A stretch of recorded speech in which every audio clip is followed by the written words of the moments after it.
Audiobook title, Steel and Mana, 01-35, by Corty, Chapter 1, Death and Rebirth. My name is Leon, and currently, I am in a very long line, waiting for reincarnation. And no, I am not joking. Right now, I am floating along hundreds of others, forming a straight line on a rainbow road in the middle of the grand nothingness. I tried looking left, right, up, and down, but there was nothing but the infinite cosmos and the rainbow road under my feet. Or, well, under me, as my feet are mangled horridly, facing the wrong way. Both of them. I can see the bones sticking out, but I feel no pain, and they aren't bleeding, maybe because my head is also not where it should be. Still, it is being held by my only remaining arm, which listens to my thoughts. It's just I am at eye level with my innards hanging out of my stomach. Dude, what the hell happened to you? I hear the man behind me ask. Turning my head around, I met the eyes of a middle-aged guy with half of his face missing and his brain hanging out like some kind of jelly, constantly trembling as he moved his mouth. I was run over by an FMTV. What the hell is that? He recoiled, almost letting the brain slip out from his skull. A military truck from the past century. The damned driver was an amateur. When we were getting it out of storage, the idiot floored it, and it ran me over and blew me into pieces like some kind of banana. Damn. But from the past century? Do you mean from the 1900s? Some kind of World War I era shit, eh? I chuckled. From the 2000s. That isn't past century. It's 2004. Dude, you got rocked in the head by that truck harder than it looks. What 2004? It's 2144. I think you have some brain damage, mixing up the numbers of the calendar. Fuck you, you mangled cheese tart, he shouted, holding one hand against his brain, ensuring it stayed there. And what happened to you? I chortled, looked into the barrel of a gun. It wasn't discharging. Bwahahaha. Fucking idiot. I burst out laughing, making some of the others turn towards us, joining in on the fun too. Fuck you. He blew out from his nose, hitting me, and my already badly bent remaining arm slipped, and I dropped my head. I saw it falling to the deep nothingness, seeing the road grow smaller and smaller, hearing the guy say it wasn't his fault. Idiot. Not that it matters. I died, and probably these are my last hallucinations before passing. My mind's manifestation was probably displaying the idiot who rode through me with that monster of a truck in this way. Just when I was starting to get my life into order. Typical me moment. I got myself a degree in robotics of past and present, and finally, I could afford a gene enhancement from the money I made from being hired by the military. Bye-bye, memorizing all the books, trying to learn them. I could simply use my brain like a search engine, recalling everything I have ever read. And they say you can't pay to win in real life. I was even courting a cute girl. Everything was too good to be true. Ha, error. Contamination on the cosmic reincarnation system, a voice said, coming from every direction. Great. Now my severed head has become nothing more but contamination. You know what? Fuck you too. Beginning cleaning process. Even if I wanted, I couldn't scream as an otherworldly force washed me over and made my head disappear, leaving me with only my brain there, continuing to fall downwards. I don't know how I remained conscious, but I still saw, heard, and smelled everything. Error. Contamination is passing through the realm's border. Abandoning process. Initiating emergency reincarnation. Spatial coordinates found. Commencing transfer. Huh? I wanted to ask something, but with a poof, everything was gone and turned extremely dark. Was my brain finally destroyed, too? Or, no, I was still here. Wait. I hear something. Sloshing. Muffled voices. Exclamation mark. I managed to open my eyes, and I saw tiny hands before me, floating in some fluid in the dark, while I also saw an umbilical cord attached to my body. Shit. Am I an embryo? Wait. The fact I can open my eyes and look at the shape of my body. My baby body? What the hell? Am I being reborn? Did my brain get dropped into an unborn child? Was it empty? Or did I squash the previous occupant? Damn it. I need answers. Maybe it was my trashing that made it happen, but I suddenly found myself getting pushed out. Getting born. I wanted to curse, But I couldn't. I was simply hoping that if all this was real, I was not too early. 102. Chapter 2, Growing Up. It turns out I wasn't dreaming. My weird experience was not a delirious dream while I was lying on the concrete floor after being run over by a monster of a vehicle. I indeed died. My head got pushed off from whatever I was standing on, and then I got dispatched into reincarnation. It probably shouldn't have happened that way, as I retained my memories and even my modified brain box. Just after coming out of my mother, the intense light pierced my eyes, making them water up, and the loud noises around me were just as painful to my ears. I tried covering it, flailing around, voicing my discontent with the whole situation, but I only managed to utter baby-like cries. Figures. It took me a day or two to get used to using my eyes, and finally, I could survey my surroundings. In those days, I was mostly in my mother's arms, who had long, blazingly red hair. She was a short but beautiful woman with breasts that would shame anyone I knew in my previous life.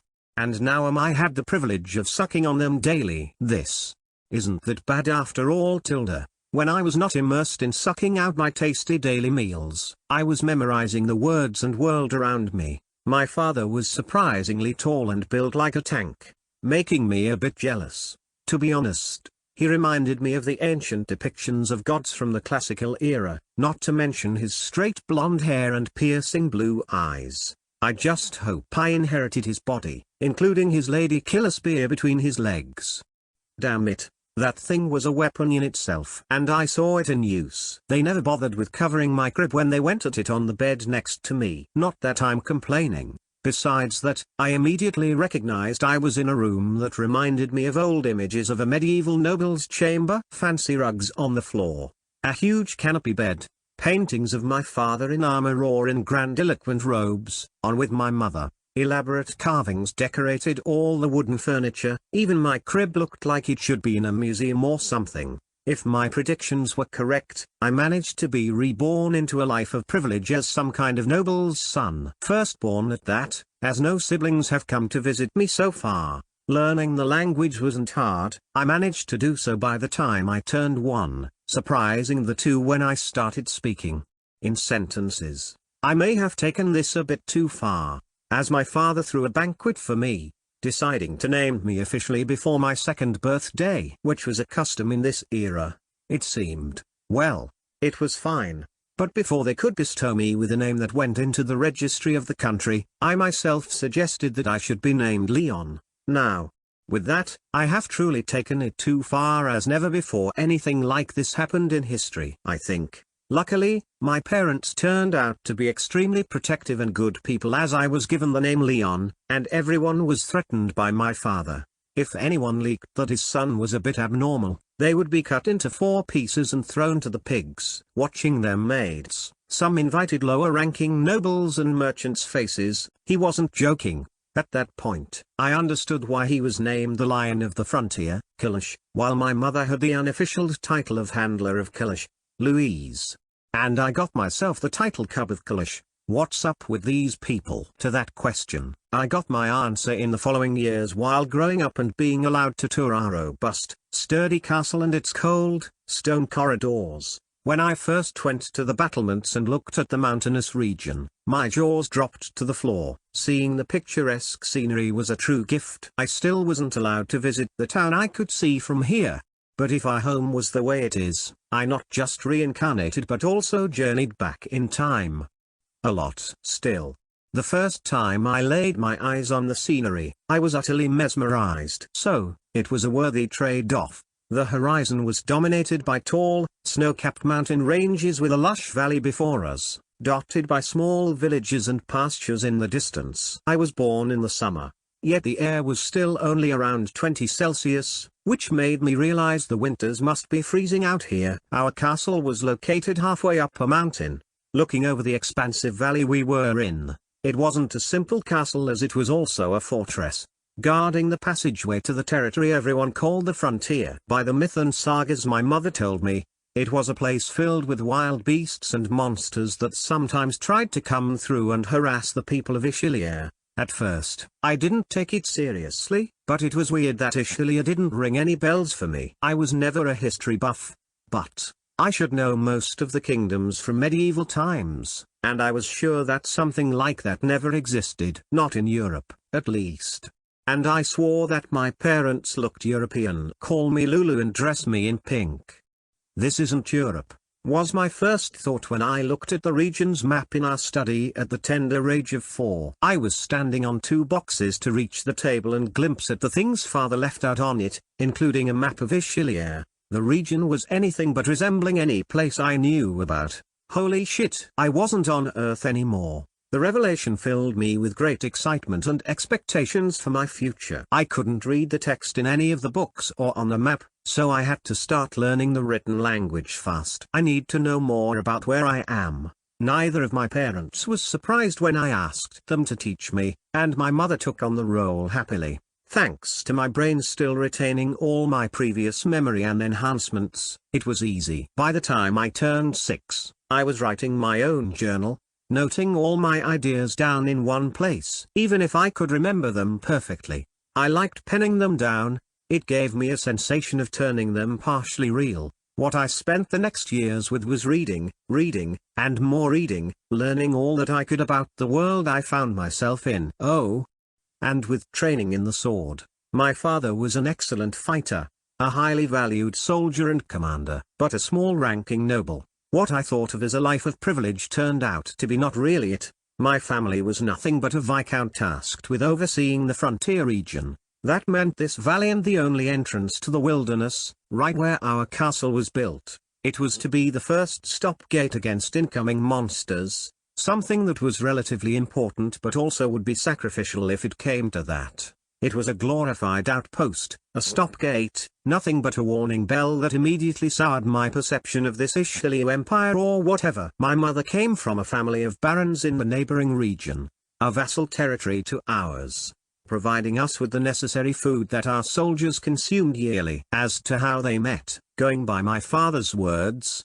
he begged his parents to set up a marriage when he first saw her as a kid. Looking at it from my crib as a baby, they did love each other very much. Maybe even too much. Anyway, it turns out that my family does not really have any real power in any other place in the empire. They are nothing but glorified guard dogs of the border region. A pretty good one at that. I must say, I was 9 when I first experienced what it means to watch beasts trying to get into the kingdom. In the winter, there were 3 to 5 meter tall creatures throwing themselves at the outmost walls and traps we had built up in the previous decades and by the previous owners of this castle. Father was fighting them back valiantly with the soldiers, and he even led a cavalry attack, leaving the fort, sweeping the escaping ones in one of the battles. We were eating well that winter. They mostly resemble giant felines from Earth's prehistoric days, but I also noticed some had magical capabilities, like breathing fire.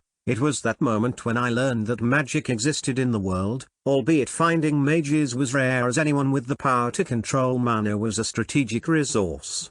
Going by my parents' remarks, all the mages that Ishilia had kept their identities hidden and served as secret weapons of the empire, guaranteeing national security against rival kingdoms and empires. My home, this so-called Ishilia Empire, was not a peaceful place at all. While I was born into a family that guarded their back, the forefront of Ishilia was constantly expanding, gobbling up small countries and city-states. It was waging wars with its neighbors in almost every decade, puppeteering others, only resting to recoup their losses between skirmishes and campaigns. I bet we were hated for real by the others. But it also showed that my home country had superior strength to remain standing and not collapse. Good. If it's like this, then I prefer being in the rear and out of harm's way. Thinking about it, I didn't have to worry about being assassinated or some other ploy playing out to get me for another family to rise to prominence and replace us. Besides training with Dad, I was anxious to try and cast magic. I was sure I would be unique. Well, I was already that, but everyone hopes for more, don't we? This time, I had to be disappointed. I had zero magic. None. Nil. Zilch. It was proven when the local church of the Pantheon of Gods, The religion prevalent in the world tested my compatibility with a strange orb. Saying that I was crestfallen is an understatement. I still asked my parents if I could read some magic books, and they somehow acquired some beginner stuff I memorized at once. Turns out magic is more complex than I first thought. It is not just waving your hand or a wand, saying the magic words, and poof, a firebolt comes out of it. No. It has multiple, long incantations and formations to adhere to, and the mage may have to hold unique crystals to support the spells and his or her powers. It is used as a kind of conduit and fuel to channel and amplify their mind, which was flowing through it. Reading the introduction showed that casting a strong fireball that could decimate multiple troops required the mage to stand still, mutter the incantation, draw a formation, and do numerous nonsensical things just to cast it. This is so bad. I bit my lips, reading it. It does have great power. But a mage is fucked if someone surprises him or her. Well, they can scribe down their spells on special paper, creating one-time use scrolls, but I found no books describing the process and things needed for it. But it did give me an idea. Looking at the beginner magic formations, at first, they looked complicated. After further study, it finally clicked for me. These were similar to blueprints and programs from my time, like how some top-of-the-line, anti-grav, or laser weaponry functioned, mixed with old-age mechanisms. I am not saying this was a one-to-one copy of that, but the principle was very similar. I only had to replace the energy source with mana, and the coding with formations. With a bit of modifications. I think I can replicate stuff, I murmured, studying the basics, getting a new idea rooted in my brain. I can't cast magic. But that does not mean I can't use the magical formations fueled by the mage's energy source, those conduit thingies. If I can get my hand on it.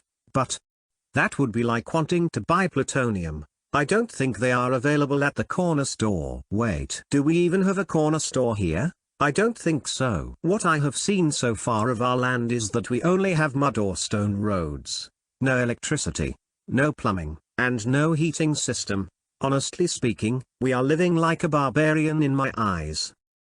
Even bathing is a pain in the ass. Maybe I should worry about those things first instead of thinking about magic. 102. Chapter 3, Coming of Age. Not bad, I said to myself, standing nakedly before a mirror. Although it was not a perfect mirror, it was more like a big bronze plate reflecting my appearance. I was happy with what I was seeing. My body was improving daily. I was athletic and attractive with my slick, red hair and green eyes. A perfect mix if I say so myself. I was only 15, but damn, I looked charming. Thanks, Mom and Dad, for giving me some great genes. When I turned 12, I was officially recognized as an adult, and in the past 3 years, I have been helping out my mother. She was the one governing the villages, and I was traveling alongside her to act as a judge when disputes arose amongst the people.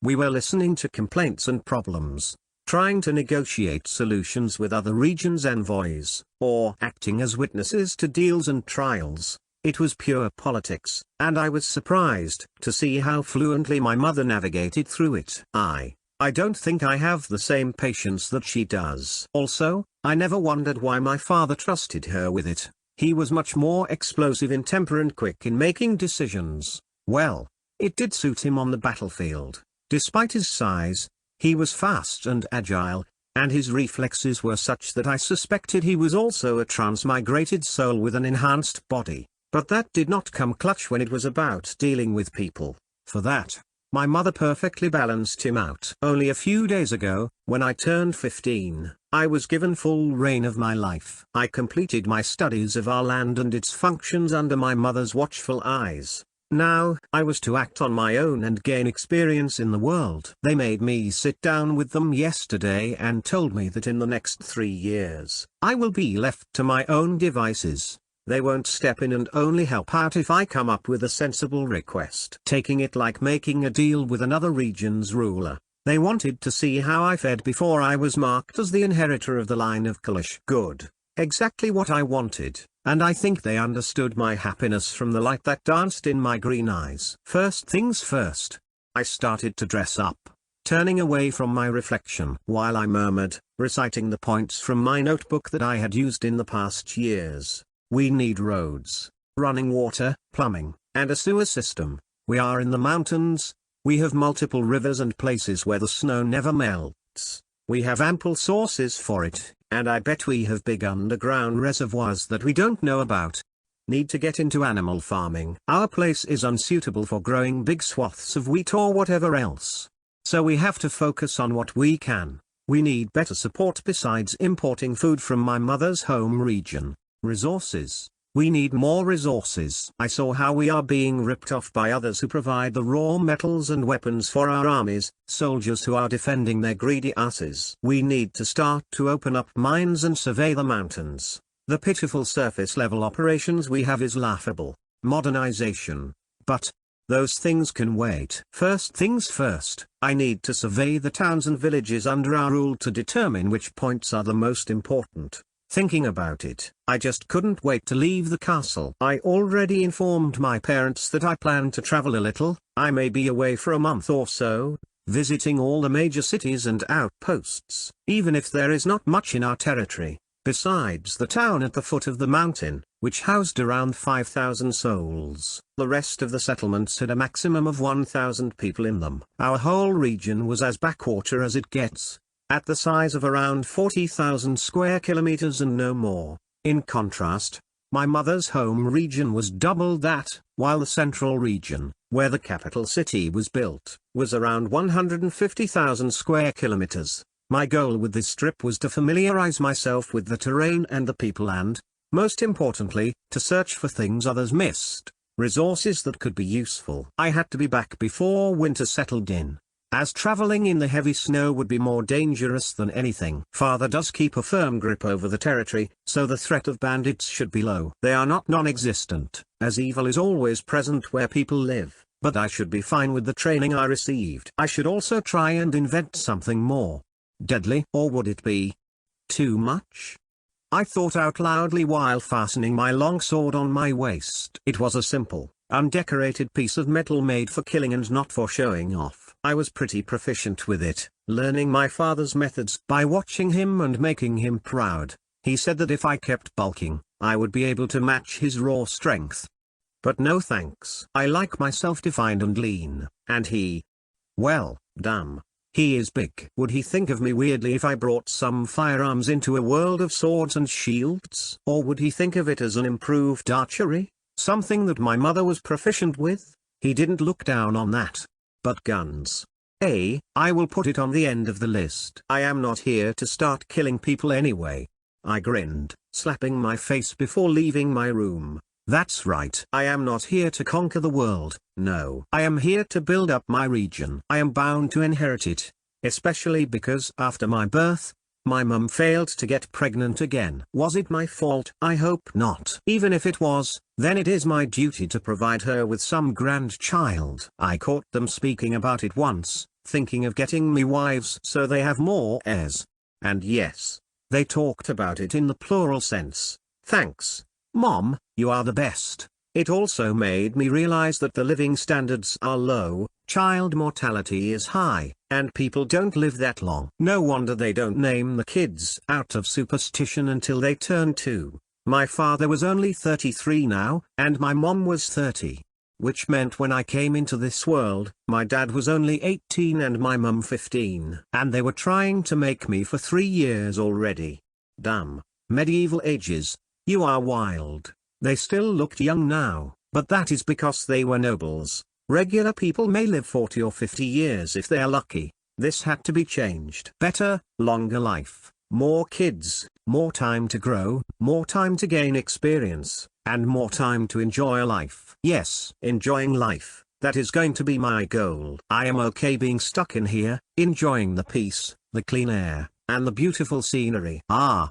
Precisely what my world already forgot about. I will also need to be careful not to mess it up. I don't want to bring in technology from my memories that would start polluting the world. But, exactly, That is what magic is for. No, I have so many ideas, but first and foremost, I need to get some of those magic crystal things and more refined knowledge about magic. I need to find a mage for that. How will I do it? I don't know, but everything will come to a place. If nothing else, I will just wing it. It will be fine, I'm sure. Ah, the fresh air. I took a deep breath, walking down the stone road, snaking down from the castle to the valley, watching the emerald fields and its lush grass fields, sparkling with the morning dew still sticking to it. I wasn't going alone, as father made it so that Oleg, a warrior from his personal unit, was following me. I was wearing a simple leather outfit, best for traveling long distances and easily withstanding the wear and tear of the wilderness. With my height already at 180 centimeters and still growing, I was destined to reach my father's size of almost 200 centimeters, at least, vertically. Then my eyes traveled to Oleg, who was even taller, with long, braided black hair and piercing blue eyes. His height was, if I had to guess, probably around 220 or 230 centimeters, and his body was just like my father's. I was wondering how he managed to get in and out of the barracks at the castle, maybe only sideways, as he was built like a rhino. Was it because of my father? Did he make every personal soldier of his Pompeian daily? Probably. Young lord, he noticed my gaze as he walked beside me. You need not worry, I will protect you with my life if it comes to that. I am not worried about that, Oleg. If I would face life-threatening attacks in my father's territory, I would be disappointed. True. He laughed, slapping my shoulders, making me feel like I was hit by a truck once again. It would be a shame as soldiers of Kalish. Soldiers? Aren't you guys being called the pride of Kalish or something like that? Bwahahaha. Yes, yes. But we are not to repeat it too much. Out of humility, it is what the common folk call us, but we are just soldiers. Common folk, eh? I murmured, looking towards the most significant town we had here, the so-called capital of the region, Lionheart. Our castle was overlooking it from a bit farther away, up on the side of the mountains, and it was the picturesque image of what most medieval towns were in the history books. That was where we were heading right now. It won't be my first time coming here. I visited many of the settlements, but I did it with my mother. I entered the carriage in the castle, exited it at the local noble's courtyard. I never walked their streets. I was mainly in the background, dressed in the attire of a clerk or an insignificant helper. I wasn't really introduced, so people would ignore me, and I could survey them more easily from the back. Mother's mind did work in weird ways sometimes. I did wonder now how people would react to me. Would they recognize me? Would they see my parents' features in me? Probably yes. That is why I was wearing a hat, hiding my crimson hair. I was hoping I could pass on as an adventurer while Oleg was my companion or master. He couldn't pass on as anything else but a warrior. It simply was ingrained into his body since birth. I was so excited. Adventuring in a completely different world. I have been waiting for this since my rebirth. 99. Chapter 4, Reality. Shit. It was the first thing that came to my mind, walking into the town on the cobblestone road. When I previously visited, I exited the carriage at the mayor's house, which was in a private courtyard at the other end of the town. This time, we were coming in on foot, walking along the northern road, which was pretty deserted. It led to our castle, so not many would use it, and not many people were there to see us arrive. There were no walls here. It was pretty open, built in a flat area where the houses sprung up naturally throughout the years, resulting in many sneaking roads and dark alleyways. It was a little labyrinthian, but it gave it a unique charm. Scouring my memories, our cities were all planned. Everything was straight, meeting at a 90-degree angle. It made sense. It was clean. Lionheart before me, anything but. I barely managed to step over the pile of shit left on the cobblestone by a horse. Who knows when? It was what prompted me for my previous outburst. For Oleg, this was perfectly normal. He didn't even notice it, nor did he wrinkle his nose as we walked over it and headed into the city, passing by the many wooden houses until we arrived on the main street. I had to repeatedly curse, dodging dung mines. Shit, I repeated under my breath as the clean, fresh air was gone, replaced by the stench of piss, Shit, and who knows what? I was expecting a fantasy-esque town. Maybe some colorful houses? None. All was brown because of the wood it was built from, only colored a little by the straw roofs they had. Okay, there were a few lighter colored houses made out of cob. The mixing of clay-based subsoil, sand, straws, and water. The wealthier people managed to erect stone houses. But those were extra rare. I know that the mayor had his made out of it. And the temple of the pantheon of gods was also a beautiful and sturdy building made of lime mortar and some other stuff I didn't recognize. The roads? Those were made out of cobblestone and dirt. Or horse shit. I couldn't tell because everything was stinking like the nine hells. I saw people throwing buckets of something into side alleyways, out of sight. But fuck. This was not just looking dire or smelling nasty. It was a biohazard waiting to explode. We need a proper sewer system, and I wasn't thinking about modern things. Hell, I remember reading about the Roman times. We solved the problem way earlier than whenever this was. Whatever timeline I was reborn into, is something the matter, young lord? Oleg asked, noticing me wincing and grimacing constantly as we walked towards the market square. A lot, I answered, trying not to hold my nose and look like some kind of snobbish brat. This place is a mess. I remember going to a small village with my mother, where I felt it was okay, but this is a town? What the hell? This is a cesspit, young lord. He asked again, confused as he found nothing out of the ordinary or any reason I would say that. In his eyes, it was a lovely town, with many people present, so it was lively both in the daytime and at night. Don't mind me. I shrugged, looking around, and most people ignored us, or me, to be honest. Many did peek at Oleg. He was huge, but nobody had the gall to gaze at him for long before turning away or walking around us. I simply used to. More cleaner places. Well, maids maintain the castle daily. Here, that can't be done.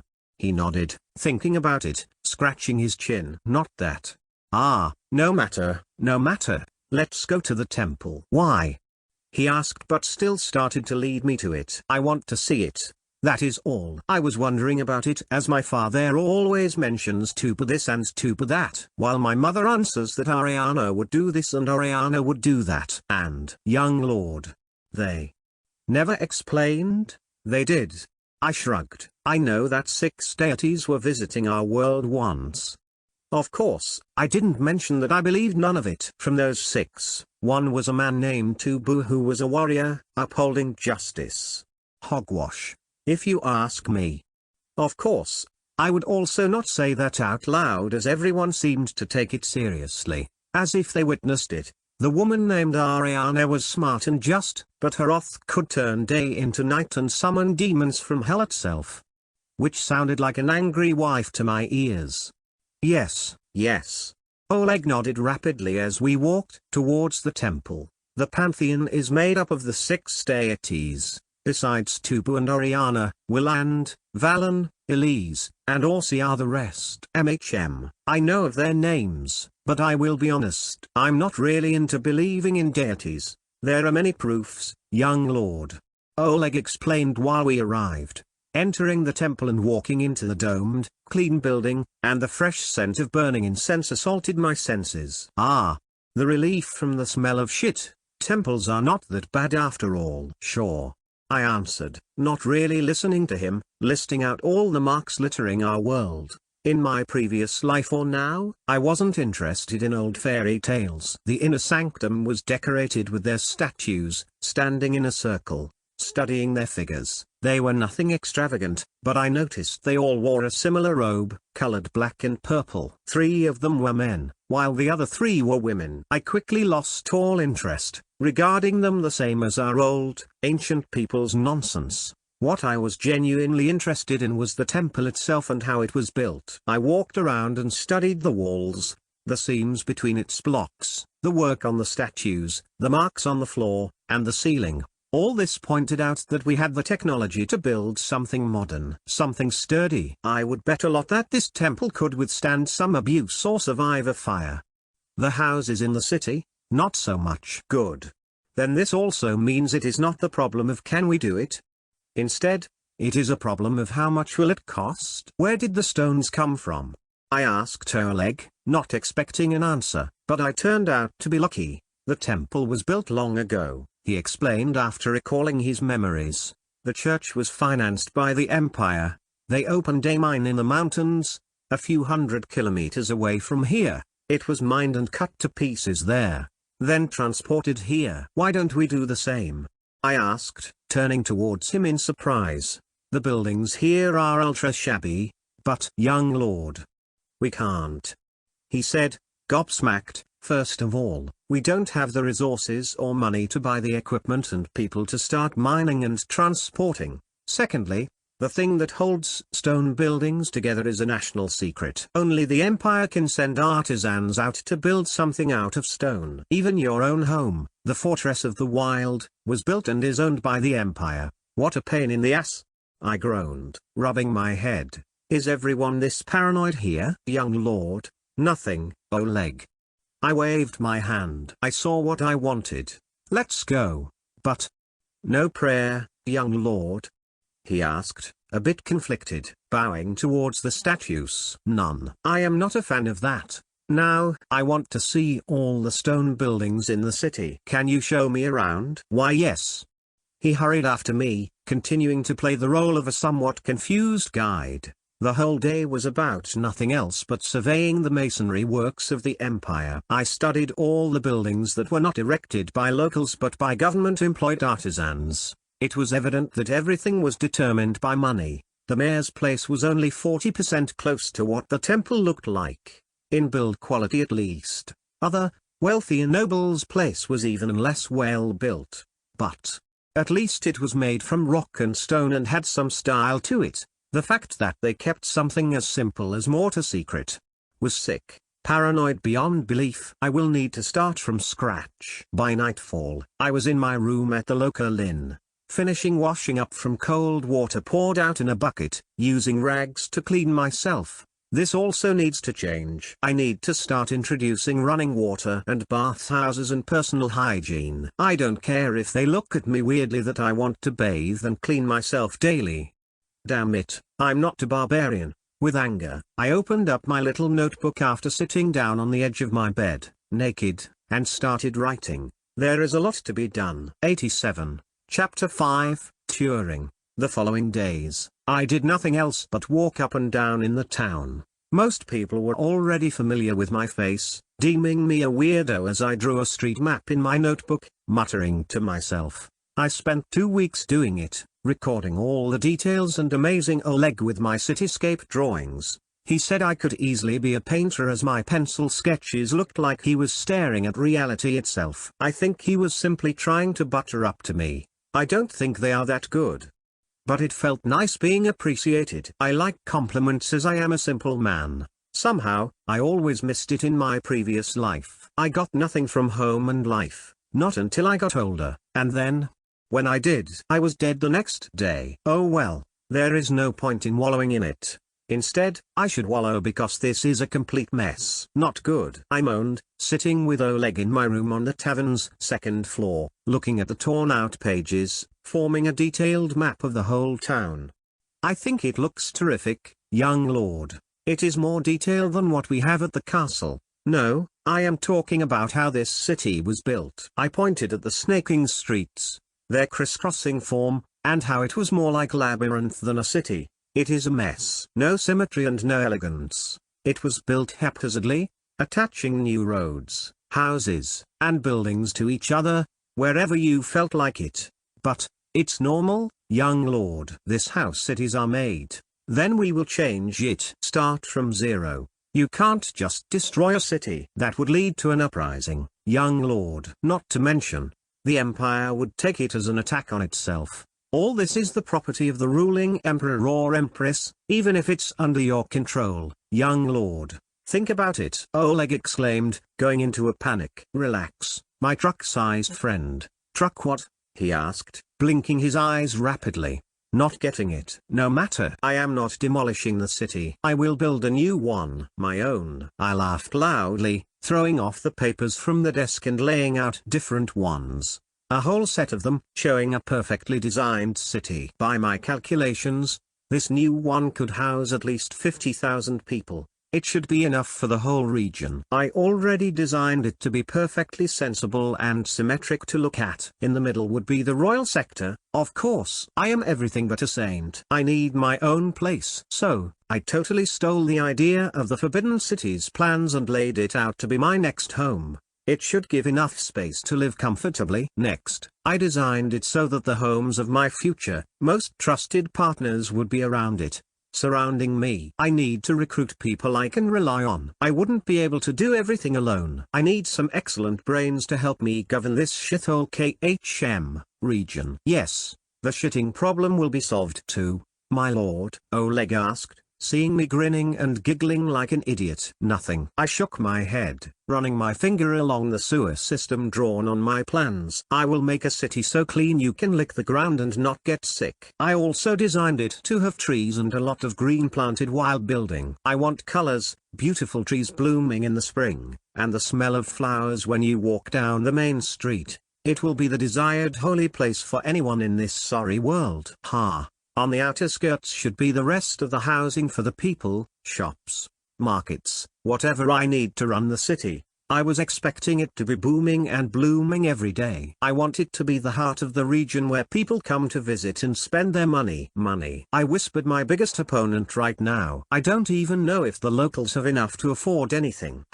So, I will need to ensure we get the ball rolling. If I can push it down the hill, it will snowball. I think. I'm not really a finance guru, but even I know we will need to step up our industrial sector for that to happen. Which will be at a different place. I don't want to pollute my future home. It was the thought that led me to my next goal, the mountains. Recollecting my plans, I asked Oleg to lay down a map of the surrounding mountains, especially where the stone came for the building of the Pantheon. I will visit that next and see what I can do with it. I won't build from wood that can rot away and be burnt down by an invading force or monsters. Everything will be sturdy and heavy of stone to withstand the ages, nature, and magic. I need to make sure we are magic-proof. As to how? Well, I will come up with something, or I will rename myself to Lulu. Traveling to the mountains was much harder than I thought it would be. The footpath was overgrown, and we had to track through a challenging, uneven terrain while getting closer to the old site where the church mined the rocks for its purposes. It took us 4 days of literal marching, watching the mountainous horizon getting bigger and bigger. It was a sight to behold for sure, seeing the snow-capped tips getting closer and more prominent day by day. I was loving it. The air was so clean and fresh. With one deep breath, I was rejuvenated at once. Young lord, we will need to get a bit more alert now, Oleg said, constantly surveying our surroundings as we were heading into the pine forest surrounding the basin of the mountains. His giant hand was resting on the hilt of his sword, making me furrow my brows. Are there bandits here? You can never know, he replied, walking in front of me. There are some old logging sites around here, but they have been abandoned for decades now. We switched to a different location to let the forest regenerate. There are always lowlives around places like this. No matter what you do, some people choose to be evil. When you can take others' property, why work hard? True. I tilted my head, finding no fault in his words. And people like them don't do well in society, so they are drawn to places like this. Like rats, living in others' hopes and dreams. You can be surprisingly deep, Oleg. I laughed, pointing a thumbs up toward his back. Thank you, young lord. He laughed sheepishly. I try to read a lot. It is a privilege to be able to read. A gift bestowed upon us soldiers by your esteemed father. Wait. You don't learn reading? I asked, surprised, almost tripping up myself. Not really. He looked at me over his shoulder. The average citizen gets to learn a little, but most can only write their own names and read short, simple notices. Anything complicated, long, or filled with flowery words is going to be lost to them. No fucking way, I groaned, rubbing my temples with 2 hands. Then I will need public education, too? Shit, another problem. Okay, I will deal with that too. Fuck. Young lord.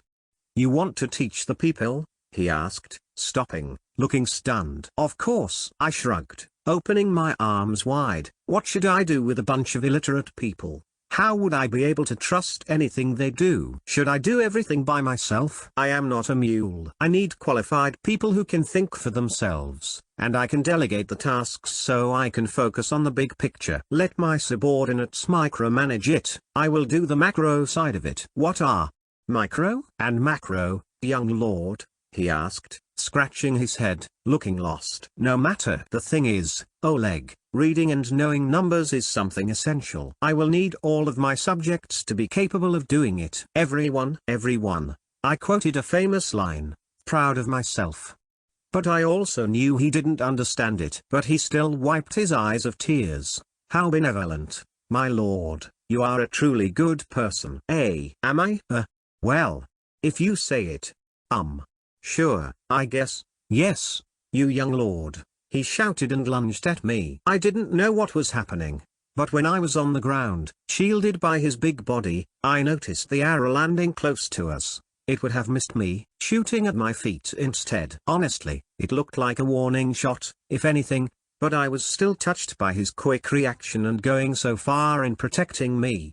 But I was not a fan of being squashed by a big, muscular guy lying on me. Why couldn't he be a beauty? Well, at least I know that I can keep my mind clear and calm even in danger. 84, Chapter 6, Shadow People. In reality, Oleg only laid on me for a brief moment before jumping up, grabbing me by the scruff, and dragging me into the forest, hiding behind one of the thick trees. With his long sword at the ready, peering out, his eyes were searching for the attacker like a hawk scans the land for prey. I wasn't complaining. A little roughing up is not something that would kill me, and he was my bodyguard anyway. It could have been a warning shot, I said calmly, looking out, watching the improvised arrow stuck in the ground. It was something that was not the work of a blacksmith but more like something thrown together haphazardly. They aimed at you, my lord. Their life is forfeit. I'm just saying. I shrugged, not wanting to argue. Oh. At 10 o'clock. At what? There. I pointed it out for him. Where I saw the shrubs move on the other side. They probably retreated. Nice catch. We are going back and reporting this to Lord Kalish. We are going to come back with force and find these bandits. Whoa, relax Oleg. Bandits? Why are we not surrounded then? Why are we not robbed yet? They may have been only scouts. Do bandits use twigs and stone arrows? Because if they do, I am not really afraid of them. I shrugged, patting the authentic steel sword at my waist. You want to follow them? Oh? You are sharper than I expected. Yep, I do. I laughed, feeling excited. Young lord, that is not a good idea. You can go back and make your report. I am going after them while their trail is hot. Damn it. Oleg cursed as I was already striding forward, crossing the clearing and heading towards where I saw movement before. I was in the army previously. I mean, in my original life. I wasn't always responsible for unearthing ancient machines. No. I was part of my home country's mobile regiment and was a combat engineer on the front lines when our forces were sent to deal with insurgency. Some still thought it was the Third World War. Yet that shit ended when I was 4. I am trying to say that I had lived combat experience before being called back and given a safer position. It happened after proving myself and my skills with machines. And then I was killed by essentially a friendly fire accident. Wonderful. Oh? I stopped, hearing voices in the distance signaling to Oleg, who asked no questions but likewise slowed down. Catching up to me, we inched forward slowly, trying to make as little noise as possible and listening into the conversation. You idiot. Why did you shoot at them? Now they know we are here. A man shouted at another. It snapped. I didn't want to shoot. I will snap you into two too, idiot. Now they will bring people here, and we will be discovered. She will be discovered. Hey. I whispered to Oleg, can you disarm the two? And capture them alive? Alive? Confused, he asked. We should chop their heads off and display them on pics. No? Then we won't have a chance to question them. Or if you can evoke some kind of spell to speak to the dead. I can't cast magic, young lord. See? So, can you capture them or not? I think I can. Good.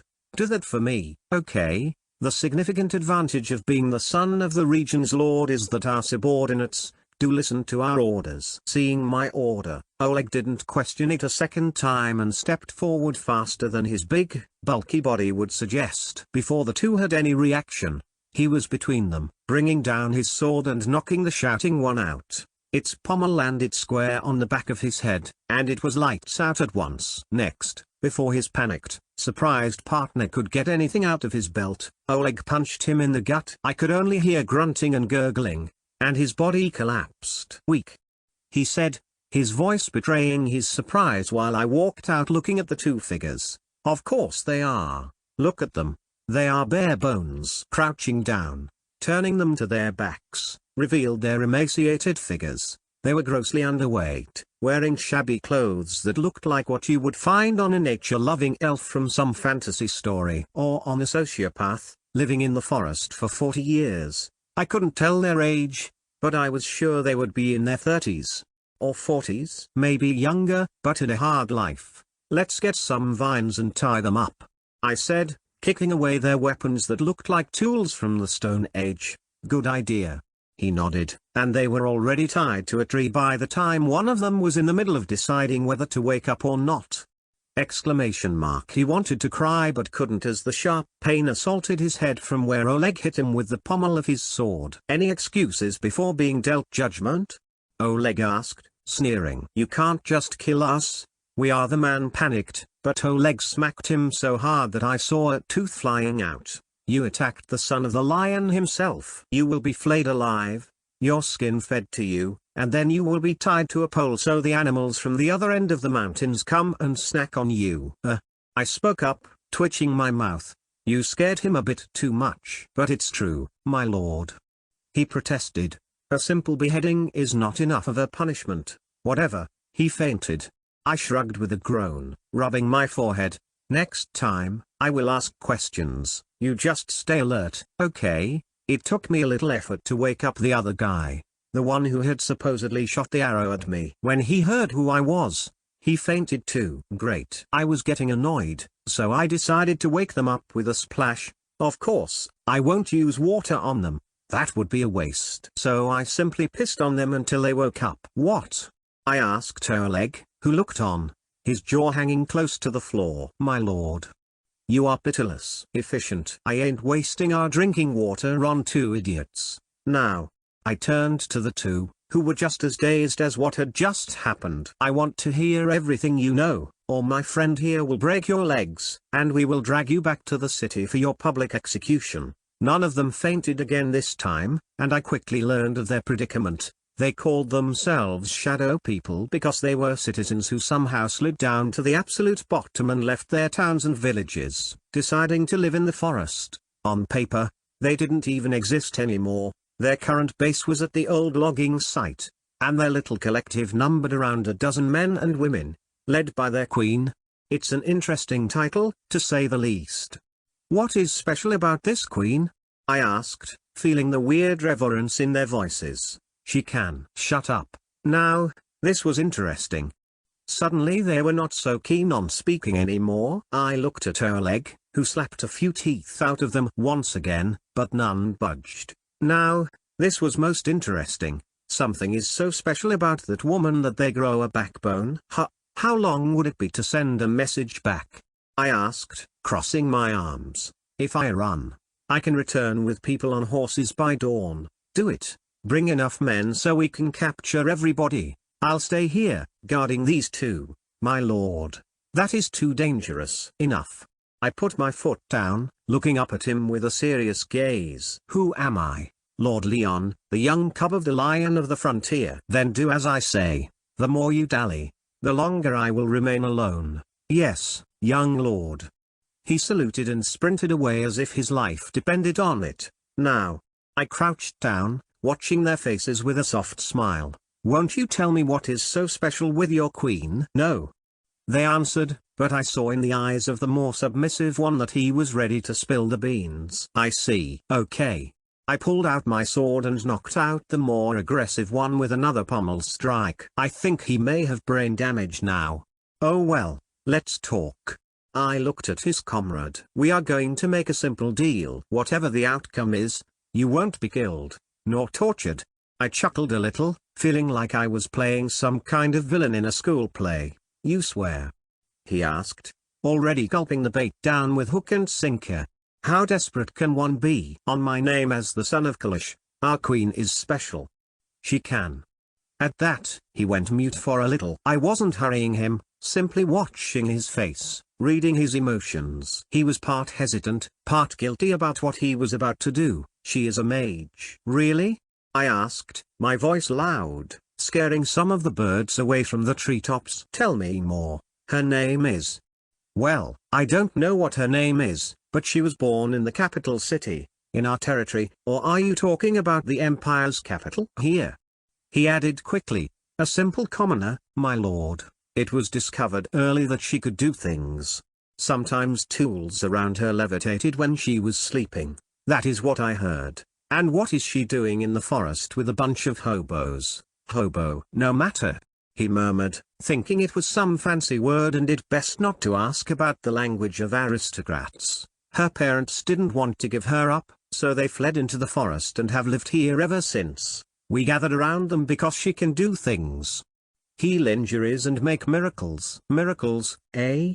I scratched my chin, even more interested now. I don't believe in miracles, but I do believe in magic. I can't wait to meet one who can cast it. Lucky. Ahahaha, in the end, I may just get what I was missing. I whispered, walking up and down before the two men and couldn't wait for Oleg to return. 80. Chapter 7, A Witch. Oleg arrived right by dawn. He looked out of breath but still full of energy, followed by a dozen warriors, all from my father's personal men. You were fast. I laughed, welcoming them, ignoring the two who were still tied to the trees, moaning, and admitting we weren't kidding about who we were. Of course, young lord. He hopped down from the horse, breathing out with relief that I was okay. We should be enough to deal with any ragtag bunch who took up residence in our forest. I already investigated where they are, I said loudly, looking at the rest, dismounting their horses. Do you all know where the old logging site is? Good.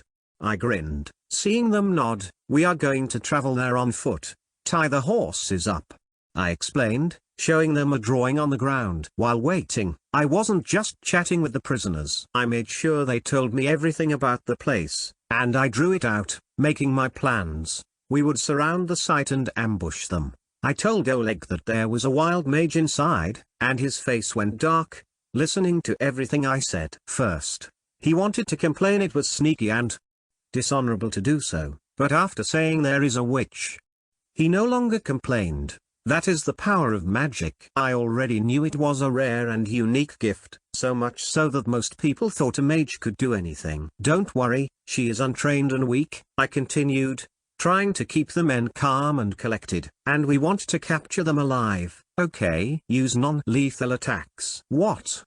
They asked, making me twitch my eyes. Don't kill, please. I need them. Think. If we can capture them, we can control the witch. If you kill them, what if she goes apeshit, and conjures something to kill us all? Huh? Think a little, man. With hostages, she will come with us peacefully. My lord.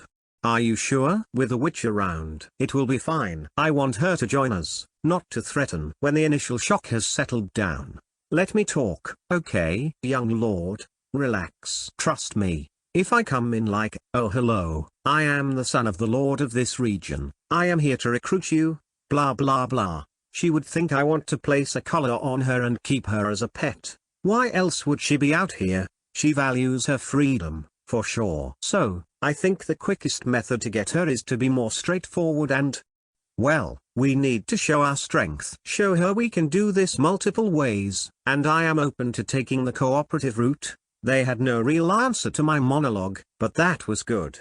I was already excited to do it. So we left for the logging site after going over the plan a second time. It wasn't that far, only an hour of walking distance, following the old route now overgrown with shrubs. When we got close, we could hear the noise they were making, waking up and starting their morning routine, spreading out. I also took part in the ambush, rushing in from the front side of the place. Surveying it, it had some old warehouse, a few buildings, and many shabby tents held up by sticks, leaves, and whatnot. It was worse than a shanty town from my time. I think some homeless people lived better than these poor men and women. Yes, both were present. Hell, I think there were more women than men. Not that there were many of them, around 20 people at most, all of them scrawny and dirty. There. I quickly singled out who I thought must be the witch. She had a different aura covering her. Yes, her clothes were rags thrown around her bony body, her thick, bushy, dark, orange-colored hair had leaves stuck to it, and her face blackened by dirty spots.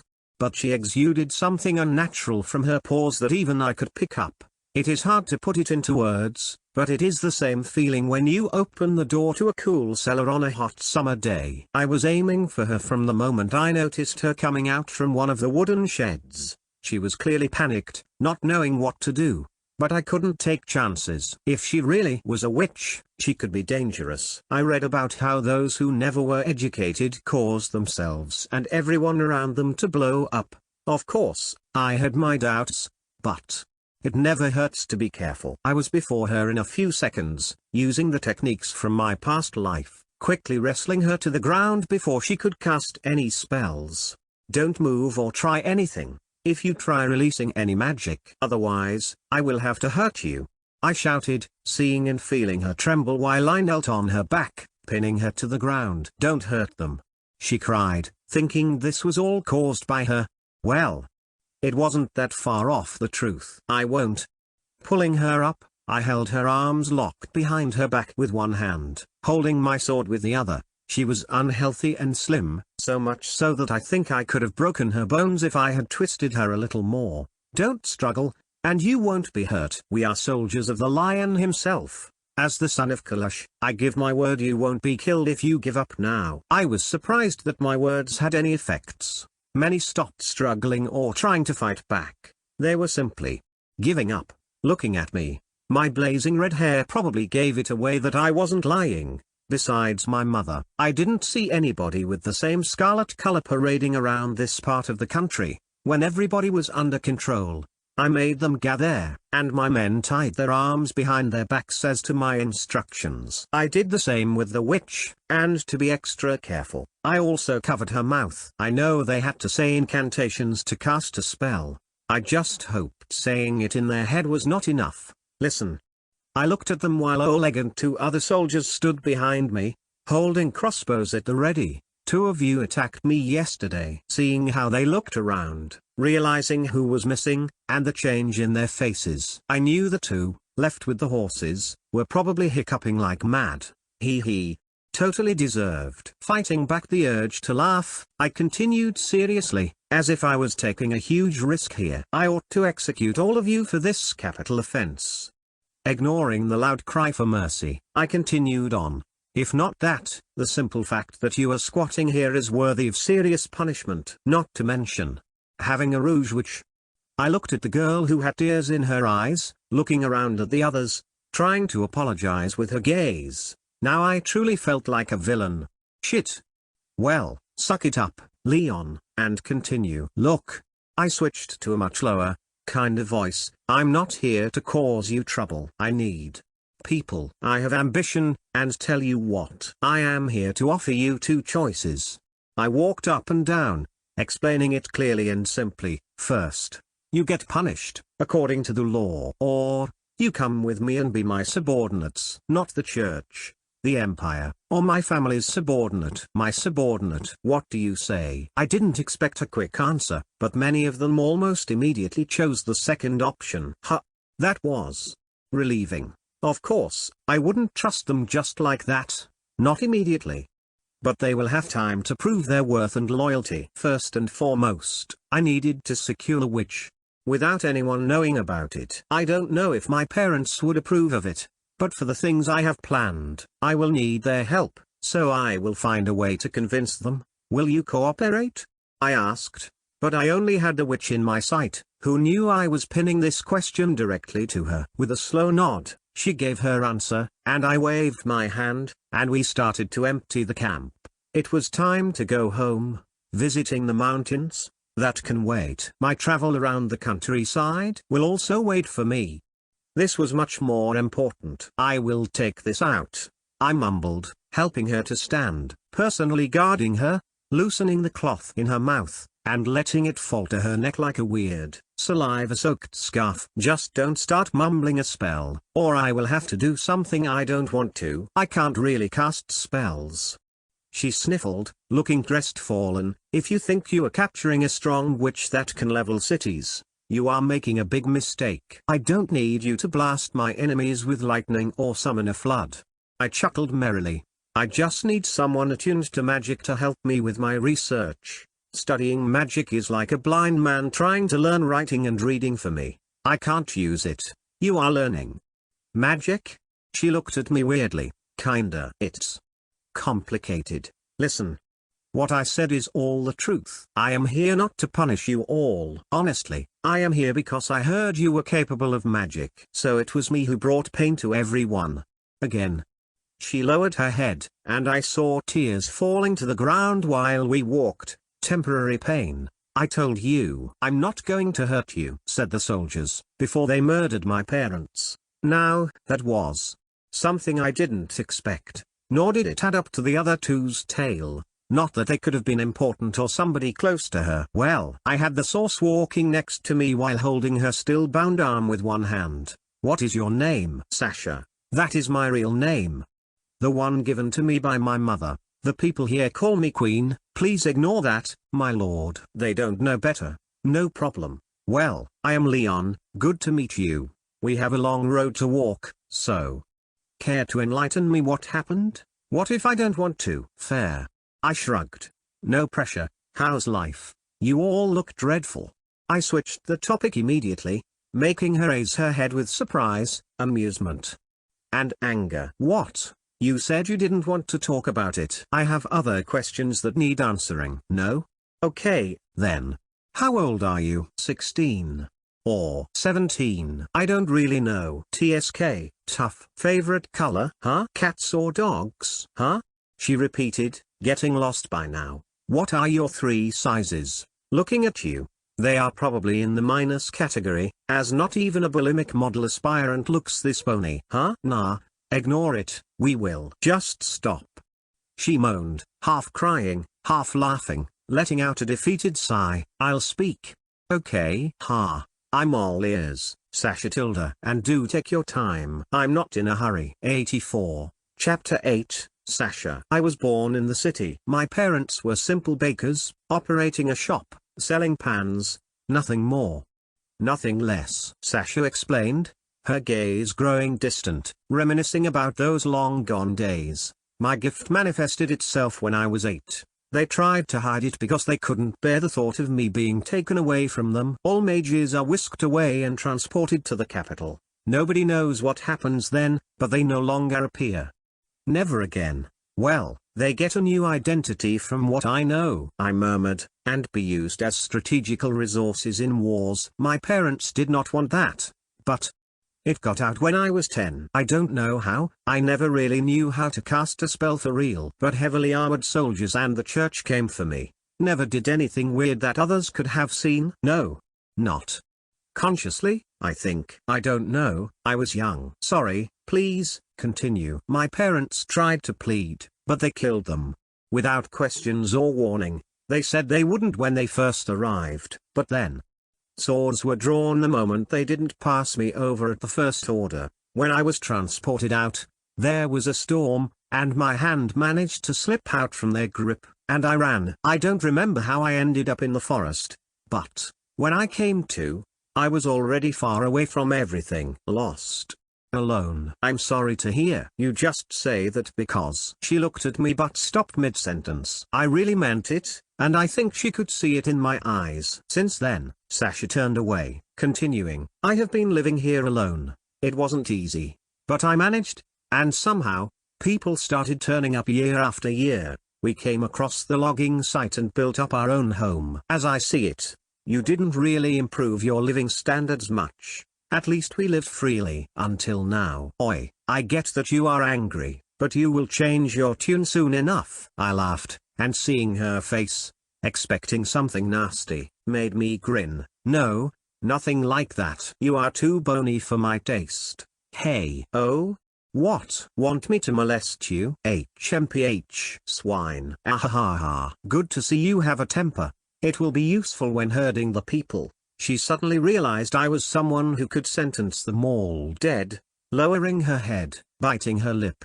What you said is the truth. I want underlings, and you are the best first candidate for it. I will provide you a better life in exchange for your loyalty. So we become servants or get killed? You can choose. Be free and miserable, or be under my rule and prosper. I won't make you stay forcefully. I am dragging you all away because I know you won't believe me otherwise. It is like rescuing strays. I need a rope, trap, or something to catch you and show you that it can be better. As to will you ever wag your tails to me? We will see. I will never wag mine towards you. Hee hee. You are an interesting girl, Sasha. Look weak at first, but act strong afterwards. I think we will get along just fine. It took almost a day to travel back to the castle, where my mother welcomed us after noticing the group of people heading up the road. Needless to say, it was a bit of a surprise, especially for the ragtag group we captured. They probably expected to be thrown into the dungeons or something, but instead, they were herded towards the barracks, given a small space where they could settle down for now. It was cramped, but even then, it was leagues above how they lived in the forest. While Oleg oversaw them and kept an eye on Sasha, I went and sat down with my parents, who looked at me questioningly but patiently waiting for my explanation. What was there to say besides the truth? So, I laid out all my findings and ideas. I slowly and clearly told them what I wanted to achieve along with building my own city. Big dreams. Mother told me, the first to speak up, preventing father from opening his mouth. But, please, this is the recipe for lime mortar, this one is Roman cement, or if I want to be fancy, opus cementitium. I interrupted her, knowing full well what she was getting on about. It's easy to procure and can stand the test of time. I am sure of it. I can do this, Mom. Hey, from where I am, 2,000 years have passed, and people still go around taking pictures of buildings built with them. We are surrounded by mountains. Getting the resources should be child's play. I don't know what the Empire is playing on keeping such a thing secret and monopolized. But I don't really care. Get me enough manpower, and I will build a better city than anything this world has seen. How? They asked, looking at the recipe, gobsmacked. It was something that was a treasure of the Empire. It was what built the capital city and made it an impenetrable fortress. Even when enemies attacked it centuries ago, their flaming arrows did nothing to it. If the history books were as honorable as I heard, weak fireballs were also repelled by its thick walls. But I could also guess there were other things to it. But, oh well, it is far away from here, son. Ah, yes. I flinched, forgetting to think up a reason for this all. But it seems inspiration comes to my help in times like this. I found a witch. What? The two stood up at once as it seemed it was a piece of even bigger news than my recipes and plans. Those were only on paper, nothing but an amalgamation of an idea. Something yet to be proven. A witch was a tangible existence. Yeah? She has been living in the forest since childhood. Escaped from being conscripted. Ah. My parents looked at each other, quickly remembering the event. As lords, they knew every major thing that happened here, past and present. We heard they killed her. When she was escaping, well, evidently not. I shrugged, pushing everything onto Sasha. She is the source of the recipes. Is she now? My mother questioned while I nodded even though I could see the doubts in her eyes. But she didn't pursue the matter any further. This is a big problem, son. Why? I turned to my dad. Nobody needs to know about it. Not to mention, I plan to do this a bit further away from here. Nobody would notice it. I see it otherwise, looking at your blueprints. My mom tapped on the table, looking at my dad. This can easily turn into high treason. He added. Only if they know about it, I retorted. Sorry, but I am not content with playing the guard dog. Father, I read the history books. Your predecessor was wiped out in a nasty incident when beasts pushed through. Our family got to this position because someone got to replace the line that was gone. Not to mention, we are being taxed constantly when they instigate a war with a neighbor. Yet they do not even fund us with food. We need to produce and procure everything for our soldiers. And we defend a land that, in reality, is not even ours? Hell no. Hey, I will defend their backs, sure. But only because I will turn this region into my home. They don't need to know about it. We will pay the taxes as usual. If we can improve the region and cut back on spending so much on keeping our men equipped and fed, we will have more remaining in our treasury. Then, we can use that capital to invest in the land, improve it, get more back, and repeat the cycle. It's simple. Well, he is your son. My dad whispered, making my mum shake her head, but I was too engrossed in my ideas to listen to them. I want to take Sasha, the witch, with me and help her make me understand many things while I also teach her about what she doesn't know. She looks capable and smart, and nobody needs to know she is capable of using magic. How far have you planned things? Mom asked, her voice extra serious. Not that far. My first and foremost goal is to start building the new city. Honestly speaking, the living standards around here are abysmal. Hey, father snorted, watching me as if I said something equally funny and aggravating. Here, I presented my notebook. I wrote down everything. We will have roads, aqueducts, and sewers, just to mention a few things. I am not joking. If you let me, I will do my best to transform this region into something that will overshadow any city in the empire. Son, your ambitions are something that even I, your father, applaud. But, my mother interrupted, her brows raised high, looking at me, then back at the notebook. Then back at me. Dear, I think we managed to produce a very quirky offspring. Huh? Asked both of us at the same time. I would say, read this, but I don't think you will understand it. Hey, my father protested, looking hurt. Didn't you always complain to me that you hate that there is no chance to advance higher in the empire? That your talents are being wasted here? Then what should I say? HMPH. Dear, it is. For us. When we are between the four walls of our bedroom. Mum is right. I agreed at once. It was my chance. We can become so much more. And I am starting to believe our son. She patted my notebook. This is a big chance, and I think my family would also be on board. Not right away, but later on. For sure. And if we fail, our heads will be placed onto spikes. Are you certain? He asked back, and I was totally ignored in the decision-making process. The risks are high. But she looked at me. His ideas did inspire me. Oh well. Father clapped, surprising me with the ease of how quickly my mother made him agree.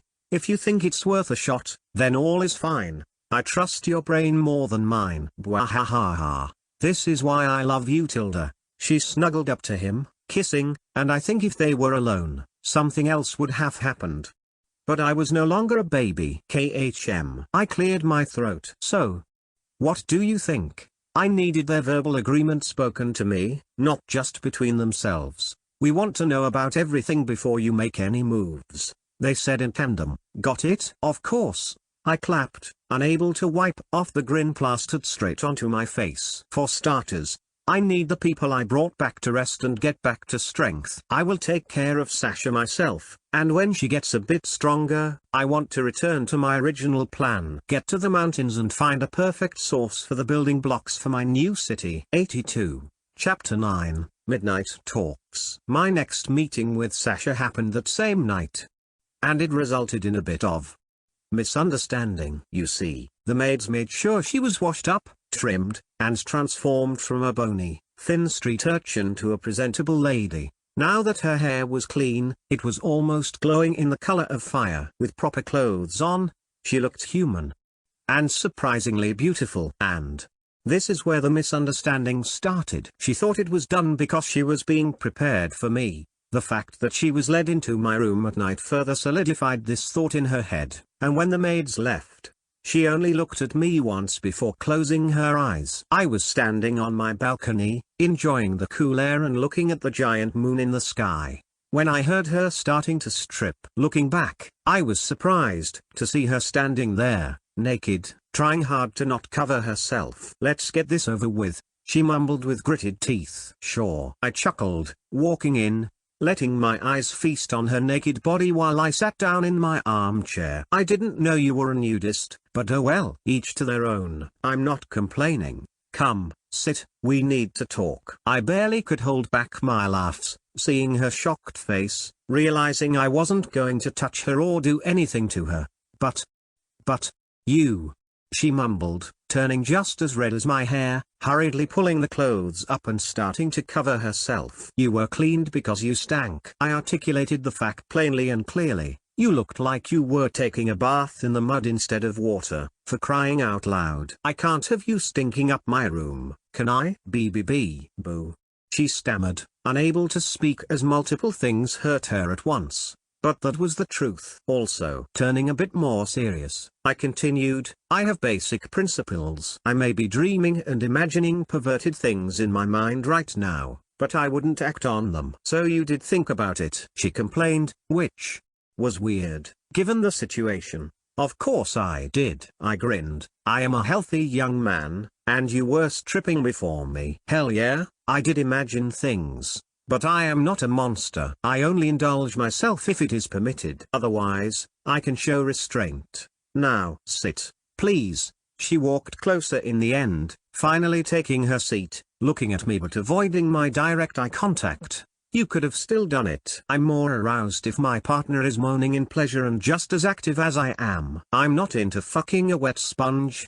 Thank you very much. Tears make me sad and not aroused. I guess having so many experiences made you know that? She asked sarcastically. I'm still a virgin. I was simply raised well. I answered honestly. Well, I was a virgin in this body. For now. Okay, we talked about spicy things. It's time to switch it up. As much as I find you exotic and sexy, even in your emaciated state, we have bigger things on our plates. Before she could interrupt with something unrelated again, I explained my plans to her as clearly as possible. I showed her objectives, ideas, and finally, what I was really interested in. My first magic circle design. It was made through the past few years, constantly adding to it. In reality, I had no big hopes for it to work. It was as if someone tried to paint a picture with closed eyes. I needed Sasha to be my eyes in the future, so I know what I am doing. What's this? She asked, taking over the parchment and looking at it. I groaned, fearing her answer. A magic formation I made. I have been studying basic magic to the best of my abilities. I am not magical, as I said, but I learned some entry-level theoretical stuff. And with my understanding of nature and how magic operates, I came up with this. I just don't know how stable or usable it is. And why should I know? I told you, I was never trained. I thought you may get a feeling from it. Looking at it, activating some innate connection or something. There's nothing? I asked dejectedly. Really? Not even a little bit? Some tingling or whatever? Tingling? I don't know. This is the first time I see something like this. She mumbled, focusing on it, flipping it up and down in her hands. Try using your mana, maybe? I asked, getting more anxious, but then it happened. With a little bit of mana moving in her body, the parchment immediately reacted, bursting into flames. With a loud pop, it was gone. Ash falling into her lap while nothing remained between her fingers. She gasped. Finally reacting. I didn't mean to. Great. I laughed, a boulder falling from my heart. This was exactly what I wanted. It was. She blinked her eyes, thinking she was mishearing me. Yeah, I was trying to make fire. Well, it could be better. My intentions were to create a feedback loop that would transform the paper into a fireball that remains stable. Using the parchment's basic energy conversion to the initial ignition and then drawing oxygen in to maintain the flow. Of course, it would only be stable until it was fed with more energy to maintain its form. But if I can perfect it, I am sure to build a perfect loop so no outside interference is needed, and once it's on, it remains on perpetually. I know that is really far away, but, what the nine hells are you on about? She asked, looking at me weirdly. Sorry. Nothing. I'm just happy. Happy of what? Of a paper going up in flames? Exactly. Don't you get it? Flames. Magic. It worked. Made by someone who doesn't know magic. Flames are symbolic. Anyway, I will be Prometheus. Aren't you named Leon? It's from the myth. The one who brought fire down from the gods, giving it to men. Never heard of it. She replied at once. I never want to hear about it either. The church can go to hell. It's not a church tale. I don't think they would even approve it. I chuckled as I don't think anyone knows that tale here. Then I'm interested. She switched her stance at once, looking at me with a surprisingly youthful light. So, who is this Promet guy? Prometheus. He stole fire from the gods, brought it down to men, and taught them to use it, for his sins. He was punished, of course, tied out to a rock so birds tear him to pieces, pluck out his eyes, eat his liver, and all that. Being an immortal, he always regenerated by the next day just so it could repeat it again. The bastards. Sasha cursed suddenly, and I could feel it. She really hated the church and probably all authority. I will have to keep an eye on that, as such suppressed rage could cause big problems if I let it fester. What happened to the humans? Progress. They started to evolve. I continued nonchalantly. His tale is about progress, standing against the forces of nature. He has given humanity the gifts of fire and hope. Hope helps humans struggle for a better future, while fire, as the source of technology, makes success in that struggle a possibility to rise above all challenges and even to face gods. I like this Prometheus guy. He, good Tilda. I want to do the same. As I have shown you, I will build my own place with things that will make living fun and enjoyable. That is the hope part. The second will be fire. I pointed at the ashes on the floor and in her lap. I will bring fire, in our case, magic to the normal people. What if they grab you too, tying you to a rock and killing you repeatedly? She asked, watching my eyes, and when answering, I never blinked.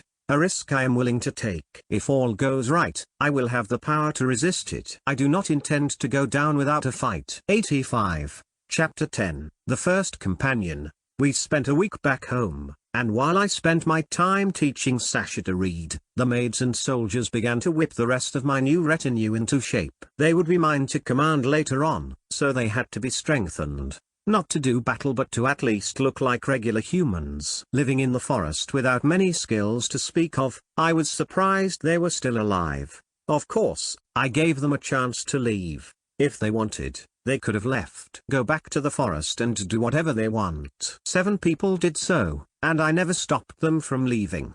Nor did anyone send people after them to silence the bunch, although Oleg was arguing openly with me to do so. I think the firm way I shot him down made Sasha open up a little more, as she never complained when I pressed her to start learning. I don't get this word. She came up to me, holding a parchment as we were walking on a narrow footpath, heading towards my original destination, the open mine where the church got its stones in the past. It's the word for mana, I explained to her patiently. I was surprised by the speed she was learning. Memorizing the alphabet with its 44 characters was done by a day. What she was kind of struggling with was recognizing words when those characters were written down in sequence. I say she struggled, but it meant she learned it after around 8 to 10 tries. Still doing it with lightning speed. I suspected that mana had different effects on her body besides enabling her to cast spells. Talking about that, she was shaping up beautifully. A week of normally eating and sleeping started to turn her for the better, almost making her glow. Her body began to gain back its healthy weight. In return, she was getting sexier by the day. I was a bit jealous. I had to work besides inheriting my parents' genes.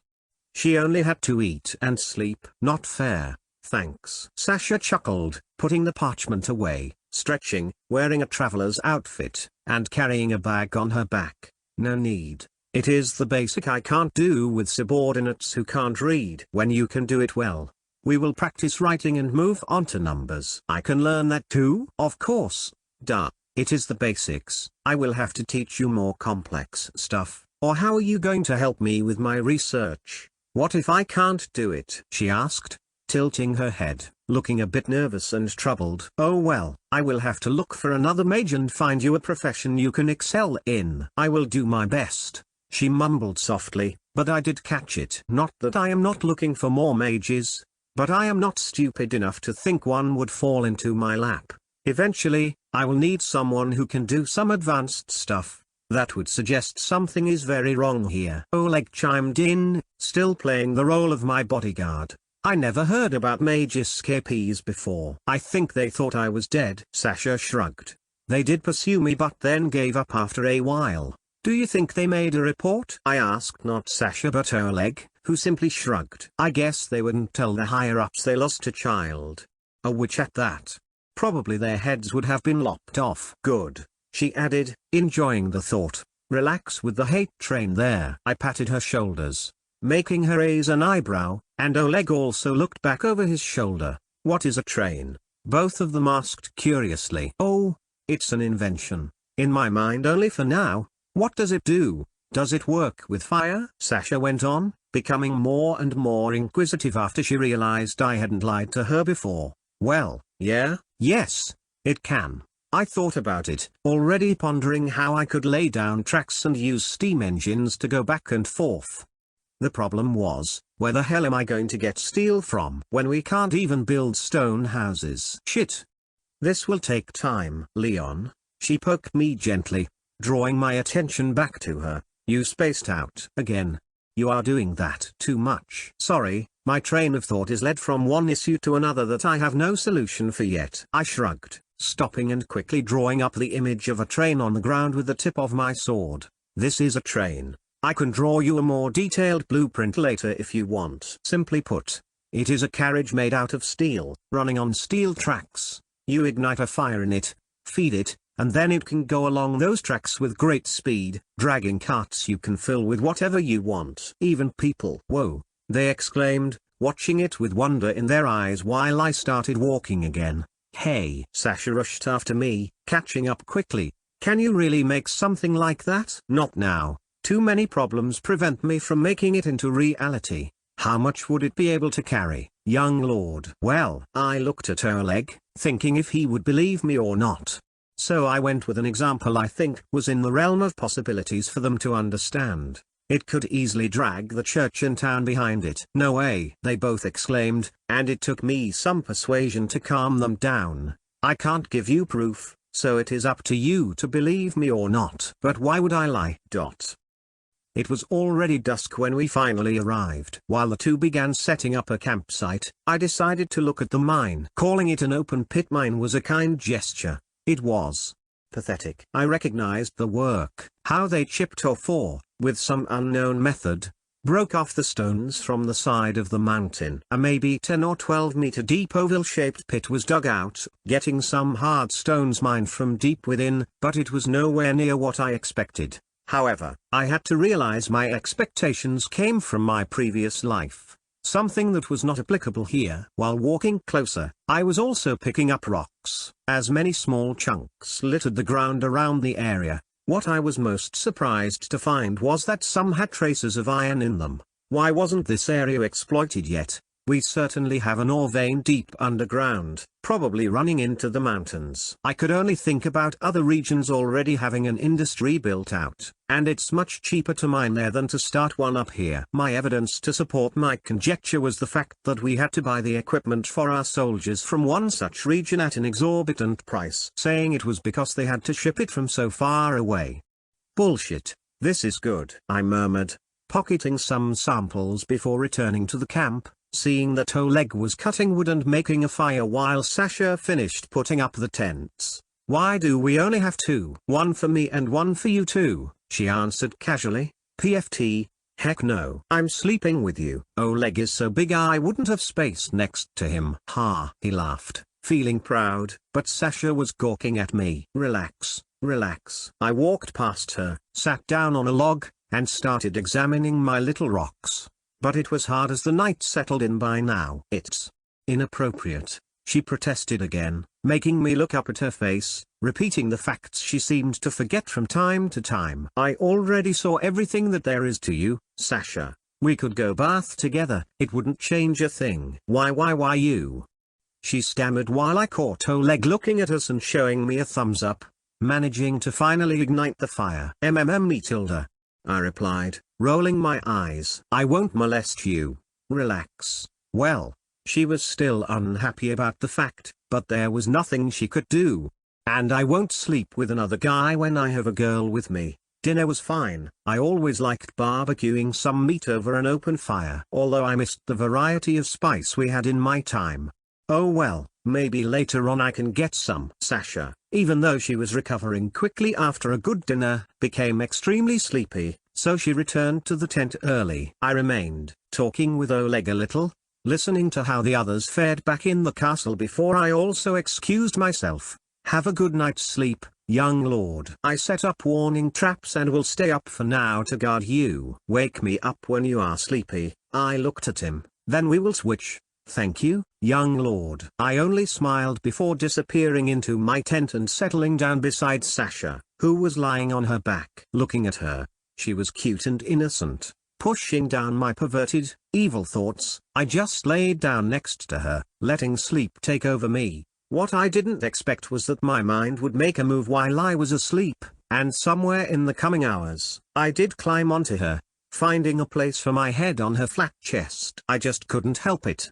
She did smell really nice. 69. Chapter 11. Starting out, 1. Waking up on her was surprisingly lovely. I mean, she smelled good. And even though she was flat as a washboard, her aura was different. I can't really put it into words, but I felt refreshed and fired up.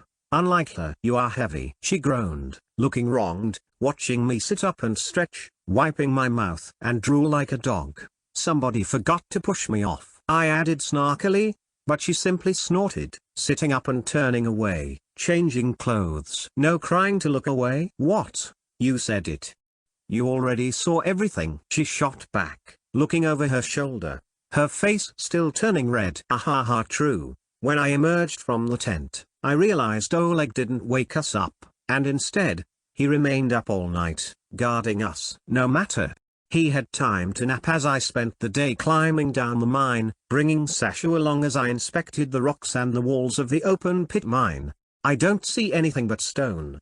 What is so interesting about it? She asked, standing next to me while I took notes and pen drawings, marking them in my notebook. Think of it like this, I explained patiently. Look at this as a cross-section of the earth and the foot of the mountain. Have you ever seen a birthday cake? Why yes. She nodded, licking her lips unconsciously. Same thing. The people here cut it up. Now we can see the different layers. Like on a slice of a cake. See these? Yeah, rocks. No.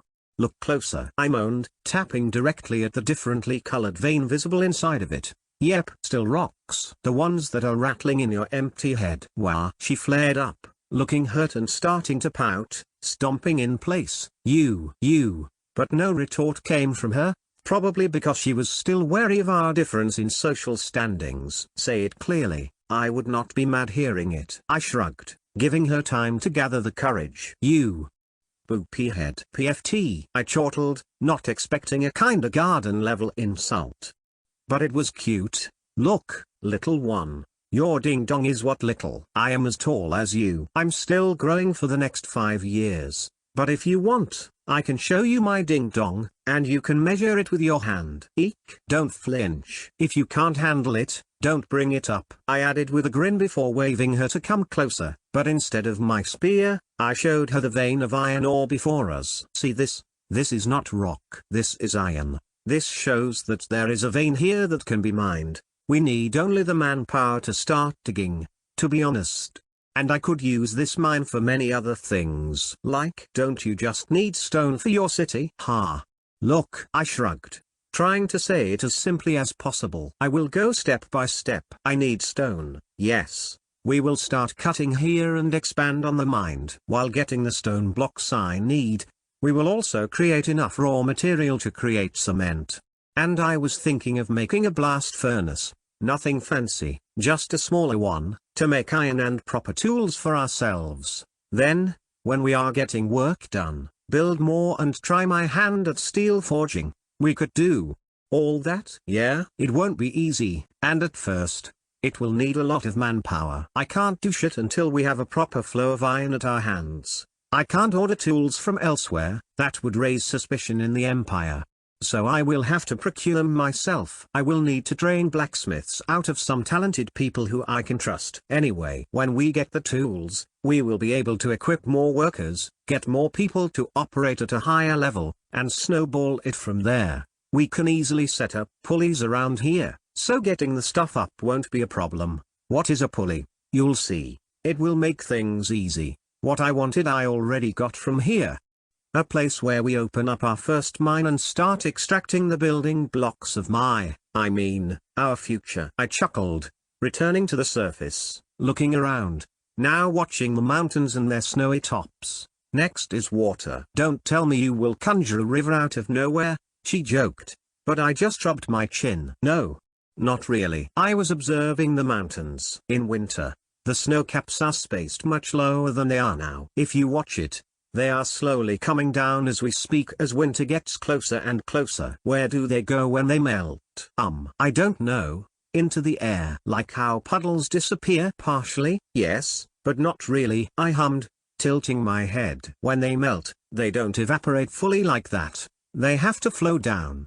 And where that is, you ask? Underground. I pointed below our feet. I bet there is a subterranean river here. A what river? The only river I know is a bit further away, which probably originates from somewhere here, from the one that flows underground. So, I will have to trek up the mountains soon enough, find a source we can use, and start building an aqueduct. I will explain everything. I patted her head gently. Lucky for us, it would be on a slope, so I would not need to set up siphons and whatnot to battle uphill inclines. I can tunnel the water straight into castellums. Cast. What? Distribution tanks. From then on, I can set up secondary and tertiary ones. From there, pressure takes over gravity's role and distributes water to wherever I want it. This is going to be my first and main priority. Why? She asked. And even if I saw she didn't understand much of it, she was still curious. When building my city, I will need to flatten the land. When doing the groundwork, I intend to lay down the pipings, which means many things. First, I will have to integrate a sewer system, connected to that said river. Then, we will get fresh water from the source, which will not just make it so that every building in my city will have drinking water at the ready, whenever we want, but also that it will wash the waste away. I counted the number of wells in the city. We have ample groundwater here, which gets renewed constantly. Whatever is under our feet is plenty. I don't get it. You will, in time. Or when we start executing it. It sounds more complex than it is in reality. What I am doing here is ancient. Bare bones. Something that can be done by sheer hard work and by hand. It is a start. If I can, I will upgrade it later on, like adding some kind of magical filter to it so we can recycle it without wasting it. Oh well, I will focus on what I can do for now. If I am creating Rome here, I must heed the saying, Rome wasn't built in a day. What is Rome? Is it something to do with Prometheus? Yes, I answered, jolting back to reality, lying a little. It was best to include the city in myth as this world had no Rome of its own.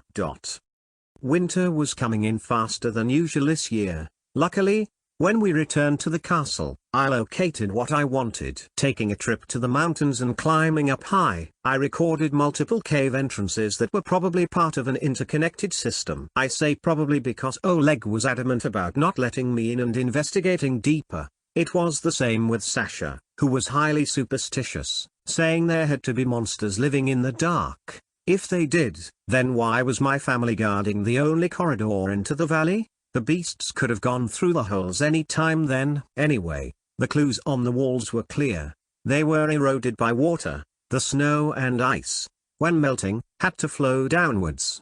And I had the proof I needed that it seeped into the mountain and was going under our feet. It was the perfect filtering process. This was good and bad news at the same time. On the flip side, we could start digging, finding a source, and building my upcoming city's water system. But this also meant when I open up mines, I must be extra careful of flooding. This was not only a boon but also a hazard. I will deal with this in due time. I stretched, leaning back in my chair after putting down my quill. Sasha moaned, waking up in her chair, sitting before the fire, balled up in multiple blankets, looking like a burrito. I really would eat one now. Did something happen? She grumbled, trying to open her eyes with difficulty. Nope, I just finished my planning. I laughed, standing up and opening the door to my balcony. Close it, it's cold, she cried again, wiggling around like a cocooned animal, only her head being visible. I know, but I need some fresh air, I said, standing there, letting the night's cold air blow past me. I don't know what the time was, but it was probably around midnight, and the sky was covered with dark, grey clouds. Snow was falling heavily, and it was beautiful. How did you survive the winters? After a few minutes, I asked, closing the door and walking to the fire, sitting on the adjacent armchair. It was hard. I don't want to talk about it. Now it is much better, she murmured, avoiding my eyes, watching the fire instead. I see. Well, I'm glad you have let up a little. See, I am not that bad. And I was true to my words. The rest of your people are coming along nicely. Come spring, we will start working on the city? She asked, turning towards me, happy that I didn't press on and try to make her relieve painful memories. Yep, I have chosen the spot. Starting tomorrow, I will spread a notice through the region of hiring able bodies. I will also take some of Father's men and start cutting down the forest, flattening the land. We will use the wood and everything else we dig up. Nothing will go to waste. I don't know how many people will show up. I read your draft. Paying with the opportunity of a better life? That sounds extremely vague. I know. But want the first batch of people who will come to be part of the building process. I want them to be proud of what we will build and look at it as their own. You know, I believe if people think they made it by their own hands, they will protect it to their last breath. This city will be for those who are living in it. I want to create a unity that will center around the people, the individual. You will own your own home, your own property. Something that nobody can take away from you. We will? She asked, still a bit foreign to the idea. Yes, don't be mistaken. This castle is not mine, not my family's. The same is true for the people in our towns. We own nothing. It is the Empire's. We are just being allowed to live here. If they ever want to come down on us, move us, replace us, they can do it. Not in my city. Owning your own home, where it can be warm when you want it, she murmured, imagining it, and I saw a happy light dance in her eyes. Hee. Of course we will need rules and laws. So, when the construction starts, I will start working on that. So by the time it is finished, we will have rules set down, but that is for me to worry about. What about the tools? Did you solve it? Yes and no. I shrugged. I will select a few people and start opening up the mine that the church used. For now, I have to work with the tools we have at hand. I will be mostly present there, helping them get started. The others can cut down the forest and flatten the earth by themselves. That should be easy. Have you ever thought about resting? I will rest when I'm dead. I grinned, leaning back my head and watching the ceiling. To be honest, I was way too fired up. And I couldn't wait more for spring to come. 76. Chapter 12. Starting out, 2. I spent the winter mostly inside my room, either teaching Sasha or drawing up my plans. What I noticed was that her mind was like a sponge, quickly slurping up the knowledge and managing to retain it in the long term. Whenever I asked her out of the blue, she managed to give the correct answer, no matter when. I was starting to suspect that magic truly affected a mage's intellect, which was a great boon and a requirement to remember so many incantations and draw complex formations. Now, I only had to find a way to start teaching her magic, but with my plate so full, it had to wait. The moment the weather started to warm up, and the snow began to melt, I was ready to go out, bringing people away from the castle and collecting everyone who signed up to my notice. All in all, I had around 300 people wanting to work. Many were men with no choice, meaning they were either young or without exact skills that they could sell to anyone else. I was surprised that there were many kids between the ages of 11 and 12, and the oldest looked to be maybe 25. Well, in a place where their average lifespan is 50 at tops, I couldn't be picky. I made sure that Oleg and a few capable warriors took the more significant chunk of workers to the area I marked for them on the map. It was from a day walking from here, and I had chosen a spot where the land looked relatively straightforward, and the mountain was forming a slight U-shape. It would be a very well protected spot, and the mountain range would always protect one side of the city. By my estimation, just cutting the trees down and flattening the land would take the whole year, if not more. That gave me enough time to start the primary industry at the mining site and start producing the building blocks we will need and, if I am lucky, maybe some iron tools, too. So, with the rest, We headed straight to the mine, and our first move was to create a clearing. We cut out significant parts of the forest, using the wood to build houses on my instructions and erecting log cabins where the workers would stay. Just that alone surprised them. Which then surprised me, as I think they thought they would live in shoddy tents. Please, this will be a site where they will have to live for the foreseeable future. I am not a slaver to not care about their living conditions. Leon, come quickly. Sasha rushed up to me as I was overseeing one of the houses being built, explaining to the people how to do it, as many of them were still unable to read or follow a basic blueprint. What happened? I asked, expecting that somebody already had an injury. It was bound to happen. I just didn't think it would be this soon. Did someone chop off his own hand already? Did a tree crush him? Nothing like that. We found something incredible. Oh? Really now? She didn't lie. It indeed was incredible. Now that the open pit and the surrounding area were cleaned up, shrubs, vines, and tall grass mowed down, something brilliant appeared. It was a magic formation etched straight into the ground. It was already faded, and some places of it were damaged, making it incomplete, but it was there. Whoa! I exclaimed, ordering everyone to make a cordon and keep an eye out for others in the vicinity. This made my brain whirl, and now I understood that they used magic when mining. I just don't know what this did. But it was a magic formation, so it surely had a function. What is it? Can you tell? Sasha asked, her eyes twinkling with excitement. Aren't you the witch? Why do you ask me? You tell me. I don't know. I had never seen one until you showed me yours. I only recognized this because of that. Well, I don't know yet. I will draw it down and study it. Maybe I can learn a thing or two. Don't try to activate it yet. I see that it's broken. Maybe it will explode and kill us all if you fuse mana into it. Wah! She shouted loudly, jumping backward. Ahaha. Don't be silly. I don't think it explodes just because you are here. Just don't excite it with your powers. I won't. She waved her hands like a windmill, now keeping at least 2 meters from it. Go, look around the mine with some soldiers. Start sweeping away the road and the rocks and try to see if there are more around here. An idea in my mind was slowly forming, but I needed more proof. While the group began to clear more rubble and dirt away, I was drawing the formation into my notebook, and I had already found the first problem. One part of it was missing. Not because it was damaged being left here for decades, but deliberately. A chunk of it was cut out and either brought away or destroyed. It's probably a safety measure, so others won't use it. Replicating it will not be easy. But my brain was already working on it. I was referencing the different parts of it and deducting the missing one from what I was seeing. It was truly like an equation. It's a complex one, but I could work with it and, in its weird way, calculate what was taken away. There are more. Sasha came back, running, out of breath, and sweating. She wasn't used to much physical labor, but she wasn't complaining. How quaint! I murmured as there were 7 more, smaller ones, etched into the ground, previously covered by decades of dirt, now swept away.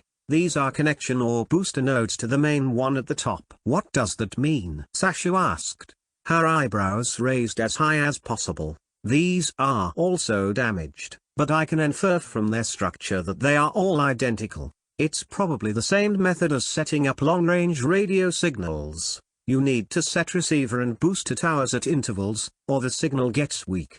But of course, there is a difference between radio to radio and cell towers and Leon. Sasha asked, tapping my back as I crouched down, running my fingers on the faded lines of the formation. I looked at her, blinking my eyes with question marks in them. Are you possessed by evil spirits, eh? Why? That was such an abrupt question I failed to process it at first. You were talking strange. Anyway, what you need to know is that these little ones are receiving the magic from the big one, transmitting it towards the bottom of the mine. So, I rushed down, following my conjecture, and lo and behold, there it was. Another big one at the bottom, same looking at the one at the top. Another one, she exclaimed with surprise while I walked around it over and over again. Keep up the work, and first, finish building the residences. Don't worry about this for now. I stood up, telling the others and sending everybody back to work while I returned to figure this one out. It was 4 days later when I finally finished it. Well, possibly, recreated the formation with the missing part. My calculations should be correct. And I was ready to try it out. To the dismay of Sasha, as she would accompany me in this project, we filled in the missing parts, and I completed the formation with a chisel on all of them. It was crude, but it should be okay. Or I may blow this whole thing up. But I am willing to risk it. Standing back at the top, most of the others retreated to a safe distance, and I was glad that Oleg was with the other group and he wasn't here to say no to this all. The rest of my people were not brave enough to say no to me. Or to progress. Stop grinning, Sasha moaned, pulling on my sleeves. It creeps me out when we may be just killing ourselves. Oh, please, I moaned, rolling my eyes. These were used here by the church and the empire. This has to be safe and not something destructive. Even if I failed, the worst that could happen is that it won't work. Are you sure? Didn't you tell me it could blow up if incomplete? But even then, it was just a wild guess. I am not a formation master. Then how do you know that they won't blow up now? She cried out, her legs shaking. What if you turned them into something dangerous? Then we die. So what? We die. That's what. I am not ready to die. Bah. Don't worry, it's not a big deal. Now, do it. I pushed her before me, infuse mana into the formation. No. I am ordering you, Sasha. No. I refuse to do it. Come on. Please. I shrugged, holding her waist, but she was like a donkey, refusing to move an inch. I'm not doing it. Find someone else. Girl. I grumbled, and with a hard slap, I grabbed her buttocks, slipping my fingers deep between her thighs. It was immediately effective. The sudden feeling drove her over the edge as she flared up, simultaneously feeling multiple emotions, such as shyness, anger, and maybe a little bit of excitement sprinkled on top. She was about to turn around and complain, but her unstable emotions excited her mana, which activated the formation. Hiya! She screamed, forgetting to be angry at me, and I failed to pull my hand away, watching without blinking, wanting to see everything. The formation glowed in a blue light, looking extremely beautiful. It remained active as I saw it pull energy from the air and recirculated while, one by one, the smaller ones also lit up, going in steps until arriving at the one at the bottom. Then nothing. They simply remained glowing and doing nothing. We didn't die? Sasha asked, on the verge of tears. No, we didn't, I whispered, still needing her bottom. Stop it already. Oh, sorry. It felt nice. I laughed, letting her go and walking forward. Leon. She tried grabbing me but missed my hand as I walked into the light. Ooh, I exclaimed at once as I saw my hair be raised, and I felt my weight gone the moment I was inside its effective area. This is an anti-gravity formation. Huh. Now I am really getting it. I can improve this. Aha. Huh? What are you talking wa? Her scream came because, seeing how I was okay, she followed me, but the moment she lost all feeling of weight in her petite body, she panicked. And now she was floating and spinning in midair. It is an area of effect, I continued, turning towards her, letting myself float there with a grin. Nothing has weight here. They could easily mine out the rocks and transport them up from the bottom. Probably had other tools that made it extremely easy to cut it out and bring it away. Ha ha ha ha. With this, building my city will be a piece of cake. Help. I'm floating away, she wailed, throwing her legs and arms everywhere, not even listening to me, her body slowly rising upwards. You are hopeless. While shaking my head, I grabbed her ankle, pulling her down and stabilizing her. Clearly, the formation could be kept on for a long time without further input from anybody. My next question was, how do I turn it off? Probably with a spell. But I knew none, and I don't think Sasha could do it either. So I simply scratched a part of my added solution, and it immediately disrupted the flow and turned off at once. Ha! I can feel my body again. She exhaled with relief. This was too weird. No, my dear Sasha, I answered, licking my lips, feeling I hit the jackpot. This is something that will change my world. You'll see. 69. Chapter 13, First Building Blocks. When we opened up the mines again and carved out the first blocks, I taught the people here how to use the pulleys we set up in the previous days. I decided to go with the safe route and lift out the smaller blocks like that, as the first job would be to start building a road. It would give a basic understanding of how it works, what to look out for, and a good training regime. Pump up their experience a little before we start building something more extensive. What surprised me was how quickly they learned and adapted, and after a month or so, we had a stone road leading out from the mine to the main dirt road that was frequently used. Of course, it was not a perfect, modern road, but it was a start. While they were working on it, I also perfected the magic formations, worked on it tirelessly, and figured out what to add to it to turn it on and off without damaging it. "Are you sure this is going to work?" Sasha asked as I was finishing up my modifications on the actual magic circles. "I am. It is simple mathematics. Even if it is about magic, it follows laws, which I could infer by studying them. I just need a witch to start operating it, as I am useless when it comes to mana." "I wouldn't call you useless if you managed to decode something that nobody else could. You just don't know people who could." "I can't be the only one. Anyway, enough of rubbing my ego." I laughed while grinning at her. "I would be much happier if you started rubbing something else."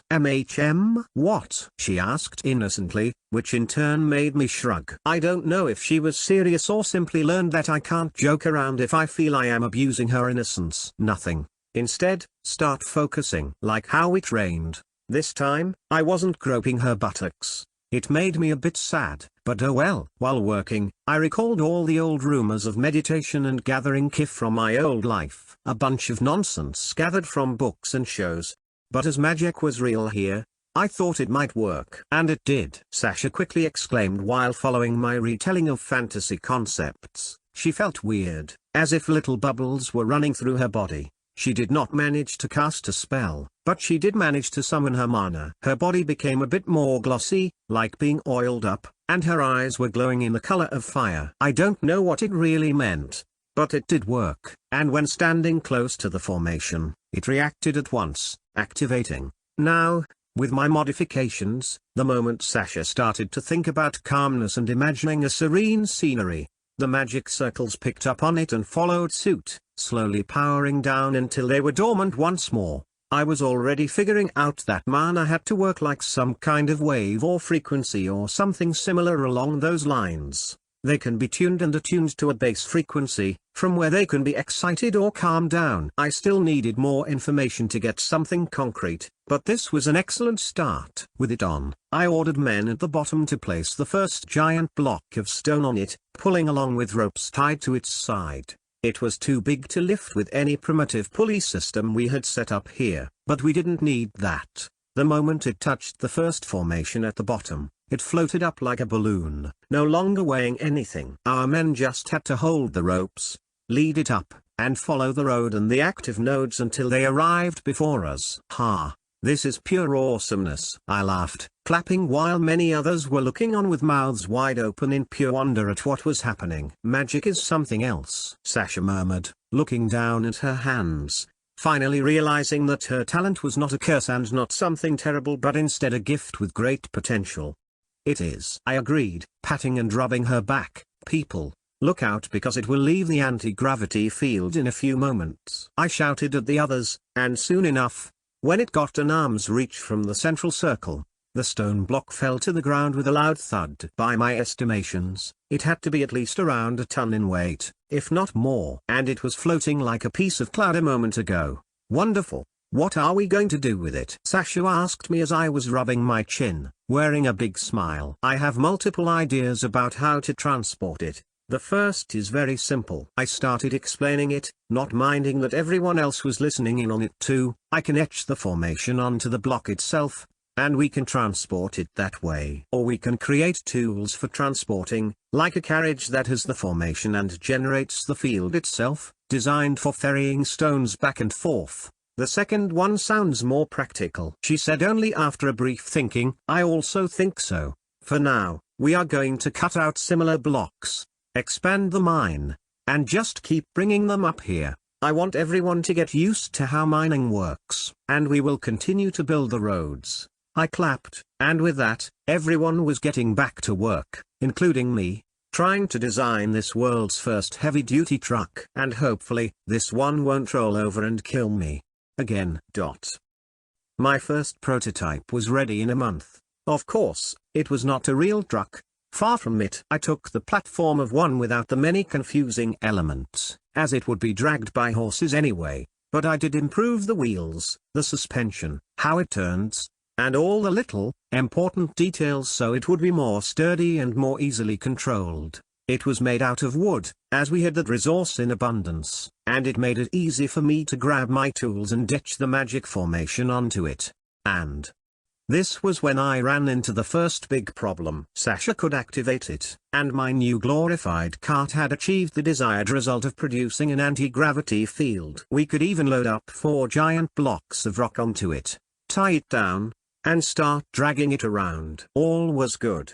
Right until it got far away from Sasha, and it simply turned off. The weight of the stones immediately crushed the whole thing, breaking it apart, scaring the horses, and causing minor chaos. Shit was the only thing I could say. I had to realize there was more to the official magic circles than I first thought. Then I remembered how my basic book told about the crystals that mages use, helping them cast powerful magic. I wanted to investigate and see if our found formations had something to do with that.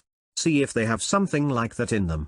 Maybe they were made with a tool or with a conduit of such properties, but I couldn't risk ruining them. My modifications alone were a significant risk, and now I felt lucky that I didn't screw it up. So, for now, I was stuck. Well, Sasha, I think it will be up to you to transfer the stones back and forth. I shrugged while waiting for a new cart to be made so I could etch my magic circle onto it. It will help me train and improve my magic, she answered, sounding fired up. I was happy to hear it and glad to see she was changing her mind. Maybe she was right. If she supplies the formation with mana, perhaps something will be triggered within her and evolve. Who knows? Magic could be unpredictable, and I was helping for some good results. The first trip with the mind stones to the area where the majority of my people were clearing away the forest happened not long after my second prototype was completed. It took 2 days to get there, and it also showed me that building a road was instrumental. The moment we were off from the hastily built stone road, back on the dead one, it was so uneven and filled with bumps that I was afraid that the stone blocks rocking back and forth would destroy my magic circle. Then we would have been stranded. Luckily, that didn't happen. After arriving at our destination, I called for Oleg and explained to him that they would have to break the stones down and start building a road as soon as possible. I outlined it to him on the map, and if everything would go smoothly, we should have the first primary road towards the mine. While the others were amazed by the cart and by Sasha's gift, I took a walk around the now flat and empty space. I was honestly surprised at how quick they worked and managed to clear away the landscape. I had nothing but praising words leaving my mouth. Good. Good. Very good. I slapped Oleg's back, looking around with a grin, while working on the road. I also want you to select people who show talent, who are functioning hard and doing their tasks precisely. What are you planning, young lord? Here. I gave him multiple parchments with my drawings of the city's basic blueprints. We will have to dig these trenches to the exact same parameters as I detailed them. They have to be the same in position and match my calculations. This is really important. For now, don't worry about it. But keep an eye out for those people while building the roads. I need to start selecting people who can then lead others and break them up into working groups. Start motivating them with food. The talented ones can get a bit more every time, okay? A bit more meat and whatnot. Really? He asked, finding it weird. But he wouldn't go against me. I knew that meat was a bit rare in peasants' diets, but I was going to slowly switch that up. We still have some beast meat in the castle. Even you bulky bunch can't eat that much, so yes, instead of letting it rot away, I already made a deal with father. Some will be transferred here, and those who work hard and put in the extra effort will get to eat more of it. Simple. I will trust this to you, Oleg. So use it and motivate them. I want a selection of skilled workers so I can teach them easily. You can trust me, young lord. I will not fail you.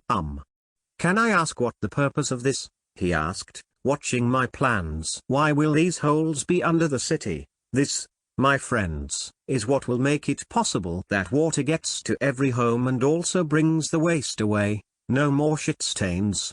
No more stench. This will be a clean city, you will see. 69. Chapter 14.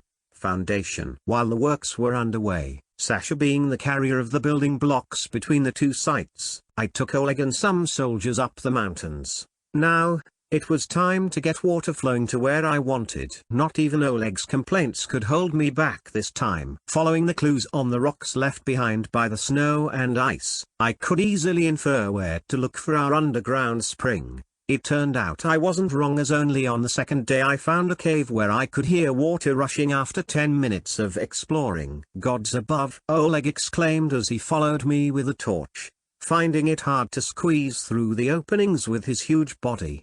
But he was right. What we saw was mesmerizing. It was just as beautiful as my first glimpse at this world, an enormous cavern with flowing water coming from above, rolling down in a hidden riverbed inside the mountain, rushing forward, heading into a hole, disappearing to who knows where. It was like a scenery out of some movies from my time. Like an ancient cave of dwarfs. I just hoped some Balrog wouldn't show up, killing us prematurely. Perfect. I clapped, feeling happy but also careful not to slip. Watch out, as it's not just cold here, everything is wet. You fell into the river, and you will be gone. No coming back from that. I warned the rest while finding a place to stick my torch. Besides our fire, a low, pale blue light came from some kind of moss on the walls. I wasn't a biologist, but I was sure it wasn't something weird in my world. Be careful, young lord. Oleg warned me while I lowered myself, lying on my stomach, and got close to the riverbank and put my hand into the fast-flowing body of water. Whoa, chilly. Scooping out a handful, I tasted it, and even though water doesn't really have a taste, it was the tastiest of all the waters I have ever tried. Hell, it was more refreshing than any energy drink I had while studying. Perfect. I backed off, standing up and looking at the rest. We will mark it. First, we must widen the opening so workers can come in. We will open up a new channel to the river that will lead to the outside and tunnel it down to our city. Young lord, cutting through the mountain will not be easy. It is extremely sturdy. I know, but it is a must. Plus, it's only the cave's opening. After I get my workers who are precise enough, I will start on the foundation of the city. What iron tools do we need will be imported for now, but building an advanced blacksmith's workshop will be easy after water flows towards where we want it. I can build a kiln, and we can start producing our own iron tools. Winter was coming just when we were finishing up the foundations. It was also the first time I could prove to my parents that my formula was right and produced the Empire's secret formula. Cement. I laid down the first blocks myself as my people began to use the stones and my cement to build a base of my city. Mainly the future sewers and pipes. Of course, cutting out round rocks was hard, so I opted to work smart, not hard. We used big blocks that we drilled a hole into. It was much easier that way, and we just laid things down like playing Lego. Although, they didn't get my reference when it slipped out loud from my mouth. Oh well. They couldn't understand why this was important, and when finished, they asked why we buried them. It would have been too much to explain, so I just smiled, saying they will see it next year. This winter, beasts attacked once again. I brought Sasha along, heading to the walls so she could witness it, and something interesting happened. The beasts noticed her very quickly and stopped attacking, like they were afraid of her presence. This made me sure that they had something magical in their blood. Probably in their meat, too. No wonder my dad and his soldiers grew this big. Eating magical beast meat. Don't eat them, I blurted out, looking at Sasha, who was thoroughly confused. Why? They are juicy and tasted good when you gave me some. Yeah?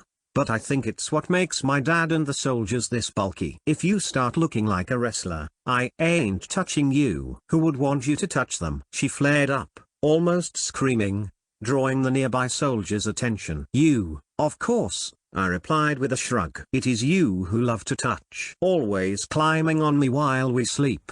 You are heavy, you know. No, I'm not. I rolled my eyes. You could push me off any time, yet you don't. If you dislike it, you are free to leave my room anytime. HMPH. Exactly, I concluded, grabbing her waist. I remember someone caressing my hair this morning. You were up? She yelped, but before we could continue, my father's loud snort interrupted us. Now the prey has gone. TSK. Go back to your rooms and produce a grandson already instead of screwing us over, son. Well, that made Sasha blush to a color that was similar to my hair. But Dad was right. So I led her away. We needed a grandson.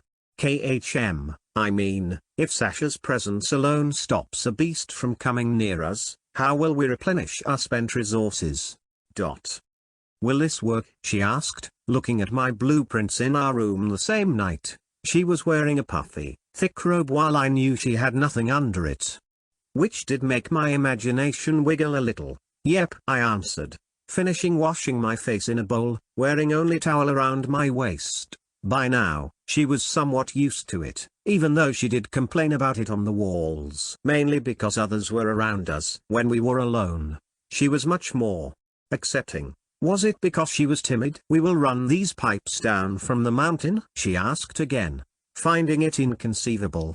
They are called aqueducts. Until better options surface, these will do. You will be surprised how effective they are. If done right, they will be there even after 2,000 years. While I oversee the building of those, you will work with others on this, I explained, walking next to her and hugging her waist, which, this time, didn't result in her complaining. The big one? She picked up another blueprint, looking at it. By now, she could read it fluently and understand the numbers placed on it. Yep, that will be the main castellum distribution tank. Exactly. I giggled, slipping my hand down onto her buttocks. No resistance. Nice. Water will gather there, and with the pipes connected to it, it will be sent through them. Yep. With this, the city will always have running water. In every home. Want to take a bath? Open it, and water will flow. Fountains, decorative trees, and flowers. Everything is possible. It will be nice, sweet-smelling, and stop groping my ass, she moaned, pulling away as I was leaning very close to her neck, breathing down on it. Bummer. I can't focus like this. I don't want to mess it up, so teach me instead of fondling me, you perv. Okay, I answered with a chuckle, sitting down with her and explaining how it would actually work, not just to her, but throughout the upcoming days. I also taught the selected few we invited to the castle for the winter break. The moment winter was over, I led our people out. To my surprise, the moment it happened, another group was waiting for me, asking me to join up with us. Looking around, I realized we essentially tripled our workforce. I hoped some new faces would show up this spring, and it did happen. With more people, I could accelerate things. I delegated them under Sasha, so she should be their overseer and make sure they work as intended. Their first job was to clean away the building site while Oleg brought the others to the mine, which had already expanded to double its original size. When Sasha ran out of materials to build with, she could go and pick up the next batch at the mine and bring it away. Easy peasy. If everything goes as planned, I will be able to finish the aqueducts by summer and connect it to the piping. I would do a test run to see how the water flows before we close it down for now. Hopefully, all will go without major issues, and I can start building the first part of the city. Or more precisely, the inner city with my own palace, and with some surrounding buildings, made out of stone for the most talented people we have. I can't just build my own as it would make me look horrible. Maybe even make them think it was all for my own place, and they will have nothing. Of course, only some of the city would be built of stone. I want variety, so I have already made plans and decided to mix a little bit of Asian and Roman architecture. My own palace will be such a mix, using stone blocks for the base and a wall surrounding it, while the actual building atop it will be built of wood, copying my knowledge about the Forbidden City in my memories. The most genius thing is they made it without nails, so I won't need to waste iron on it either. My only wish was now that I would have at least 10 Sasha with me. The fact that with her around me, I could carve my perfected formation into anything and turn it weightless was a godsend. It made handling the materials extremely easy, and one man could raise any blocks above his head and place them down where we needed them. Maybe they built the pyramids with magic? I was honestly considering it. Young lord. It was Oleg's shout that knocked me out of my things, and I saw him and Sasha run towards me, looking panicked. Not good. What happened? I asked with worry. To the mines. Quick, he said, almost pulling me away while Sasha grabbed onto my other hand. What the hell happened? I asked again, now with a raised voice. A witch. Another witch, she exclaimed, and I managed to kick out my own leg. If not for them, I would have landed face worse on the ground. What? Are you sure? Yes. Sasha nodded rapidly. She is young. Before I had a chance to activate the formations, she went close, and it came to life. She is a witch. Now. Isn't that interesting? I whispered, my excitement going through the roof, and soon, I was the one who was dragging them along to meet her. 73. Chapter 15, Merlin. Arriving at the mines, I was already fired up, wanting to meet our second witch. I was curious as to whether her skills would be different than Sasha's or if she had more affinity towards spells. Who knows? When we arrived, the people there already surrounded a very nervous and trembling kid who barely reached up to my waist. Damn. He was short. And young. There she is, Sasha said with excitement, explaining everything again, but I wasn't listening. My eyes were scanning the kid's features, their long, black hair that was gleaming unnaturally, the intelligent, dark brown eyes and the almost perfect, doll-like body. Yet there was a problem. My senses were not tingling, not like when I first looked at Sasha. This one was not a witch, but a warlock. Hey, Sasha, why did you say there was a witch here? Because she stopped in her steps, looking at me, getting confused, and now multiple heads were turning back and forth between me and the evidently little boy before me. Have you asked his name? Merlin. She replied at once. Merlin, the small boy murmured, correcting her and making me almost choke on my saliva. That is what I said. Sasha protested, not finding the errors in her words. What? There. Fuck, is he like me? Or is this some kind of cosmic coincidence? Is it the joke of a laughing god or something? What the hell was going on? I had to test it. So I spat out something that he would have surely heard about if he was from the same place as me. KFC. What is that? Sasha questioned me, just as lost as everybody else. But I only waved my hand. I already got my answer. Which was nothing. I was looking at him without blinking, and he wasn't faking it. He was from this world, so the name he was blessed with had to be something local. Hey, maybe transmigration works both ways. Who knows? Forget it. I clapped, smiling. Merlin is a boy's name, my little dummy. I knocked on the head of Sasha, who started pouting and discontent with how I spoke to her before everyone at the scene. I am a boy. Merlin nodded, reinforcing my conjecture, and to show proof, he simply pulled down his trousers. Stop it, now, Sasha cried, rushing forth, pulling it up on him, scaring the kid. Ha! While everyone laughed, I rubbed my forehead because this was not what I expected. Don't get me wrong. I am glad that there is a second witch, wizard, warlock, whatever, in my group. But I don't want to raise a kid, not yet. Where are your parents? I asked before doing anything else. And the boy looked around as if he was searching for them. I don't see mom and dad. We came together, but they are not here. They are probably at the other construction. Sasha interjected at once. I hope so. I added, glancing at Sasha. Okay, we will get to the bottom of this, but first, Merlin, can you walk to the magic circle? Yes. He was surprisingly obedient and didn't look afraid at all. He was either a chill little guy or simply didn't comprehend anything yet. My guess was the latter option. Watching, I couldn't help but smile as the moment he got close, the formations came to life without him doing anything. Didn't have to concentrate or think about it. It just happened. This, in turn, told me he had more tremendous potential than Sasha. Or controlling its output had to be learned by anyone magical and wasn't something innate. They presumably can't handle it at first, which is how they get discovered. I think she also thought about Merlin being stronger than her as she began to shuffle around with a bit more nervous look, playing with her hair. Okay. I walked forward, bringing the kid away. let's go and find your parents. I smiled at him, gently stroking his head, and he was quickly at ease, smiling back at me, holding my hand while I instructed everybody to get back to work. It took me a day to finally find his parents as they were at the construction of my city. They were clearly worried themselves sick when they were separated when we split the group, but they were too afraid to go and find their kid or ask for help. They never even dared to look me in the eye when I appeared with their son. When I told them he was magical, the mother fainted, which was unexpected, but I can understand it as usually, that meant the kid would be brought away, never to be seen again. Well, not anymore. I spend hours to calm them down, tell them things are changing and that I won't take him away.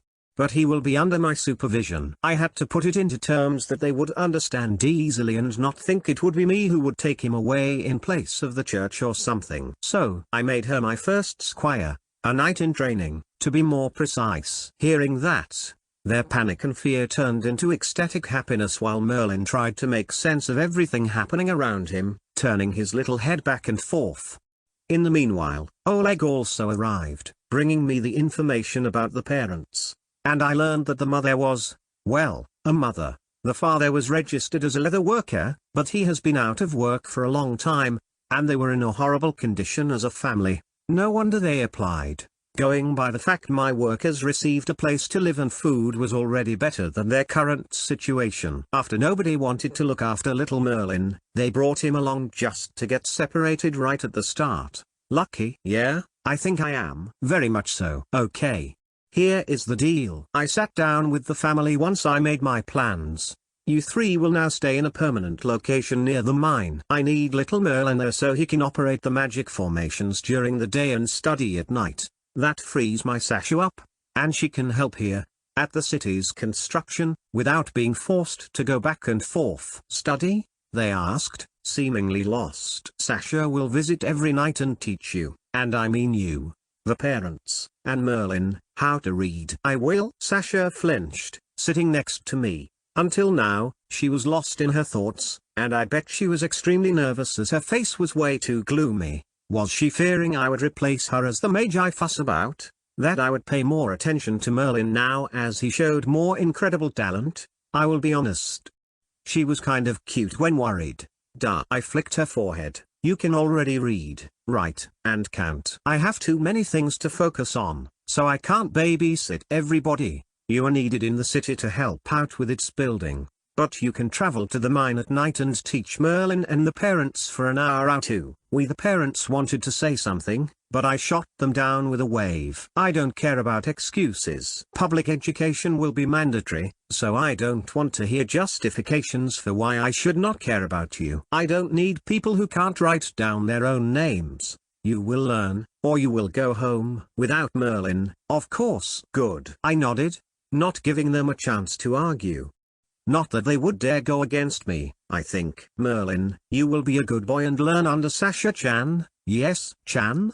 Merlin and Sasha asked, and I flinched because I was letting my idiotic brain blurt out something stupid. It means lady, in the magical language. I lied, and they simply nodded, believing me without questions. Good for you, Sasha, that I am a proper gentleman and don't abuse my power by giving you some idiotic title. Anyway, that is not important. What is important is that you focus on things you can do, which is studying. How old are you, Merlin? She looked at his parents before the mother finally answered. 5, my lord. I see. Well, kids have to be kids, so let him play around until we need him to study or turn the formations on and off. I am not here to rob someone from his childhood. I ended the meeting with a clap and stretching. While leaving, the parents couldn't stop thanking me for the incredible generosity, and I won't lie, it was getting a little bit tiring, so I left them to Oleg to escort them back.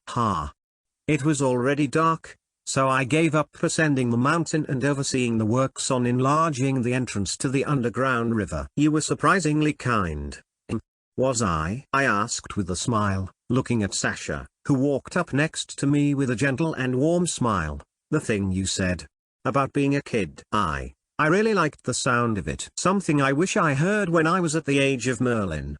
I think it's how it should be. In the future, Kids won't have to work, not until at least 16. Later on, maybe even 18. Yeah? Then what about me or you? Not everyone can be that lucky. I laughed, hugging her waist, pulling her close, and she wasn't protesting. Instead, she went really silent. Hey, Leon, am I useless? Huh? Why do you ask that? You know why. She shrugged, looking at me with worried eyes. I can do nothing. That is how I feel. I can't cast spells or come up with things you do. I can only memorize stuff and do what you say, turning things on and off. But I don't make those things. I never even came up with anything unique. Dummy. Yeah, and don't pinch my butt, she complained with teary eyes, but I just laughed, continuing to knead her bottom. You are worrying too much. Yes, Merlin showcased today the clear evidence that he has mana. He has special powers. Maybe even a lot of it. But you, too, don't forget that. But he is better at it. Is he? I grinned, watching her look at me while holding on to me and ignoring my hand on her buttocks, waiting for me to continue. Or it's the effect of your life? Huh? Think. You were told not to use it, then you escaped and lived for years, suppressing your powers to not get caught. Of course, his mana displays itself differently. He was never told or taught to hide it. Your experiences are totally different, my dear Sasha. So don't worry. You are not worse, not even by a long shot. Really? Really? I leaned in, kissing her cheeks, which turned her bright red, and finally, she realized where I was continuously touching her. So she quickly broke free from my holding.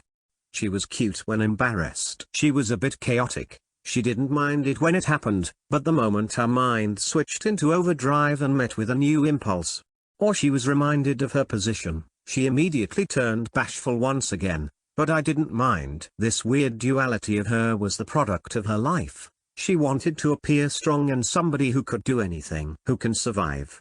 Then when she got lax, she suddenly switched into a young girl, someone bashful, somebody who was still innocent. I will teach him right, she mumbled, playing with her hair and scratching her cheeks. That is what I expect from you. I can't be everywhere at any time, so I need capable people. You are one of my first trusted subordinates, Sasha. I am counting on you. I will do my best. Thank you, Tilda. I walked past her, patting her shoulder before heading to find Oleg, as I had to talk to him about Merlin and his family. I was happy about them, but I wasn't naive. What if they are moles? Agents who keep an eye on the territories for the Empire? The chances for it were low, of course, but not zero. So I wanted trusty people who I knew I could count on to keep an eye on them at all times. 69. Chapter 16, Sasha's Thoughts. I felt confused and afraid. I really did. I have been teaching Merlin for the past 4 days, and he is frightening. He learns much faster than I did when Leon began teaching me. I only had to tell him about the letters, how they look, how to write, and then he could mimic it after a few tries. Of course, copying what I do is not the same as understanding it. But after 4 days of learning half of the alphabet, he already recognized them in a book I brought along. He even managed to guess words with letters he didn't know about yet. He is so much smarter than I am. If he keeps this up, he will overshadow me before he turns 6. Will I be left behind again? Left alone? Sent back to the forest? Will he send me to the church? He said he won't. But what if I start screwing things up? Nobody answered these questions. And I just couldn't ask Leon. He would say no. Of course he would. What should I do, Mr. Moon? Anytime such questions came to me, I always liked to look up at the full moon. Of course, it couldn't give me answers. I knew that, but it was something I always did. There was nobody to talk to for a long time when I was younger. I feel really lost. If Merlin gets powerful and more valuable than me in magic, why should he keep me around? To clear my head, I decided to go to the place we built, and he called it a washroom or something like that. It was just a wooden shed with 2 big basins filled with water. One was to wash off the dirt and grime of our bodies, while the other was to rinse ourselves when finished.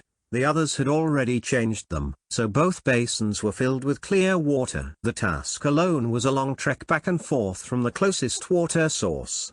That problem will also be solved if he can build those aqueducts. Looking into one of them after lighting the candles on the walls, I saw my sorry expression looking back at me. I was ugly. My hair was messy, no matter what I did, and I was way too skinny. Small. That was the only thing I could say when I took off my clothes and looked at my tiny breasts. After eating well, I gained some weight, so my bones were no longer sticking out. I expected them to change, too. But they didn't grow. Most of the women I saw had way bigger ones. Not to mention Merlin's mother. She had a pair that were as big as my head. Ugh. So unfair. No wonder Leon refused to touch me when I first visited him. Well, that was not entirely true. Turning around and looking over my back, I tried to see the reflection of my butt in the water. He liked touching this part. Maybe because it was more round than my breasts. It does look more plump than those sorry bunch on the front. Perhaps I should let him do it more. He did kiss me on the cheeks. Yes, I should let him do more. Especially now. What if another witch pops up, just as talented as Merlin, but indeed a girl with big boobs and a wide hip. Someone who is perfect for bearing children. I can also do that. Yes, I have been bleeding since long ago. I can have kids. His kids. Mum. Yes. I agreed to myself, shaking my bottom a little and watching it jiggle in the reflection. It was the perfect plan. If I am not good enough in magic, I can be useful in other things. Then he won't send me away, and I can stay with him forever. That would be the best. She did what? I asked, turning towards Oleg, who was standing at the entrance of the cave where at least 50 people were working with pickaxes. We were in the middle of creating the trenches that would make a new tunnel for the river to flow through straight into our stone pipes. Then, the aqueduct would sneak down from here directly towards the city. She burnt down a cabin. The fire was stopped in time, but it was completely demolished. I don't care about that. How's Sasha? She is fine, Oleg answered, gulping, and I knew there was more to it. Continue. Just tell me as it is. She said she was reading cookbooks, imagining how to make meals, making the movements with her hand. And I urged him to continue as he stopped constantly, and I was too anxious to hear what happened. She said it just combusted. Then the fire spread and the cabin was ablaze at once. With her in it, my lord. But you said she is uninjured. I yelped, imagining her being burnt badly, disfigured. I wouldn't want that. She suffered enough while growing up. She deserved better. If nothing else, I will take care of her still. That is there. Weird thing, my lord. The fire didn't hurt her. She stood amongst the flames, unbothered, uninjured. It couldn't burn her. It consumed her clothes, but her skin remained untouched. She said she didn't even feel the heat. She just panicked that she destroyed one of your creations. Oh? Are you telling me she is fireproof? Or was it because it was her magic that conjured the flames? I don't really know, my lord. It was frightening to watch. It burned so fiercely that it left only ash behind. Not even charcoal. The wood is gone. How interesting. Take me there. I want to see this. After arriving, the scene was magical. I mean it. The fire clearly burned in a circle, right around where the cabin was. Nobody dared to go close, afraid it would burst into flames once again. Worse. Sasha was huddled up, far away from the camp, sitting below a tree, hugging her legs, face buried in her knees. She looked like a lost puppy. Wait here. I told the rest, and when Oleg opened his mouth and tried to stop me, I looked back at him with eyes that told him I was not in the mood for nonsense. If you dare to tell me it is dangerous, just stop now. Don't anger me. Walking up to Sasha, I couldn't help but smile as I crouched down, gently patting her head. She flinched and looked up with her puffy, red eyes. I knew at once she was bawling them out just an hour ago. I didn't mean to. She sniffed, but I simply laughed, patting her head and pulling her into a hug. That was awesome. Eh? She yelped, going stiff as she didn't expect something like this. I am sure of it. Oleg told me everything. Damn. I wish I could see it again. Again? But, this means your magic reacted to your thoughts. I bet you focused on it really hard. I don't know. But Leon, I am dangerous. What if I burn you or anybody else? And with that, she hurriedly pushed me away. Don't be silly. I resisted and pulled her back into a hug again. I don't think you would want to burn me, so it won't happen. I trust you. But I trust you. Got it? Why yes. She relaxed, hugging back, burying her head in my chest. I'm not angry. Quite the opposite. This made me excited. And now I have so many questions that need answers. But I don't know how it happened. We will figure it out. I already have ideas. But we need to check something first. Eh? She yelped as I pulled her up, and when the covers fell, I realized that she was naked. Oh my. I looked her up and down, remaining unabashed and letting my gaze of its fill. You little exhibitionist. I like it, Anexi. What? She murmured, going red in the face. But she wasn't covering herself now. You like it? Really? Duh, I do. I grinned, grabbing her waist with two hands, making her shake it, and she followed my lead obediently. Sexy. Come.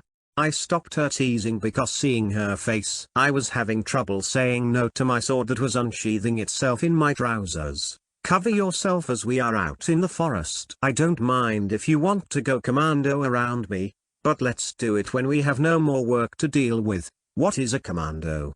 She asked again, dressing up in the blankets that were given to her, looking like some kind of ancient Greek philosopher as she followed me barefooted. Don't worry about it. I cleared my throat, looking at her. I can't molest you when we still have work to do. If you want that, come to my tent tonight. Okay. She nodded, making me trip as I was just joking. Well, I wouldn't say no to it. She is a cutie and a kind girl. I would happily accept her if he accepted me. Ugh, focus Leon. Hee hee. What? Your face went a bit red, Leon. She giggled, finally in a good mood, as we arrived back at the scene of the fire. I was walking around it for minutes before ordering the others to bring a broom over so I could gently sweep the top of the ash away. I was careful not to touch the ground, and my first thought proved to be true. Do you see this, my dear Sasha? I asked with a wide grin. There are markings on the ground? She crouched down, looking at it curiously. Burnt into it. It is a magic circle. I nodded gently and continued cleaning the top, trying not to scratch or make it indiscernible. There was a magic circle here. One that we missed? Nope. I answered, seeing her mind work, but I continued, not waiting for her to catch up. This was left here by you. Your mind and mana, to be exact. Do you know what this means? And not really. She answered honestly, lowering her head. Magic is part of nature. I whispered, licking my lips. This means that all magic circles are part of the law of nature. What you burnt into the ground, my dear Sasha, is a fundamental law of nature. Now, help me carefully clean it as I want to draw it. What we have here is the world telling us one of its core laws concerning magic and mana. Ahaha. This is awesome. What I didn't see at that time was how Sasha was looking at me. As if I were. Those eyes would have made me kiss her. The look of relief and rising joy, making her eyes glow, just made her even cuter. But, later on in life, I did have time to see her like that. Many times, in fact. 76. Chapter 17, A Steamy Night. It was at night, and I was holding a torch, coming down from the mountain, feeling extremely tired.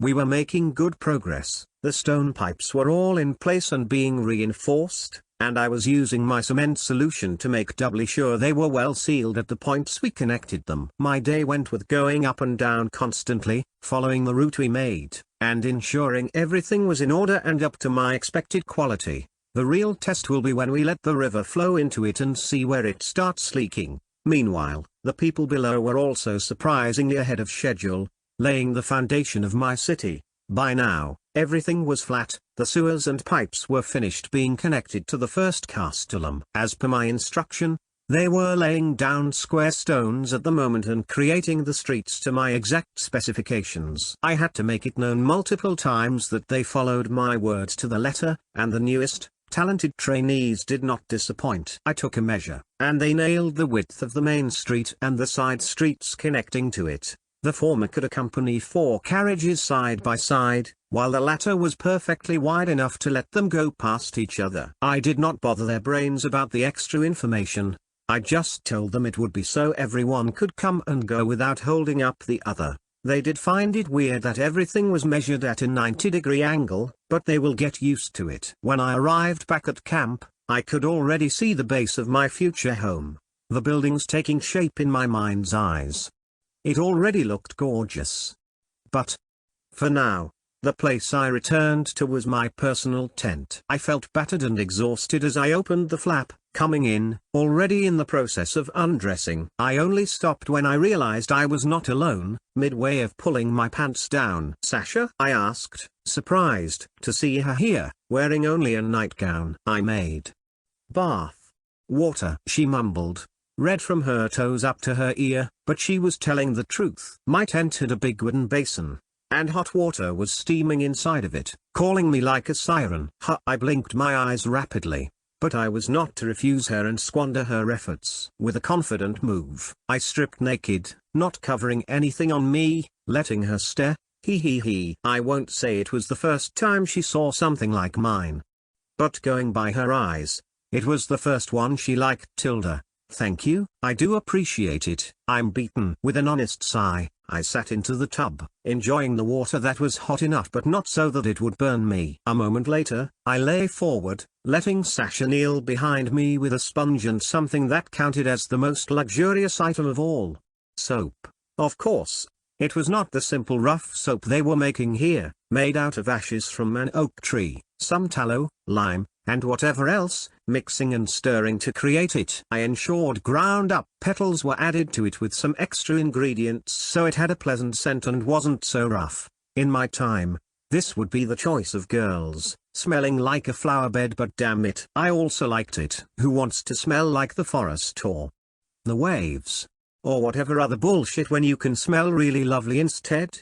It was something that I mentioned in passing to Mother once, and since then, my household has started producing it, albeit in very few numbers. Oh well, once my city is ready, we can mass produce it, and everyone can say bye-bye to smelling like a wet hog. Wait, could I make a profit of it? The thought alone stiffened me and stopped Sasha from moving her hands, thinking she hurt me. "Leon, this is nice," I moaned, not thinking about the idea further, as she scrubbed my back. Her fingers were ever so gentle that I could fall asleep amongst them. "Thank you," she replied to me, clearly startled but also happy, continuing it with a bit more vigor. "I like it when you are this caring.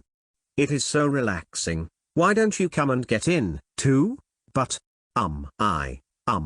okay. I was surprised once again. I expected her to say no, but instead, I turned around and watched her undress while looking sideways. She tried not to glance at me while she climbed in, and in return, I had time to inspect everything about her.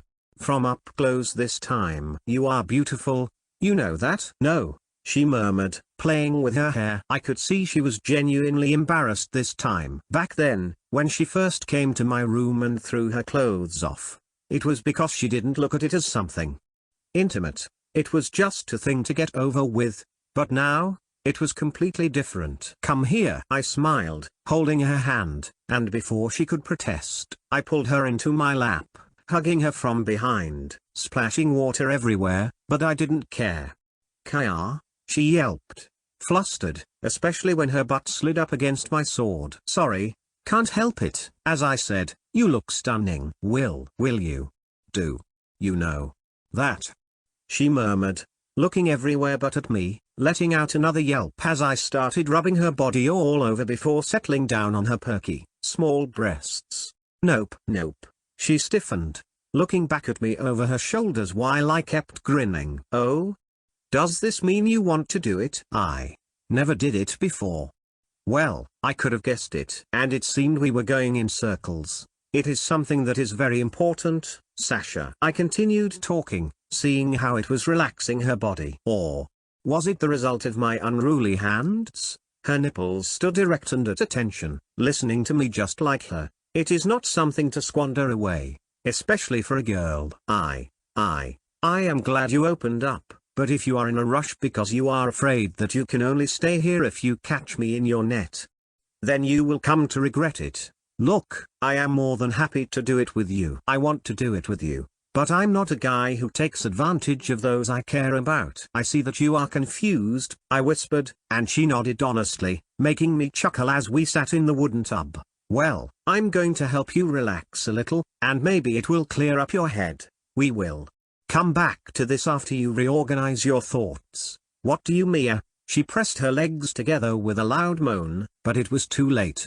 My right hand had already slipped between them, and my fingers were exploring a hidden valley, looking for the little monument erected in it. It wasn't hard to find it and start caressing her in a way she knew nothing about. I enjoyed how she constantly wiggled in my embrace, moaning and grabbing onto my hands, her nails digging deep into my skin. She was beautiful and a bit wild, holding her right breast in my left hand, keeping her from escaping. I played with her body until she finally reached the peak of sensation. I felt something warm hitting my palm underwater, but I didn't mind.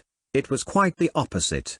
It made me proud. I still got it. Watching her eyes go misty and her body falling limp, I just held her in my arms, letting her breathing return to normal, gently rocking her like a baby. When it did, I realized she had also fallen asleep yet still clung to me. I wasn't about to wake her up, so I sat there, caressing her, and after I got out of the tub, I dried her and myself. Even through all that, she didn't wake up at all. I was still pent up, and had no outlet for it now. But it was worth it. I wasn't in the mood to dress up, and neither did I put clothes on her. I simply carried her to my bed and snuggled up to her while pulling the sheets above us. This is the way to go to sleep. For sure. It didn't take long to doze off and relive everything in my dreams. Hee hee. In there, it was even more exciting as I didn't have to hold back at all. Should there be chapters like this later on? Yes. No. Total voters, 201. Cast vote view results. Oops. We ran into some problems. View results. Should there be chapters like this later on? 74. Chapter 18, First Step, complete. Waking up the next day was wonderful. Sasha was pretty silent and didn't know where to glance, but she didn't look angry. She even helped me dress up, so I guess all was fine. Tilda. After eating breakfast, I was at the back of the city, heading up the trail, checking the last connections of the piping before we began. I would lie if I said I wasn't nervous. Back up top, people had already carved a path into which the underground river could split. They were only waiting for my word to break away the last part. When it happened, I was rushing down, following the pipeline, watching for leaks, but miraculously, it worked like a charm. By the time I arrived at the bottom, Sasha was already waiting for me, excited, explaining how water was filling up the castellum. Great. Let it be filled before opening the valves and letting it flow through the city. It was the first stress test. From here on, what would push the water forward was not gravity but simple pressure. I watched with my breath being held as it took some time, but the open ends of the smaller, thinner pipes finally burst out with water, signaling everything was working as intended. I watched as it flowed towards the finished sewers, disappearing from sight. Goodbye, shit-stained streets and the smell of pigsty. Ha! While I observed my success with a wide grin, others were also marveling at what we had just achieved. They finally realized this meant no more walking a kilometer to the river and back, digging wells, or taking a bath only once a week. They already knew that the pipes that were sticking out of the ground were where houses would be built. It meant everyone would have their own bath in their homes, which was still like a fairy tale for them. Great. I think the first step is complete. Time to move on to the real work. The real work? Sasha asked, thinking we were already doing that. Oh yes. I nodded, hugging her waist and pulling her close. Get to building homes. I will split up our people into 3 groups. The most talented ones we collected will work with me as I begin building my palace. The second group will assemble the surrounding infrastructure and housing. The third will continue the work on the roads and in the mines. I already laid out my plans. They just need to follow them, and we can build up houses quickly. Maybe do it in a year? In a year? Sasha gawked, thinking it was impossible. Why not? The magic circle of ours that makes things weightless alone is a great tool. One man can lift up any log, block of stone, whatever, and place it where it needs to be. The hardest part of construction is out of the window like this. Oh, this reminds me, I had an idea about magic. She chuckled, and I nodded with a grin. Remember the circle you burnt into the ground before? I was studying it and comparing it with what we have at the mines. Some parts are an exact match, which, in turn, told me a lot about how they work, so I made several new ones. I want to test them out. Should I bring Merlin here? She asked, a bit unsure and loosening her smile, which became less honest. No, I need his presence at the mines. We are still working, producing what we need. I told them to start expanding, and it turns out the iron vein we found runs deep. Anyway, he is still a kid, and I want you to work with me now. At least you can control your magic better. Anytime. She nodded like a chicken. I feared her head would suddenly fall off. Later that afternoon, further away from the constructions, I had my new inventions ready and set up. I call them inventions, but they were nothing more than 3 thick wooden logs and 1 blacksmith's tong. I was accompanied by Sasha, Oleg, and a few other soldiers who were here to protect me if anything goes wrong. Well, if it does, I don't think they could shield me from it. What do you expect to happen, young lord? Oleg asked, being apprehensive of it, feeling it had to be dangerous because we had come so far from the city. They are all different, and I don't know if my calculations are right or not. You see, making up magic formations is like working out an equation with too much unknown. I can think of some possible solutions going by nature's law, but I looked at them, foregoing to explain it further. What I am saying is that there is a high chance I messed it up and made bad alterations, so they will blow up. Sasha yelped, making me twitch my mouth. No. They will simply not work. Oh, she blushed, lowering her head and making me chuckle. Okay. There is no reason to delay the inevitable, so come Sasha, try to focus on the first log. I inscribed the formation on the back of it.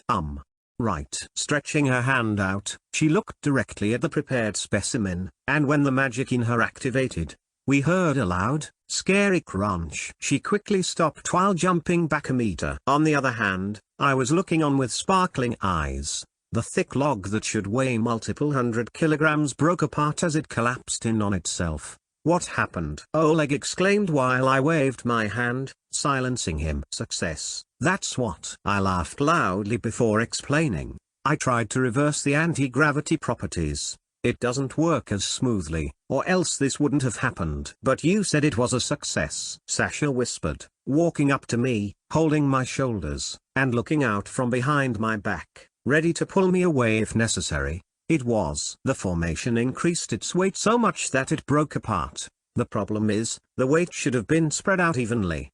Instead, it was concentrated where I put it, so it needs tweaking. Young lord, does this mean that the thing became heavier when activated? Much, much heavier. I nodded, happy to see that Oleg caught on quickly. What use does that have, young lord? Right now? I don't know. I'm just experimenting. But we could use it to drop a pebble on someone but raise its weight to that of a boulder or seal away something, and then a wooden door becomes as heavy as a mountain. We can find a use for it later. I just want to see if my modifications work as intended or not. Okay, Sasha, now do the same with the next one. The second log was a bit more fiery, literally. On it, I combined the one formation that Sasha left behind and parts of my very first invention that I showed her, in a snap. The wood has gone up in flames like it was doused in kerosene. It burnt like the sun, and it wasn't put out even after Sasha stopped concentrating. What was strange was the fire didn't spread but remained attached to the log where the formation was placed. Pouring water over it also had no effect. It just turned it into vapor and kept burning on merrily. We had to wait until only the ash remained behind, which only took around half an hour. Fire that can't be put out. That is a potent weapon, Oleg exclaimed, rubbing his hands together, the soldier's eye. I looked at him with a smile. I had a different idea, if I can adjust its intensity and how long it can burn. It would be the perfect addition to the blacksmith's workshop. Not to mention, I could use it to create kilns and smelt steel with less effort.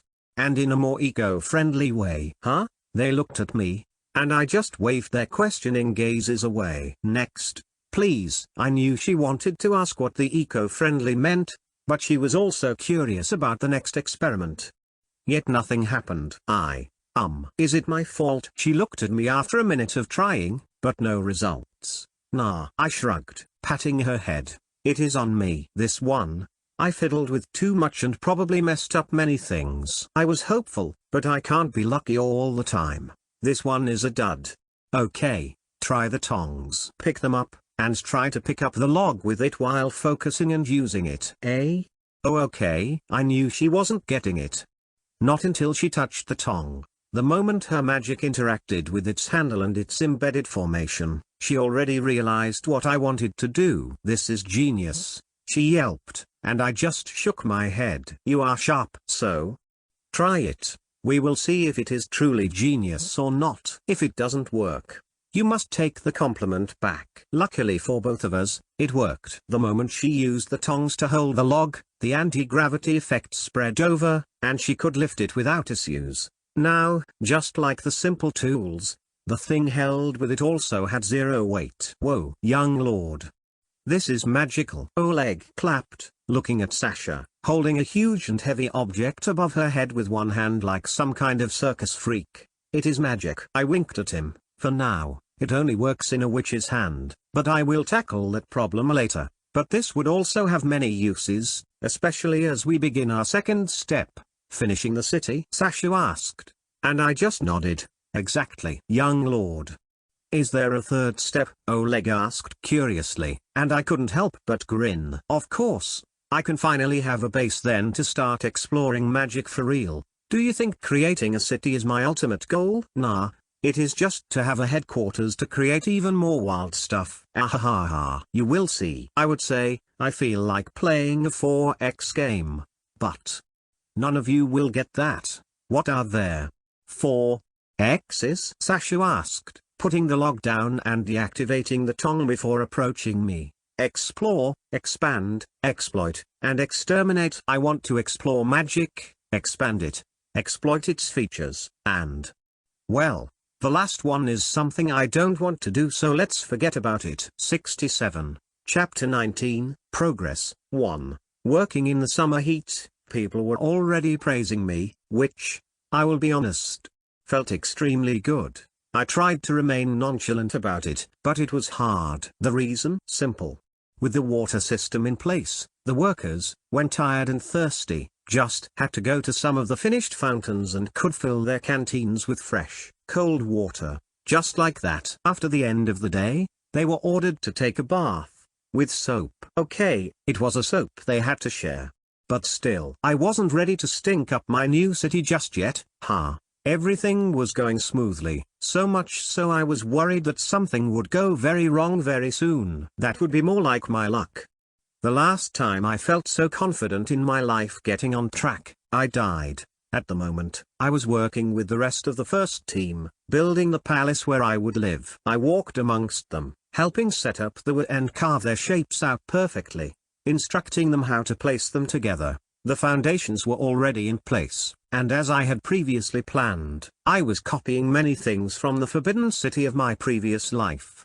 It was easy to create the base, made out of its stone walls and steps. The difficulty came only later. It was hard to teach them how to carve out the wood how I needed them. We wasted a few weeks until they started getting it right, but it did not matter as I expected it. What was really helpful was that all the materials were weightless with Sasha around and my formations working perfectly. We could juggle around multiple heavy and tall wooden beams and rock slabs as if they were simple feathers. I just can't get enough of magic, it seems. Young Lord Oleg walked up to me hurriedly, and I was surprised to see him back so soon. A month ago, I sent him and my parents' men to visit my mother's region to procure more tools and raw iron for us. It was best to do so discreetly, and I was surprised to see him come back so swiftly. Already back, everything went smoothly. I put down my used and old tools, ready to take inventory of my new ones. Yes,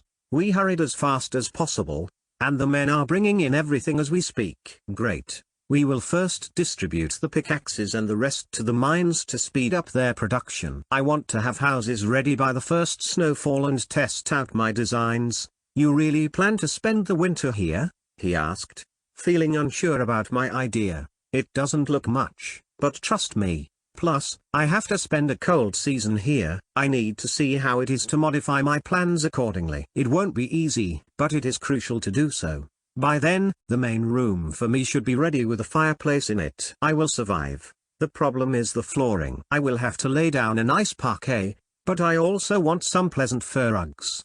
If we get beasts attacking us again, try to kill some and skin them carefully. We will keep an eye out, young lord. He saluted, taking it as a mission. Also, there is something I think I need to report.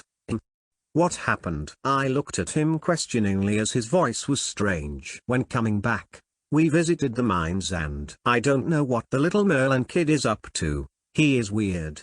Explain. I furrowed my brows, placing my hands on my hips. The kid was weird. With a capital W.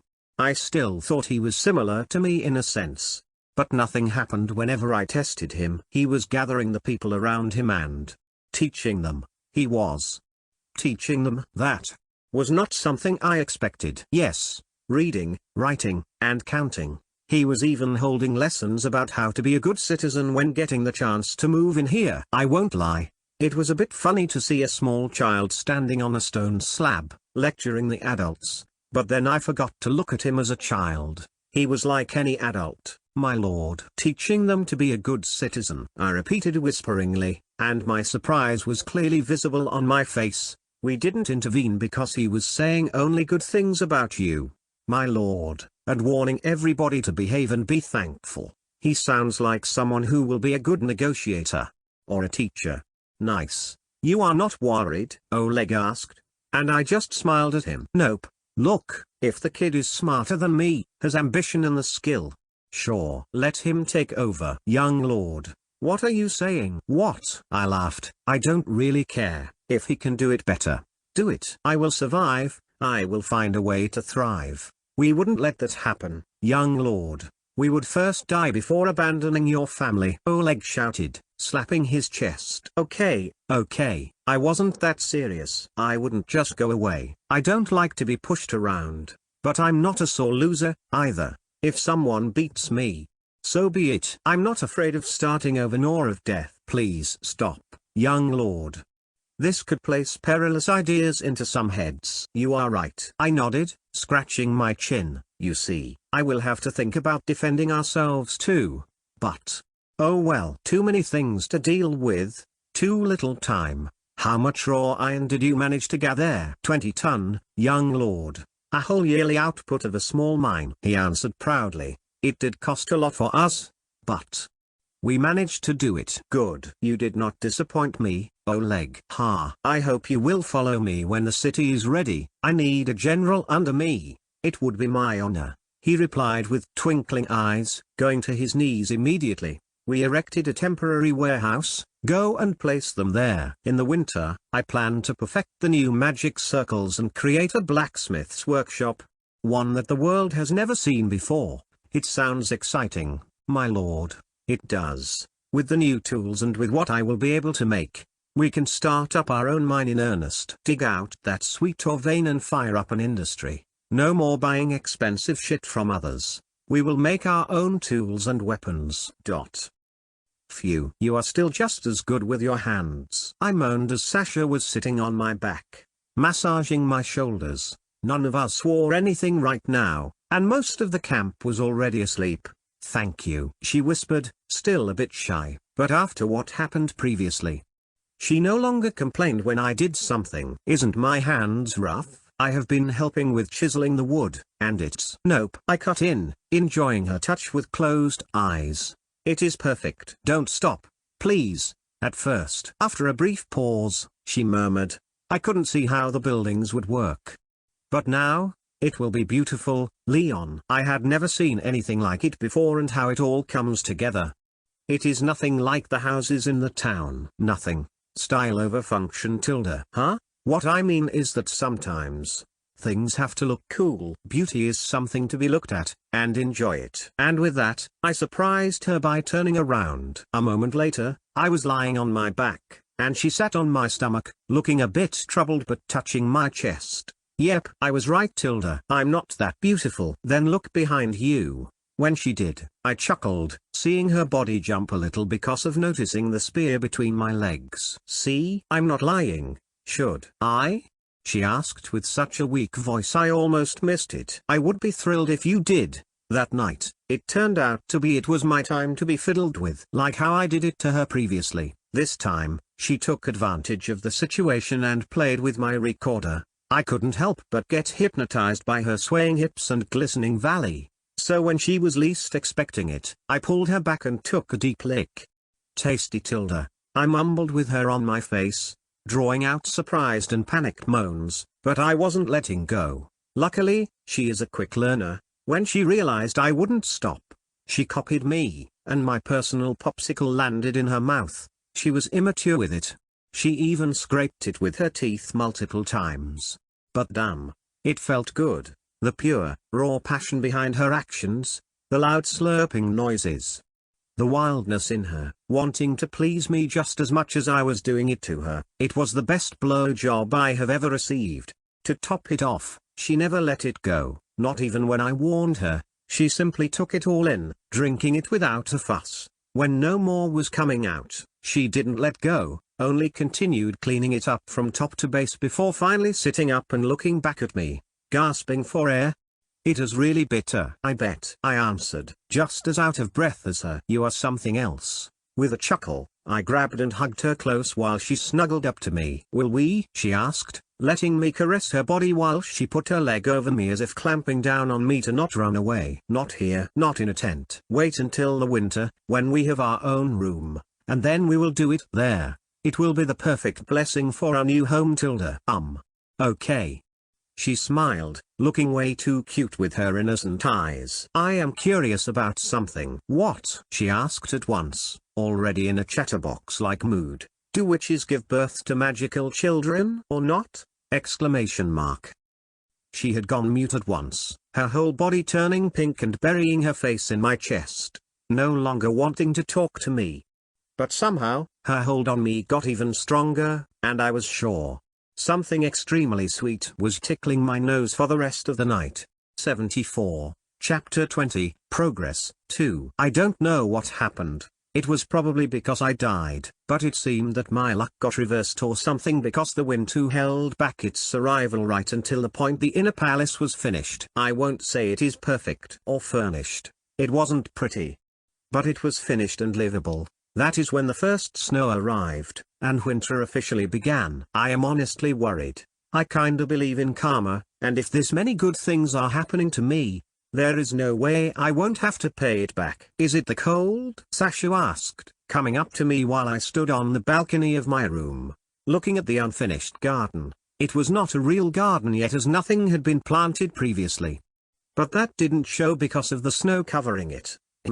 Why do you ask? I turned towards her while she put a thick coat on me and pulled her own tighter around her neck. Your face looked troubled. Ah. No, I was just thinking about stuff. You worry too much. Everything is going well. Yeah, that's it. I chuckled, walking back to the room and closing the door behind me. For now, it was still bare bones. We had a few rugs, a bed, and a big fireplace where, right now, orange flames were dancing. Nothing else and no real luxury to speak of, except for the fireplace. It had a magical formation put in the bottom of it, and with a bit of experimenting, I perfected it. Right now, no matter what we put in there, it came to life with a thought from Sasha and started burning at full power. What was even better is that it produced no smoke. I was so mesmerized by this magical fire that I even tried using snow and operating it as its new fuel source. And it worked. I watched snow catch on fire and burn, warming up our room. If someone told me this a year ago, I would have slapped him across the face for taking me for an idiot. Sasha didn't find it weird, saying it is what magic does, but that was not an answer for me. So I started studying it and developing theories about what was happening.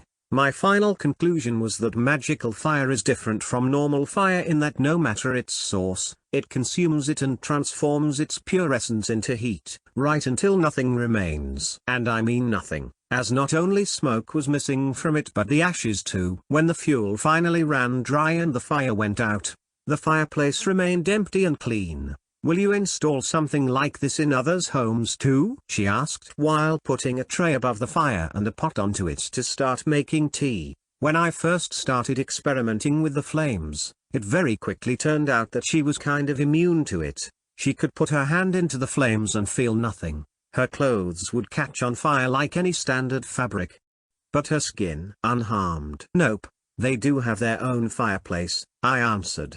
"But that's it. I can't have you and Merlin go around igniting magical fires all around the city, or you will do that until the end of times. Not everyone can get everything, you see. They are already grateful." She smiled, leaning against the undecorated, raw stone fireplace, watching me. "Having a home, even if they have to share with others right now, is something we never dreamed of. Not when we were in the forest. Even the villagers here.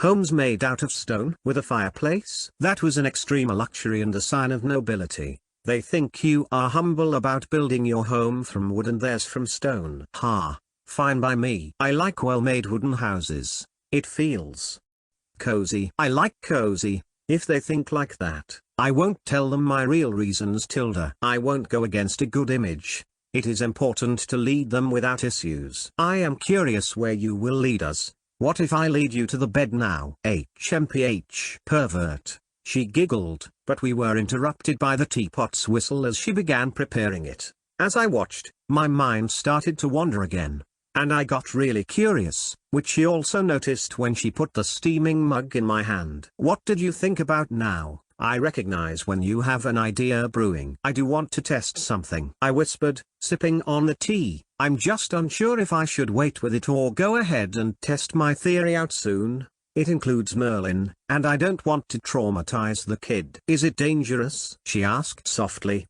a hint of worry in her voice. "I can do it if it is, kinda, but you will have to do something else. You see, I have been thinking about this. About magic. About how it seems it has multiple elements. When you concentrate it, you summon fire.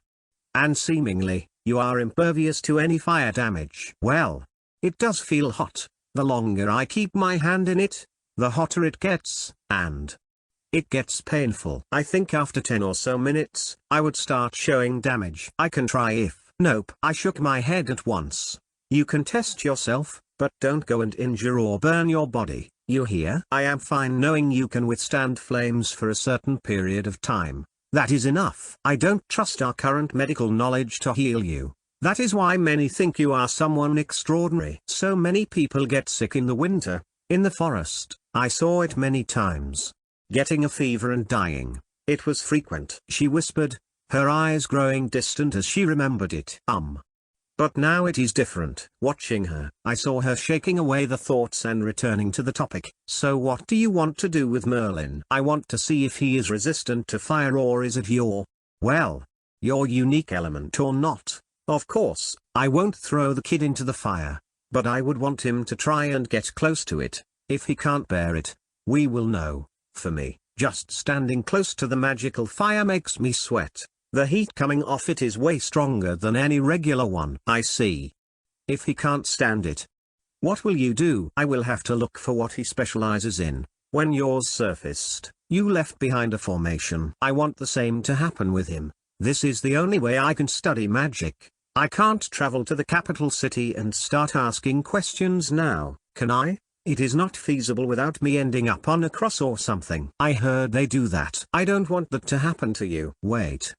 There are crucifixions in place?" I asked as I just jokingly mentioned it, but seeing her nod, I had to accept it. Thinking a little, it shouldn't be that weird. Torture is universal. And of course, people will come up with it here, too. I heard that there are even worse things done to traitors. I bet. Well, that is why we are doing things here where nobody really comes and looks because it is a backwater place with muscles for brains as leaders. You are not like that." She chuckled, hugging me while I hugged her back, rubbing her head. I was talking about my father. Especially in the winter, all the blood from his brain wandered down to his crotch, banging my mum day in and day out. Well, there was really nothing else to do when beasts weren't attacking. They did it all the time. She stiffened up but still remained hugging me. Yep, right next to my crib. Wait. You remember it? Whoopsie. That slipped out. Don't tell anyone, okay? I do remember my baby years, but I never told this to anyone. Not even my parents. I won't, she replied with shining eyes. The fact that she learned a secret of mine seemed to completely excite her, and well, her shining, innocent look excited me. Soon, my lips sealed hers, and I pushed her down on the bed. A moment later, she didn't resist, even opening her legs, welcoming me. It didn't take long to throw off our clothes and continue immersing ourselves in a passionate, long exchange of saliva. When our lips parted, it was connected with a long, thin bridge that only broke apart when she sheepishly looked down where I was poking against her slippery slit. I want it. You are not the only one, I answered, and after a bit of fidgeting, I pushed on. There was little resistance to finding my way in, and her body was so excited the sheet under us was already soaked down to the bed frame. When I felt pushing against the soft resistance inside, I leaned ahead, kissing her and thrusting forward, going in deep with one move. Sasha loudly moaned when it happened, wrapping her legs around my waist as I lay on her naked figure. I don't know if it is because I am reborn in a new body or because she is a witch, but she was extremely hot, literally. I mean, can I move? I whispered, not wanting to hurt her, and she nodded almost immediately. It stings a little, but that's it. It isn't bad. It is very great. Ah, she stuttered, gasping for air every time my body moved and twitched, and I was the same. She was taking my breath away. I never felt anything similar before. Okay, I didn't have that much experience to boast about, but I wasn't a virgin. But Sasha here, she was like an angel. I had never felt something so soft, hot, and yet tight. I don't know how many times I could move my hips while continuing to kiss her neck and body before I shot my load into her womb. But I was trying my best to not be a quick shot. In the end, I wasn't thinking about pulling it out, not even for a minute. If she gets pregnant, I would be happy. And the way she was holding me and moaning in pleasure when feeling how her body got washed with my seed told me she was just as satisfied. None of us said anything and just lay there, still connected for the upcoming half an hour. You are still stiff, she chuckled, and it seemed something did awaken in her as I found myself lying on my back and she sitting atop me, slowly moving her hips, grinding against mine. What did you expect? You are too wonderful to calm down. Well, if that is true, we can do it through the winter. There is really nothing else to do. She smiled seductively, and at that moment, I knew I hit the jackpot with her. 79. Chapter 21, Problems. Winter. When most things stop, hibernate, and nothing really gets done. A time when I remember how my parents were trying to make a little brother or sister to me. Well, times have changed. Now, it was my turn to do it with Sasha, and we were getting pretty good at it. She even started initiating it when night came. I could get used to it. Sadly, not everything can go on forever so smoothly. The first problem came knocking in right in the middle of winter. We had a day when the cold was so severe that some of the exposed pipes cracked, the water froze solid in them, expanded, and destroyed parts of the aqueduct, especially around the foot of the mountain. Those that were buried survived without any problems. The earth itself was a good insulator and would not let the water freeze. The problem was those that were above ground. Is it really bad? Sasha asked as I was returning at sunset, taking off multiple layers of clothes while patting the snow out of my hair. Manageable. I chuckled, letting her help me undress. We built it in segments, so it is easy to replace parts of it. Luckily, not the whole line is busted, but it will set us back around a month or so.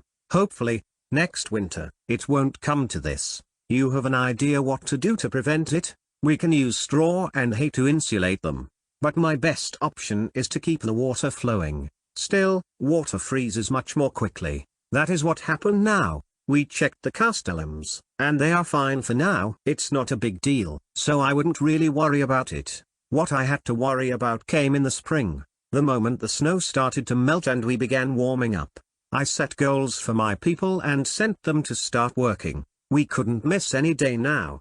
Not if I want this year to be the opening of my city. Yet, once again, only a week in, disaster struck. Back at the mines, while going at the Orvain per my orders, the wall broke through. We hit an underground cavern, and the worst thing was hidden behind it when it opened up. Water, freshly melted, ice-cold water. It was the first time I lost people, 4 in total. The hypothermia got to them before we did. TSK. I felt horrible, not because the mine was destroyed and turned into a mine lake, but because people died under my watch. Nobody blamed me. Although, I have a feeling they would dare to do it either way. I made sure their families were looked after, and while thinking about what to do now, I also had to look for a place where we could open a new mine. This was not good, and it was making me tired, even refusing Sasha's advances and opting to simply snuggle up to her instead when we went to sleep. I thought about why it hurt so much but couldn't find an answer. I was a soldier before. I saw death multiple times. I lost good friends, too, but now it made me lethargic.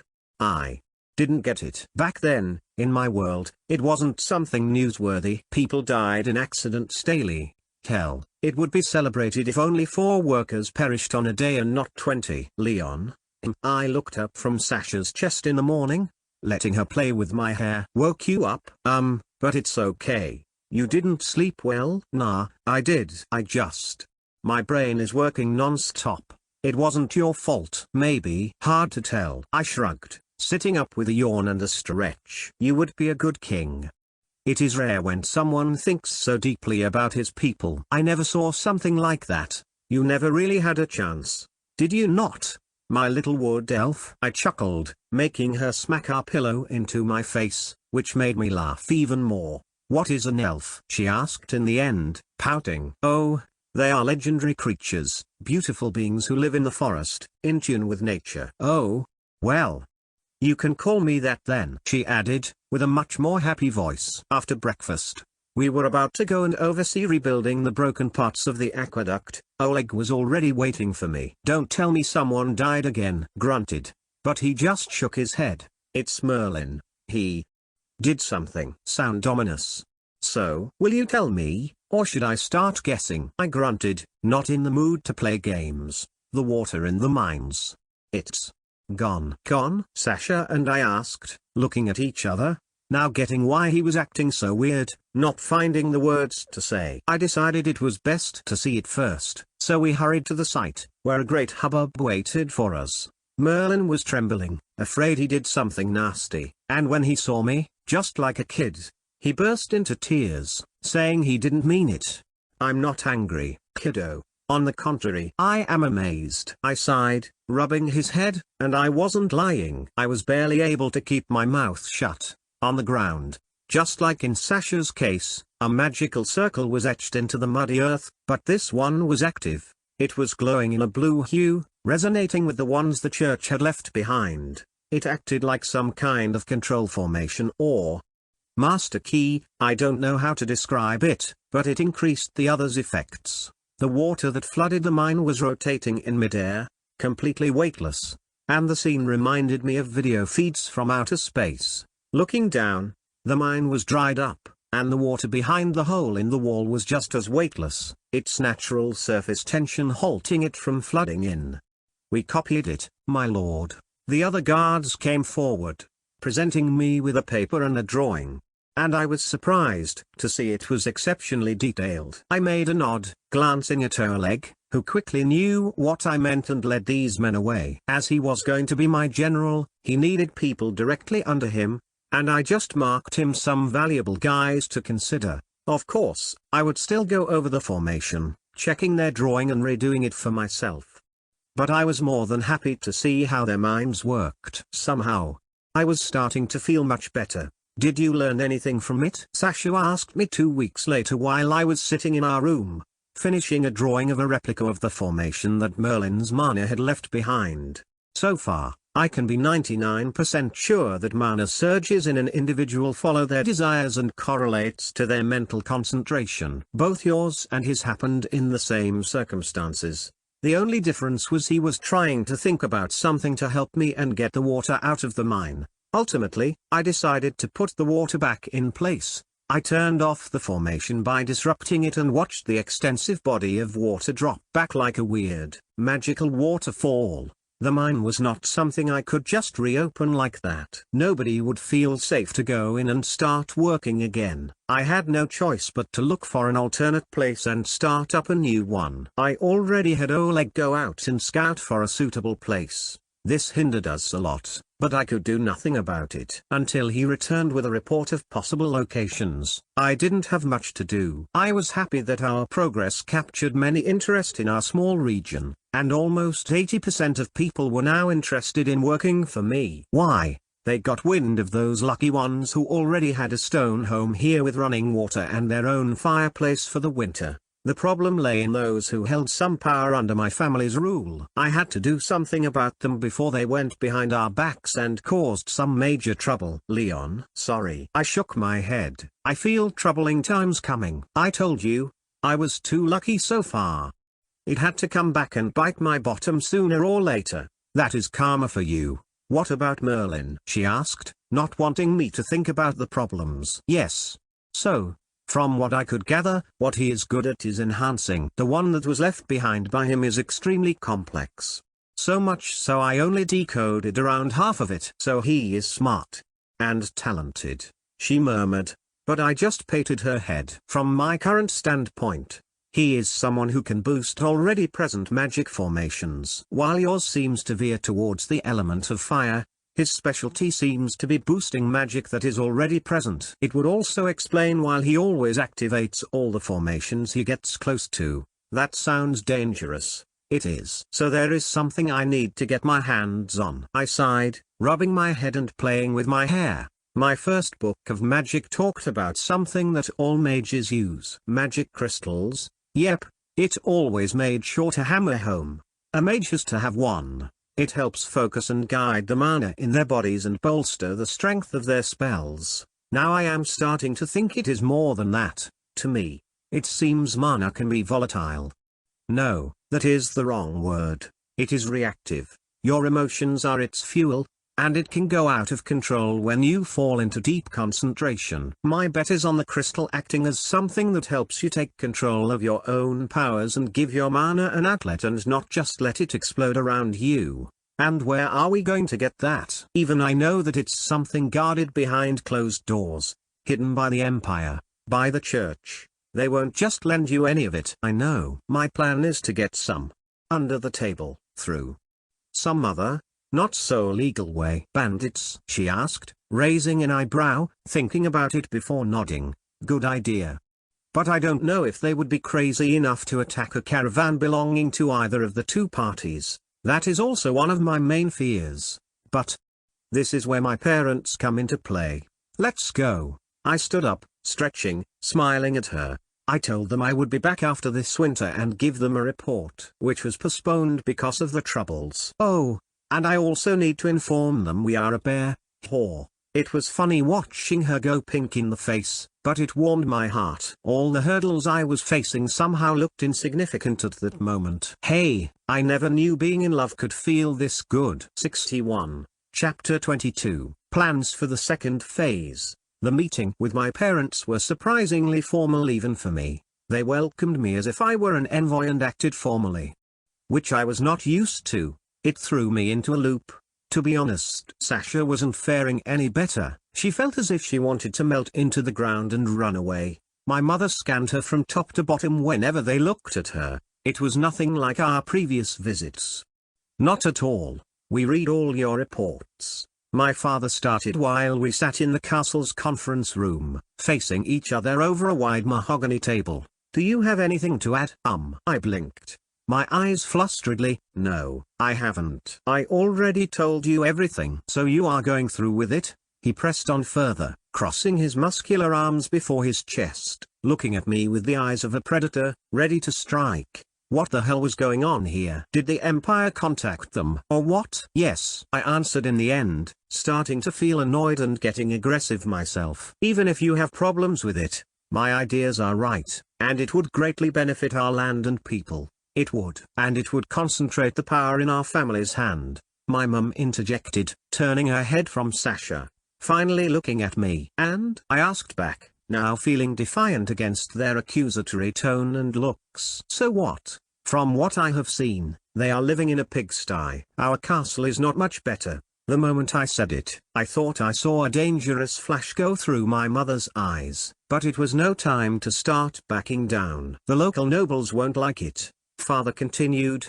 and in turn, I couldn't help but chortle. So what? They have power because of us. They were appointed to lead some sectors, oversee food production, hunting, the security of the towns, and so on. Are they really nobles? I don't really see them that. They are the same as any other civilian under us. The only difference is that they pocketed benefits for themselves, skimming off the top that is coming from our rule anyway. Are they unhappy? Why should I care? They have power. Bullshit. I slammed at the desk. They don't. I have the power here because all the people who have been working with me in the past summers realize what I am doing, especially now that the skeleton of my work is getting visible and they could experience the bare-bone functions, keeping them warm through the winter. They still have influence over many and can raise an army. An army? I smirked at my mother.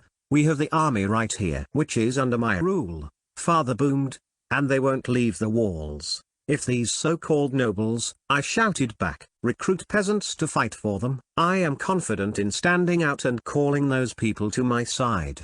They won't have any army to speak of. They can hire mercenaries. Mother added nonchalantly, which I had no answers for. Yet I am still confident in dealing with them. I will deal with them. It has been set into motion, and if you are starting to doubt me now, then I am sad to say it is too late. I will go through with it.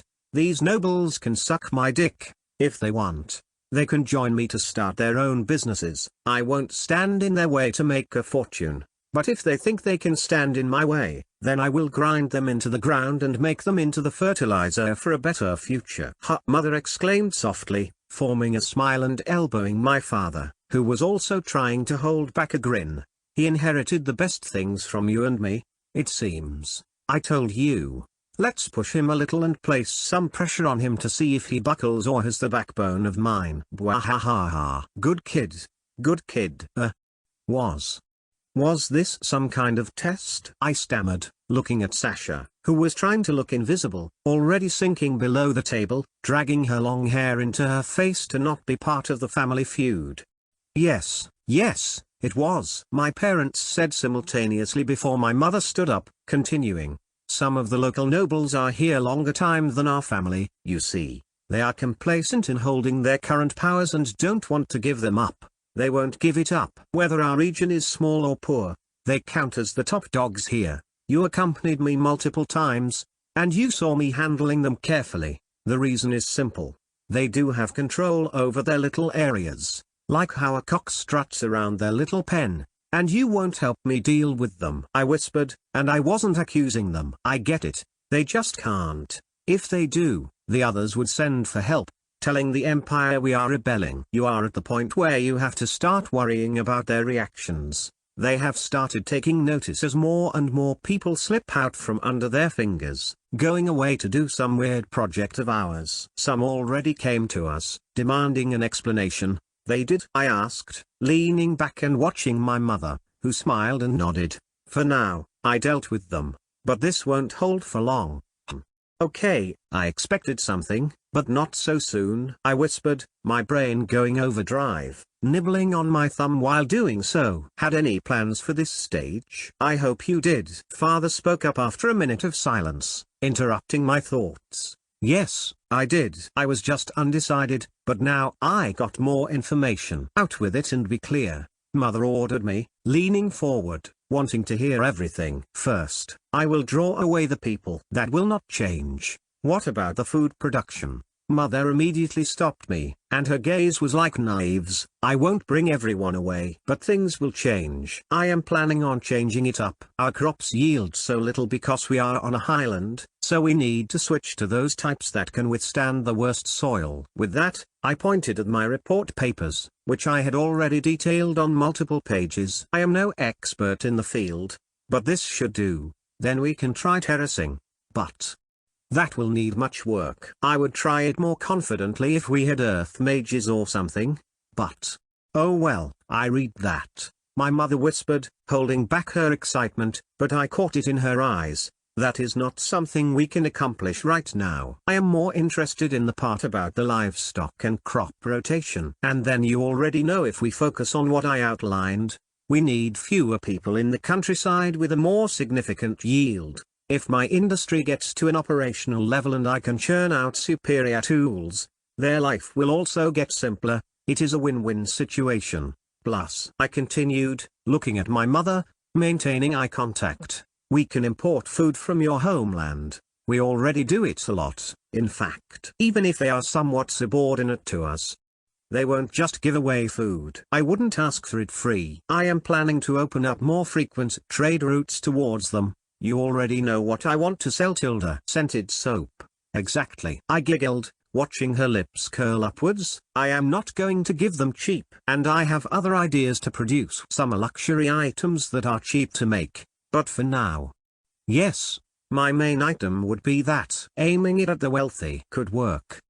But I'm not finished, I added with a raised hand. I only answered what I want to do with the food side of the problem. I am going to address the nobles now. With a smack of my lip, I couldn't help but shake my head at what I was about to say. You gave me an idea about mentioning mercenaries. Okay, I will hire my own mercs. And how do you plan to do that? Father raised his voice along with his eyebrows. I spoke poorly. I will hire bandits. What? Not just my parents rose from their seats, but Sasha, too, heard me right. I looked at them, deadly serious. I will hire bandits, thugs, scum. I will aim their weapons at our nobles who wouldn't back down and use them for the dirty work. We can clean them up in one fell swoop when they are finished. This silenced them quickly, and I let them think about it while sitting there calmly. When nobody wanted to say anything, I cleared my throat, continuing. I'm not naive. The world is not kind, and I am not a saint either. I want to create a place where I can enjoy life, and if others stand in my way, I will deal with them. In this scenario, we only lose those who, even if joining me, would try to cause trouble. I don't need partners who can't play nice. On the other hand, we get rid of scummy ones. Our territory has very little in terms of bandits. Even if there are some, they are equipped with sickles and pitchforks. Father grunted first, nodding at me, giving me the green light to continue with my idea. Nope, not yet. I shrugged. This only came to me now. I was thinking about how we could play it off. And even if someone reports it, we would only scold it for not keeping our borders clean. We would have no link backs to the connection to the bandits. Trust me on that. I can point you the way. Mother? I perked up, curious.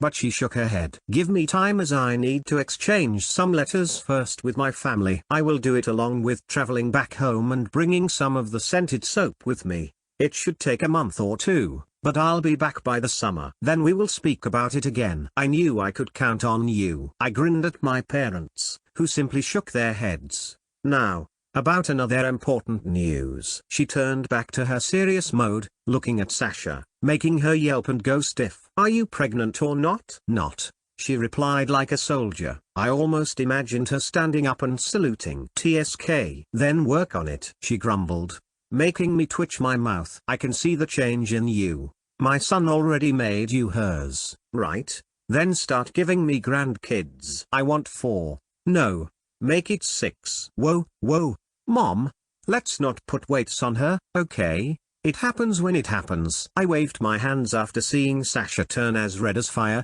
afraid she would accidentally summon a blazing inferno. Yeah? Father joined in, feeling just as troubled, glancing apologetically at Sasha. Don't worry about it, I am sure it will happen. Yes, we are doing it regularly, I blurted out, making it even worse, resulting in me quickly escaping to my old room, dragging Sasha behind me. still hearing mother yelling from afar, saying she would herself come in and instruct us in which pose makes it most efficient. Ha.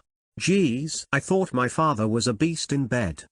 Turns out my mother is worse. 72, Chapter 23, Lothlia. While my mother was away, going on a trip, bringing away the first batch of soap, and doing some scouting for me, I was back on the construction site. We had a lot to do. First, I marked out the new area where we were ready to open up the new mine of ours. It was not easy, and everyone finally realized how much of a blessing the magic formations were in transporting the rocks away. This time, it fell to me to etch a similar formation down when the new mine. I could only do it when it became big enough to start producing stones for us that we needed to continue building the city. That is when a new surprise welcomed me in the form of Merlin. The youngster watched as I worked, and when I finished the first one, observing it activate and work flawlessly, he asked me to let him try. I didn't expect much, but oh boy, was I wrong. He not only put it down, but he perfectly matched my version. They were identical.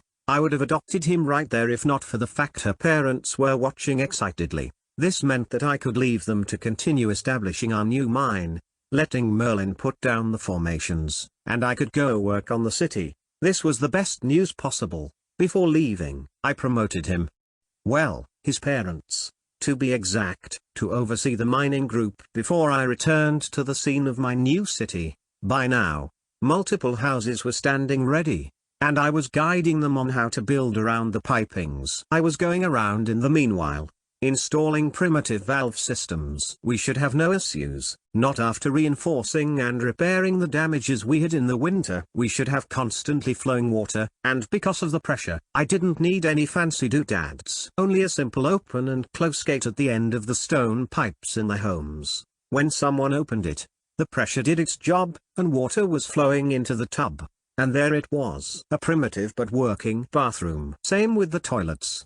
Turn a simple knob, open the seal, and let the water wash it down into the buried sewers, carrying it away. For now, the sewers led out of the city, pretty far away, but that was only a temporary solution. After mining is back to its fully operational level, my long-term plan was to make it go far into the river a few kilometers away. But that can wait. I should focus on where we are now. What was a pleasant surprise was how people got used to it almost instantly. I even caught some discussions between them, mentioning how weird it felt to go back to town and watch others throw the waste on the streets. Good. That is the thinking I want to take root in their minds. Better hygiene, longer lives. Is this really necessary? Sasha asked as I showed her my plans for a fountain in the square that I planned to be where all trading would happen. It would be not just a market square but a whole block. The houses here were different because I was making them out to be shops. They were not for living in, and I think the people here were also realizing it as they got finished.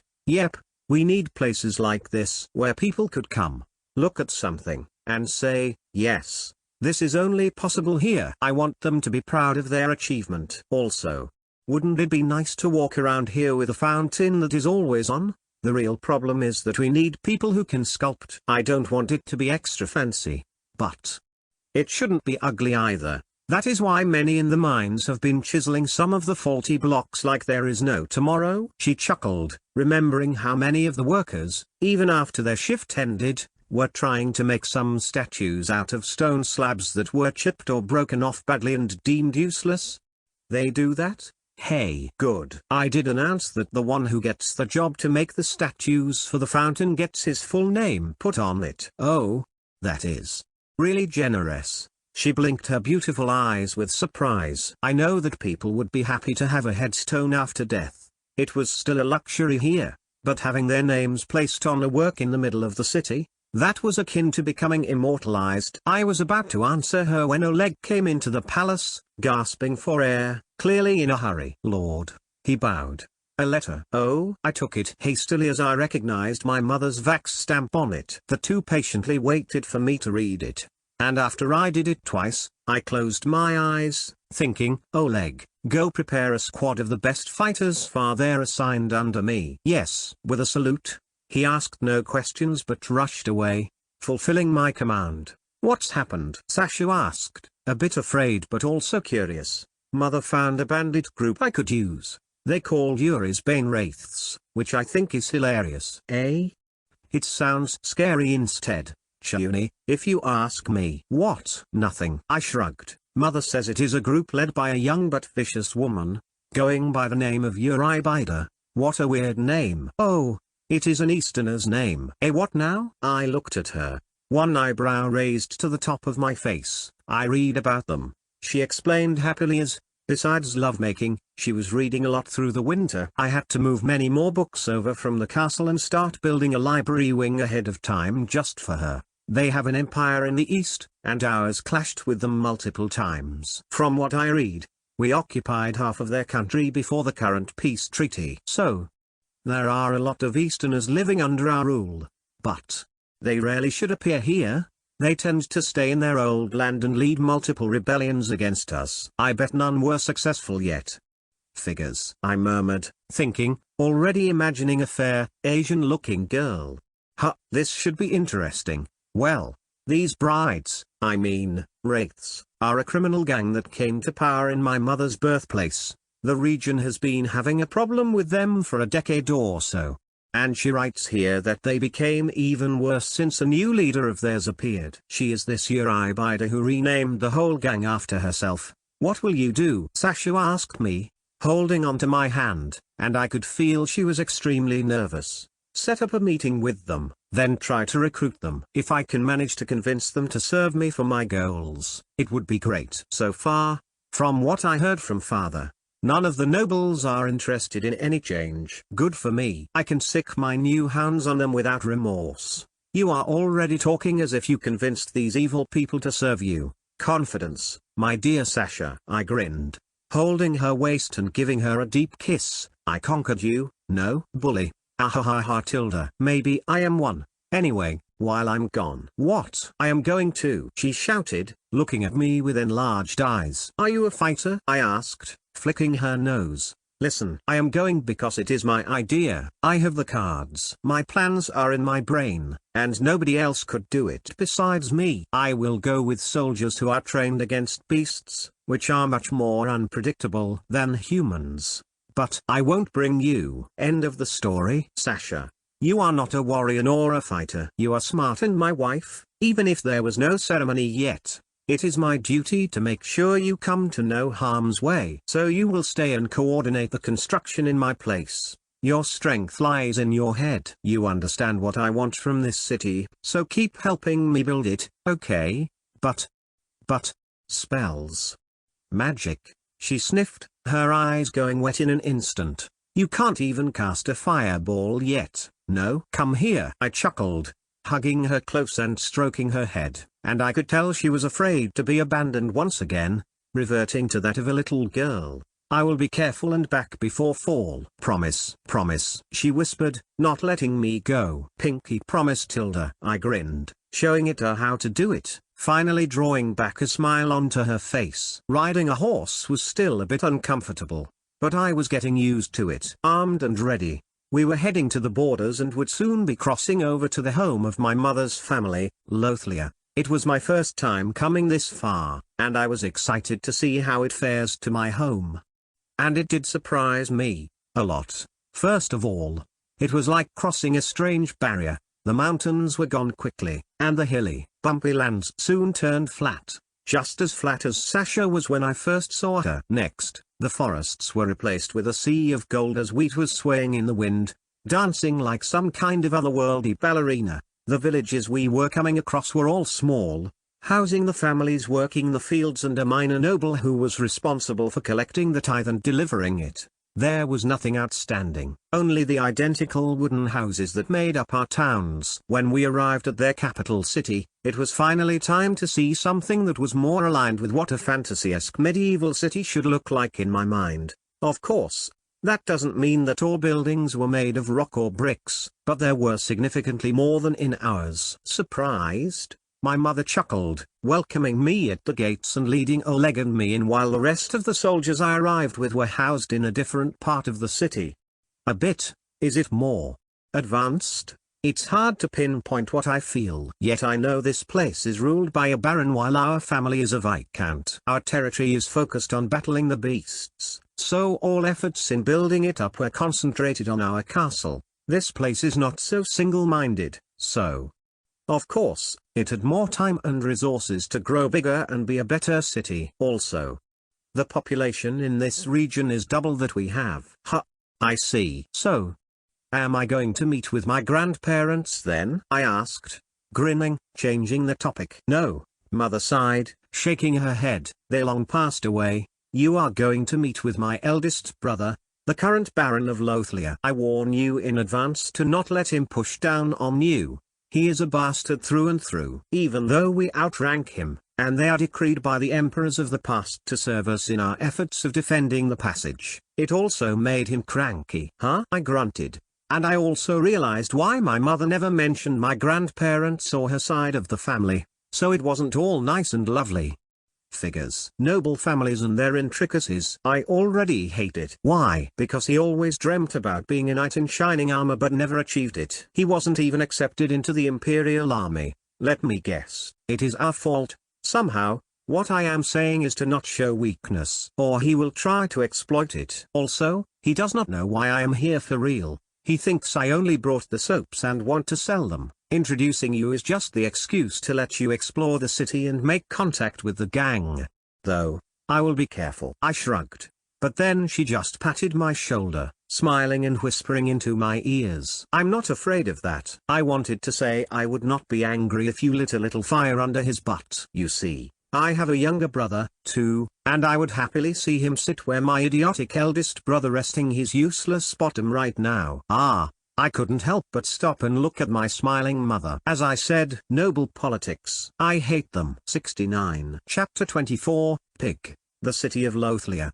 What a contrast to ours. I mean, to the one we have currently, not the one my people are building. There were more stone buildings here, especially in the city center, behind the secondary wall. No wonder, as the nobility made their homes here, they weren't keen on living in shabby, wooden homes like the rest of the populace. But, with a capital B, the smell of shit still permeated around most of the town. Most people were still throwing their waste onto the streets, and I didn't see proper sewers anywhere. It looked bigger, it looked nicer, but it was still smelling just as bad. Shame. I was focusing on the buildings, roads, and people here while we walked, mainly to not let my honest thoughts show on my face. Yes, we all walked as I asked my mother to do so instead of taking the carriage. It was good to see that, in the outer city, most houses, even if they were cleaner and more colorful than those I saw back home, were still primitive. The only difference was that they kept it renovated and somewhat decorated. After passing the inner gates and finally entering the nobles' quarters, this couldn't be said to be true anymore. This part of the city was leagues above ours. Clean roads, clean houses. And I even saw servants being out, making sure that the horse shit that some carriages left behind were shoveled onto a cart and carried out of there. Money speaks, as they say. And the nobles could afford to live in a cleaner place. It will sell. My mother smiled, finally speaking, interrupting my thoughts and scrutiny of the homes of wealthy people. I thought the Baron would have bought it all for himself, I answered with a small smile, and she returned it with a soft giggle. He did, but news travels fast. He simply wants to resell it himself at a higher price. He may be someone I think is a bastard, but he is a shrewd one. He knows how to make money. You do, too, no? I whispered, looking around, and my mum didn't disappoint with her answer. Of course, even more so. So, I sold the batch to him at a higher price than I originally wanted. Then, I met with a few old friends and families, giving them a sample from my own cash. I already wrote up and signed 6 contracts with 6 families who placed an order for a batch at a reduced price, without him knowing. I added, looking at her with twinkling eyes, and she just shrugged. Why should I tell something to him when he is just a baron and I am a viscount? Touche. What? Sorry. It is a magic word. Exclaiming victory over another. It has a nice ring to it. It was a good idea to let you study magic. How's Sasha? Is she pregnant yet? No, not yet, Mom. I answered, feeling immediately troubled as her eyes were strict, questioning, and almost angry, making me feel as if a spanking was in order.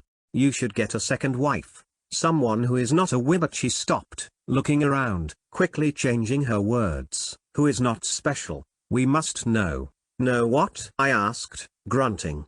Hating that we have to go over this again. That it is not happening because she is. She, or because of you. I feel like I am perfectly fine and functioning right, I countered, but I could understand her reasoning. Son. You are our only child, and I couldn't get pregnant again. Believe me, we are trying to this day. I am afraid you inherited your mother's curse. How do you know it is not father who is faulty? I groaned, rubbing my temple in frustration. He is not. She shrugged, sounding defeated. He had 2 bastard daughters before you. They are currently young maids back home. I made him test his weapon out. Sadly, he was so potent that the girl gave birth to twins. They were taking care of you while you were little, and we were attending to our duties, you see. Of course, you wouldn't remember that. I remembered that. But never noticed. Holy hell, mother, you are something else. TSK. But now you also made me worry. What if? Ugh. I don't need this information right now. Not that it depresses me, but it could cause problems later on. Without an heir, it could be dangerous in the future. Damn it. Okay, calm down, Leon. Just put this on the pile of deal with it later and move on. Fuck. The meeting with my uncle was worse than I expected. First, I was made to wait. So much so that my mother got more agitated than me and dragged me to the side room, ordering the maids to serve dinner. I decided to go with the flow and let her deal with everything.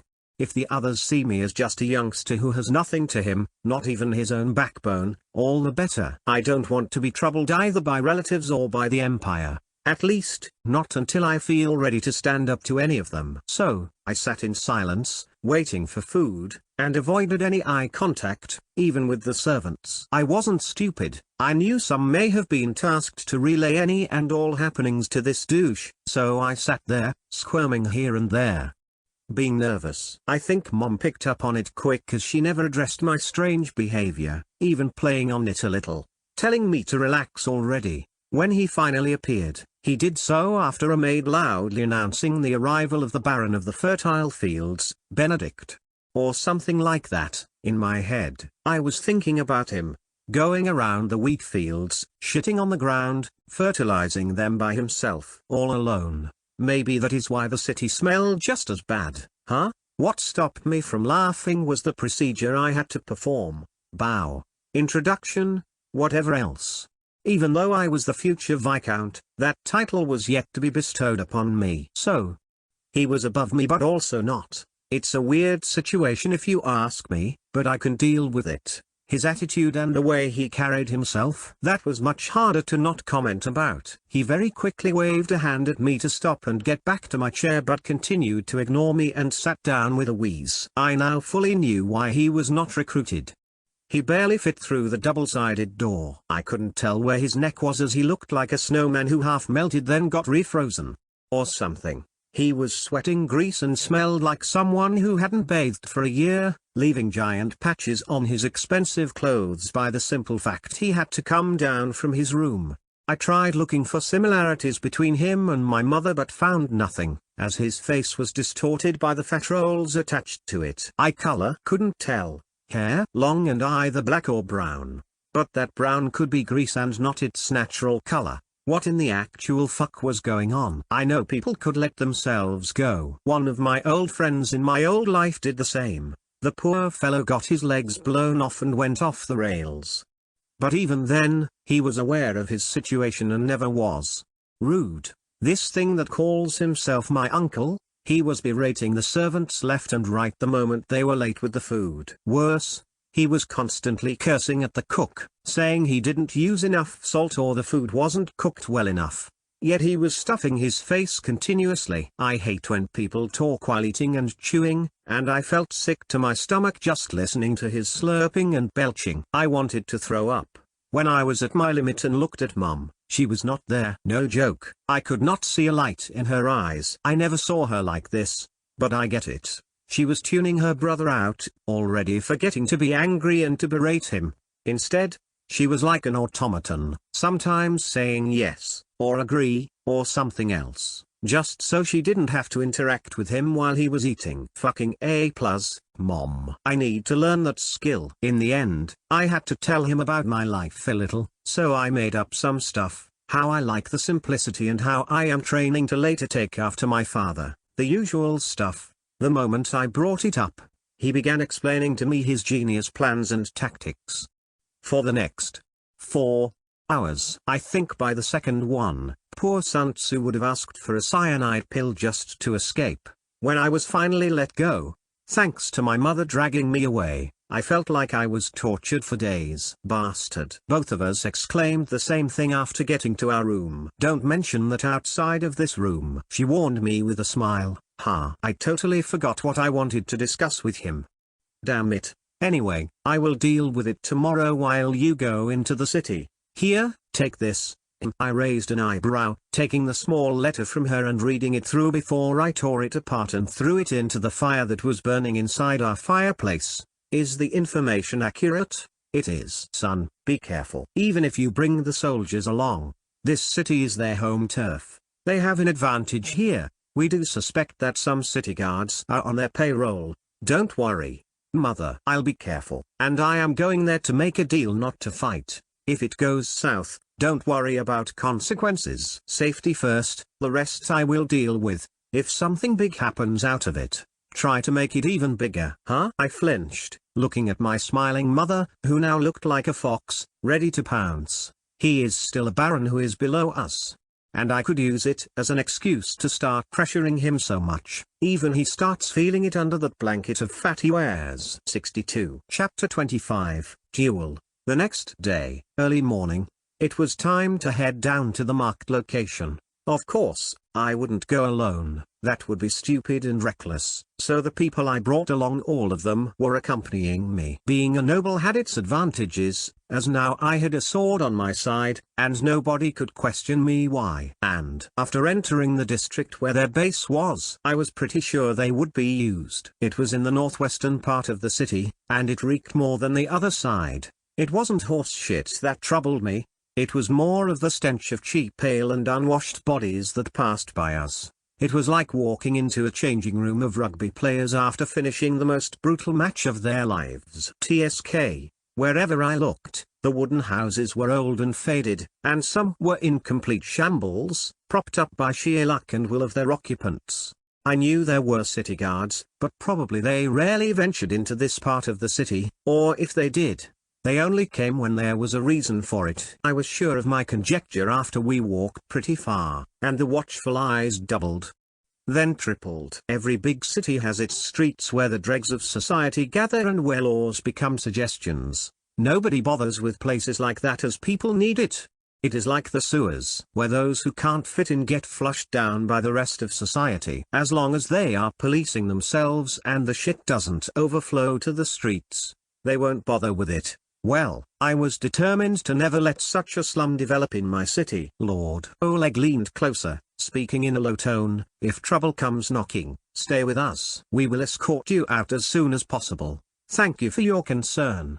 But if all goes well, we won't need to kill anyone or too many. Don't forget that my father also taught me, and I was good at it. Still, Lord, you never really fought before. This is not like training. Well, I know. I shrugged in answer. Yes.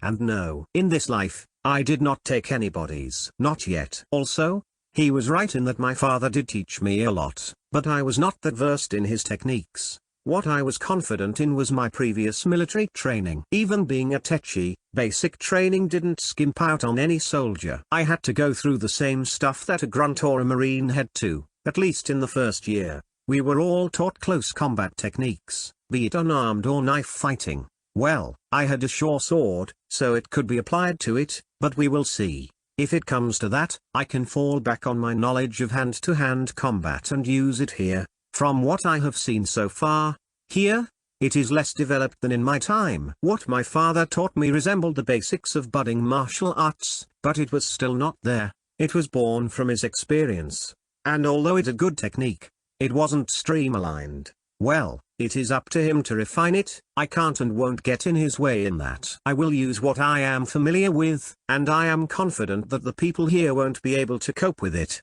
simply because it does not exist yet. About taking a life, I don't think I would have an issue with that. It wouldn't be the first one, and when I was deployed on the front, I saw people becoming a mist of gore. I know how it sounds when you stab someone in the back and hear the air escape from their lungs. Keep alert, Oleg hissed, his hand gripping the hilt of his sword, and it was his voice that brought me back to reality. The street was empty, and the houses on both sides were all boarded up. We also reached the very end of the district as the high, grey city walls were casting a shadow on us. When my feet stopped, so did my soldiers, and I listened closely. Even though we were standing still, footsteps were still echoing between the houses, and looking back, the entry was closed off by 5 figures. All women.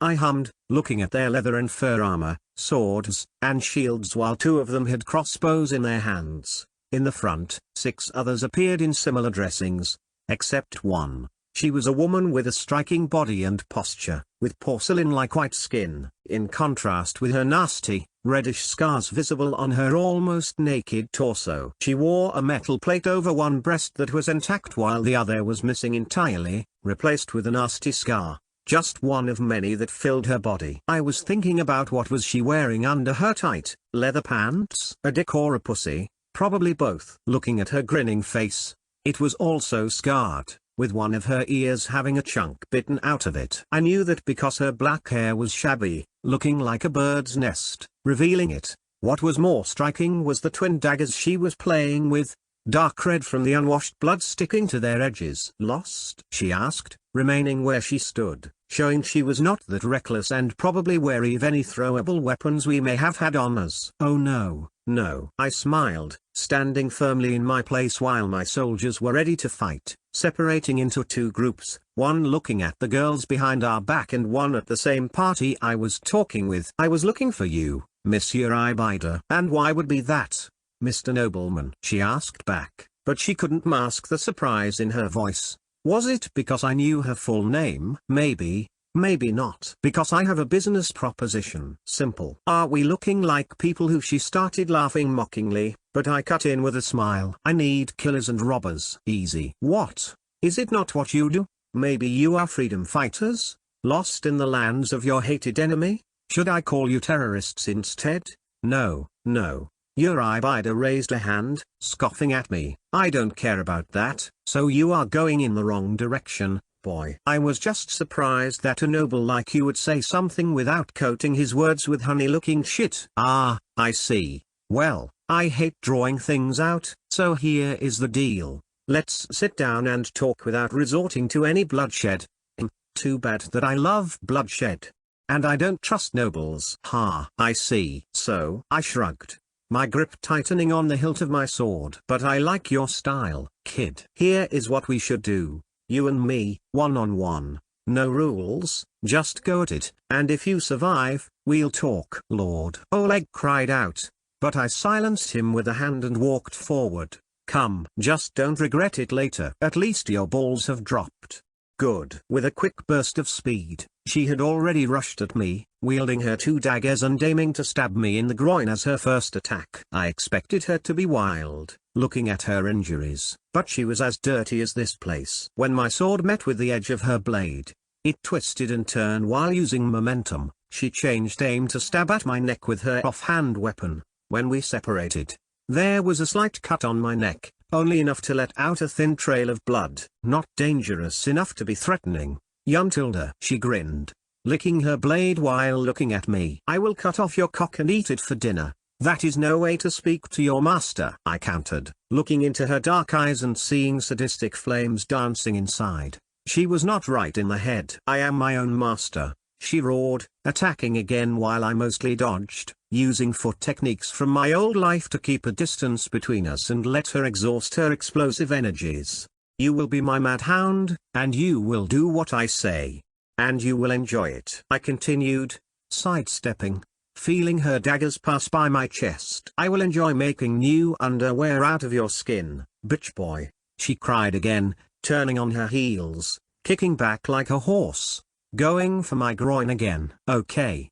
That warrants a punishment, one that will remind you who I am. I grunted, foregoing my sword, which surprised her and the spectators. "And who are you?" She giggled even when I caught her ankle. I had the perfect chance to break her leg, but I needed her able for what I was planning to do. "Leon, your owner." I spat at her while bringing her leg up, and without any hesitation, I punched her in the pussy. Straight on, without holding back. "Who said they are not as sensitive as boys?" Because she sure dropped her knives as pain coursed through her body. Of course, I was not done. Bringing her to the ground, I hurriedly brought her into a chokehold, turning her face redder than her scars. Yet she wasn't giving in. Instead of fighting back against my arms, she stretched out with her bare feet, trying to reach the dagger. So, I continued choking her, whispering into her ear like an abusive lover, "Here is the thing. I need a group to rob and kill other nobles I have problems with. I can't do it myself for obvious reasons, but I can let a capable group of rabid dogs do it. And even keep half of the riches. Sounds fair, doesn't it? GHMGH.FHF.GH." I couldn't tell what she was saying, but she sure spat all over my arms as I pulled her further from the dropped daggers, watching her face turn purple. But she was still struggling. What surprised me was that her people didn't attack. Was this some kind of honor thing? Weird. Stop struggling if you are in. If not, I will break your neck and find someone else to do my work. She just wouldn't stop it. By now, she was gurgling, and her eyes rolled up, yet she still tried to bite me. In the end, I choked her unconscious. When I stood over her limp body, the others were finally drawing their weapons while I stepped on their leader's neck. "She is not dead yet. If you lower your weapons, she will survive. As I need her for a job," I shouted, looking at them unperturbed, ready to fight to the death in this shabby, empty street. "Keep aiming those crossbows at us, and I will kill her. Then kill all of you, too. Choose quickly. I am out of patience." 73. Chapter 26, Leon's Laws. Inside one of the ramshackle homes, I felt like I was back on the front lines. As if we had just occupied a village and were squatting in a destroyed home. The only thing that was missing was the dead bodies. But I did have an unconscious woman lying on the floor with me, and, to be honest, it could soon have dead bodies in it, too. Most of our men were outside, staring down the other group while in the house, Oleg was sitting next to me, looking at their, probably, second in command of the unconscious barbarian. She was examining Uraibida, and after making sure she was indeed alive, she said nothing, just looking at me with those dark eyes under her black bangs. All of the girls were Easterners, and it showed in their looks. I won't lie, I liked what I was seeing, but their eyes were like savages. Twisted. Dark. Ugh. It was then when Uraibida was waking up, her moan replaced with a coughing fit, and when she finally managed to sit up and breathe, she looked at me with the eyes of a madman. "Mad woman, nah. With the beasts, little bitch," she spat, her voice hoarse, rubbing her bruised neck. "Afraid to off me, eh? I need you and your hounds," I said, looking ahead, staring into her eyes, "and I am told your group is perfect for my goals. I am somebody who has a purpose, and I want to achieve it in the most optimal way. But if you continue proving difficult to deal with, like you would have the balls to kill me, you spineless fuck." She giggled, and I had enough. With a nod of my head, Oleg acted without hesitating. He was faster than his bulky presence would suggest, surprising both women and me. His sword flashed and came out of its scabbard without a noise, then went through the woman's chest standing behind Uraibida. It was a perfectly delivered execution, impaling her heart, and with his hand on her mouth, she couldn't even scream while life left her body. Her blood spilled onto the head of Uraibida. But she didn't flinch. We kept looking into each other's eyes, ignoring the killing happening right next to us. Oleg gently laid down the dead woman, his sword now pointing directly at Uraibida, letting blood flow from its edges onto the tip of her head. If she made a noise, he would kill her without hesitation. Then, my people outside would finally engage the rest of her people, and we would massacre them. It was at that point when I realized father's soldiers were eating beast meat. Beasts that could breathe fire. I was sure it was what made them this big yet this fast. I will have to gather evidence of it. My conjecture was now almost certain. They were no longer ordinary humans. Listen. I opened my mouth, speaking calmly. As I said, I want your expertise. I am not afraid of killing you, I just don't want to go through the same hoops and loops to find someone perfect for my goals. Got it through your thick skull? Or should I skull fuck you so your brain connects the dots? That sounds like a wicked death. She grinned, wiping a bit of blood off her face and tasting it. Speak, I am listening. Finally, I sighed with an annoyed, tired voice. Here is the deal. You come with your group, move to my border territory, and you will have to raid some nobles' little provinces. You can start with their trading routes that I will mark for you and keep half of the stuff you got your little bloody paws on. But the main course would be killing those nobles I send word about. Ha, and why should I do it? She laughed, licking her lips, but I saw it in her eyes. She was intrigued by the idea. You will earn a lot, and I will get what I want. Win-win. And when the Empire notices it, you will kill us all. How nice. She smirked, catching on quickly. You can survive. The others? I smiled back, lowering my voice. Heads will have to be presented to the envoys. Yes. No deal. Unless. Go on. I urged her, listening while Oleg kept his blade pointing at the now agitated woman who stood before me on all fours, wiggling her bottom like an actual dog. I want the power of one of the off nobles. Make me replace him. If you do that, deal. I will wag my bitch ass for you, and we will fuck up every last one of them. I will make a necklace out of their balls and pillows from their tits. I don't need either of that. I grimaced but then fell into deep thinking, which was interrupted by Oleg. You can't consider it, my lord. A rabid beast can't be trusted. Strength is everything. Your eyebiter countered, still looking at me. I want a noble's power. I know which hand to bite and which hand to lick. Give me what I want, and I will lick your hand, your cock, whatever you put before me. I wouldn't trust you with that. I would be afraid of you biting it off. I snorted, hearing her remarks. Yeah, I may do that. But isn't it more exciting that way? Let's do it my way. I murmured, thinking about it. I will see how your group operates. Keep within limits and only hit the targets I select for you. Only them. Be a good bloodhound, and you may get your own doghouse. Deal? Woof tilde. She grinned, and I felt she was someone I could barely read. When we left, I was in deep thought and ignored Oleg, who was trying to persuade me to not do this, that it was way too risky. But it was my quickest option to deal with the nobles who were sure to oppose us. She got you? Was my mother's first question, noticing the thin line on my neck. If she did, I wouldn't be here. No. It is nothing.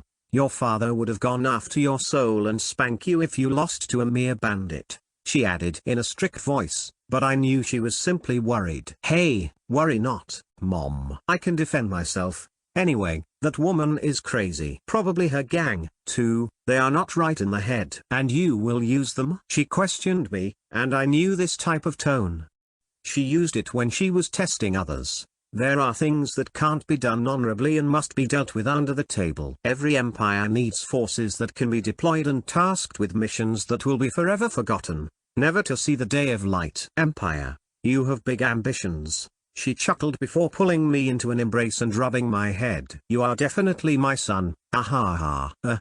Really? What about? Your father wouldn't dare look that far. Not by himself. Okay. I chuckled, shaking my head, and was surprised by the letter she pressed into my hand. You were too busy with building the city and now with this, so you probably didn't follow what was happening back home. We enacted some new rules, and it slowly drew out the nobles who gave us pushback. Out of the 8 noble families in our region, 6 did it. Dewam. I grunted, looking at the multiple pages detailing their names and their assets. That many. Vying for power is as such. They want to be the new Viscount after we are replaced. That is what they are thinking about. Tough luck. Okay. The moment my newest rabid strike force is ready, I will sack them onto one of these idiots. I hummed, putting the letter away for further study. This meeting also made me think about laying down a new governing system and laws. I will write it up while I am here and give it to you to look over it. I am still an amateur, so I need some extra input. I wouldn't call you that. She smiled gently, caressing my face. I am curious what you will come up with next. Well, she didn't need to wait for long. As I just couldn't sleep, My head filled with thoughts, and I wrote up my laws, presenting them to her in the morning. 1. The law of 2. There are only 2 ranks: the sovereign, the ruling family, and the citizens, the people living under the sovereign. The latter is not forbidden from gaining wealth and power on their own merits, but in the empire, no nobles exist besides the sovereign. 2. The law of loyalty. Loyalty to the ruling hegemony is the highest virtue. 3. The law of skill. All positions of power and influence should be filled with skilled members and masters of their crafts. 4. The law of ambition. Citizens are encouraged to be ambitious and to constantly strive to improve their own and their fellow citizens' lives. 5. The law of prosperity for all. The sovereign shall oversee and promote an economy that generates wealth and opportunities for all of its citizens. 6. The law of progressive taxation. A fair and progressive tax system shall be implemented to fund public services and welfare programs while ensuring that the wealthiest contribute proportionately more to support the less fortunate. 7. The law of workers' rights. Comprehensive labor laws will be enacted to protect workers' rights, including minimum wage standards and safe working conditions. 8. The law of accessible healthcare. Universal healthcare shall be provided to all citizens. 9. The law of education equality.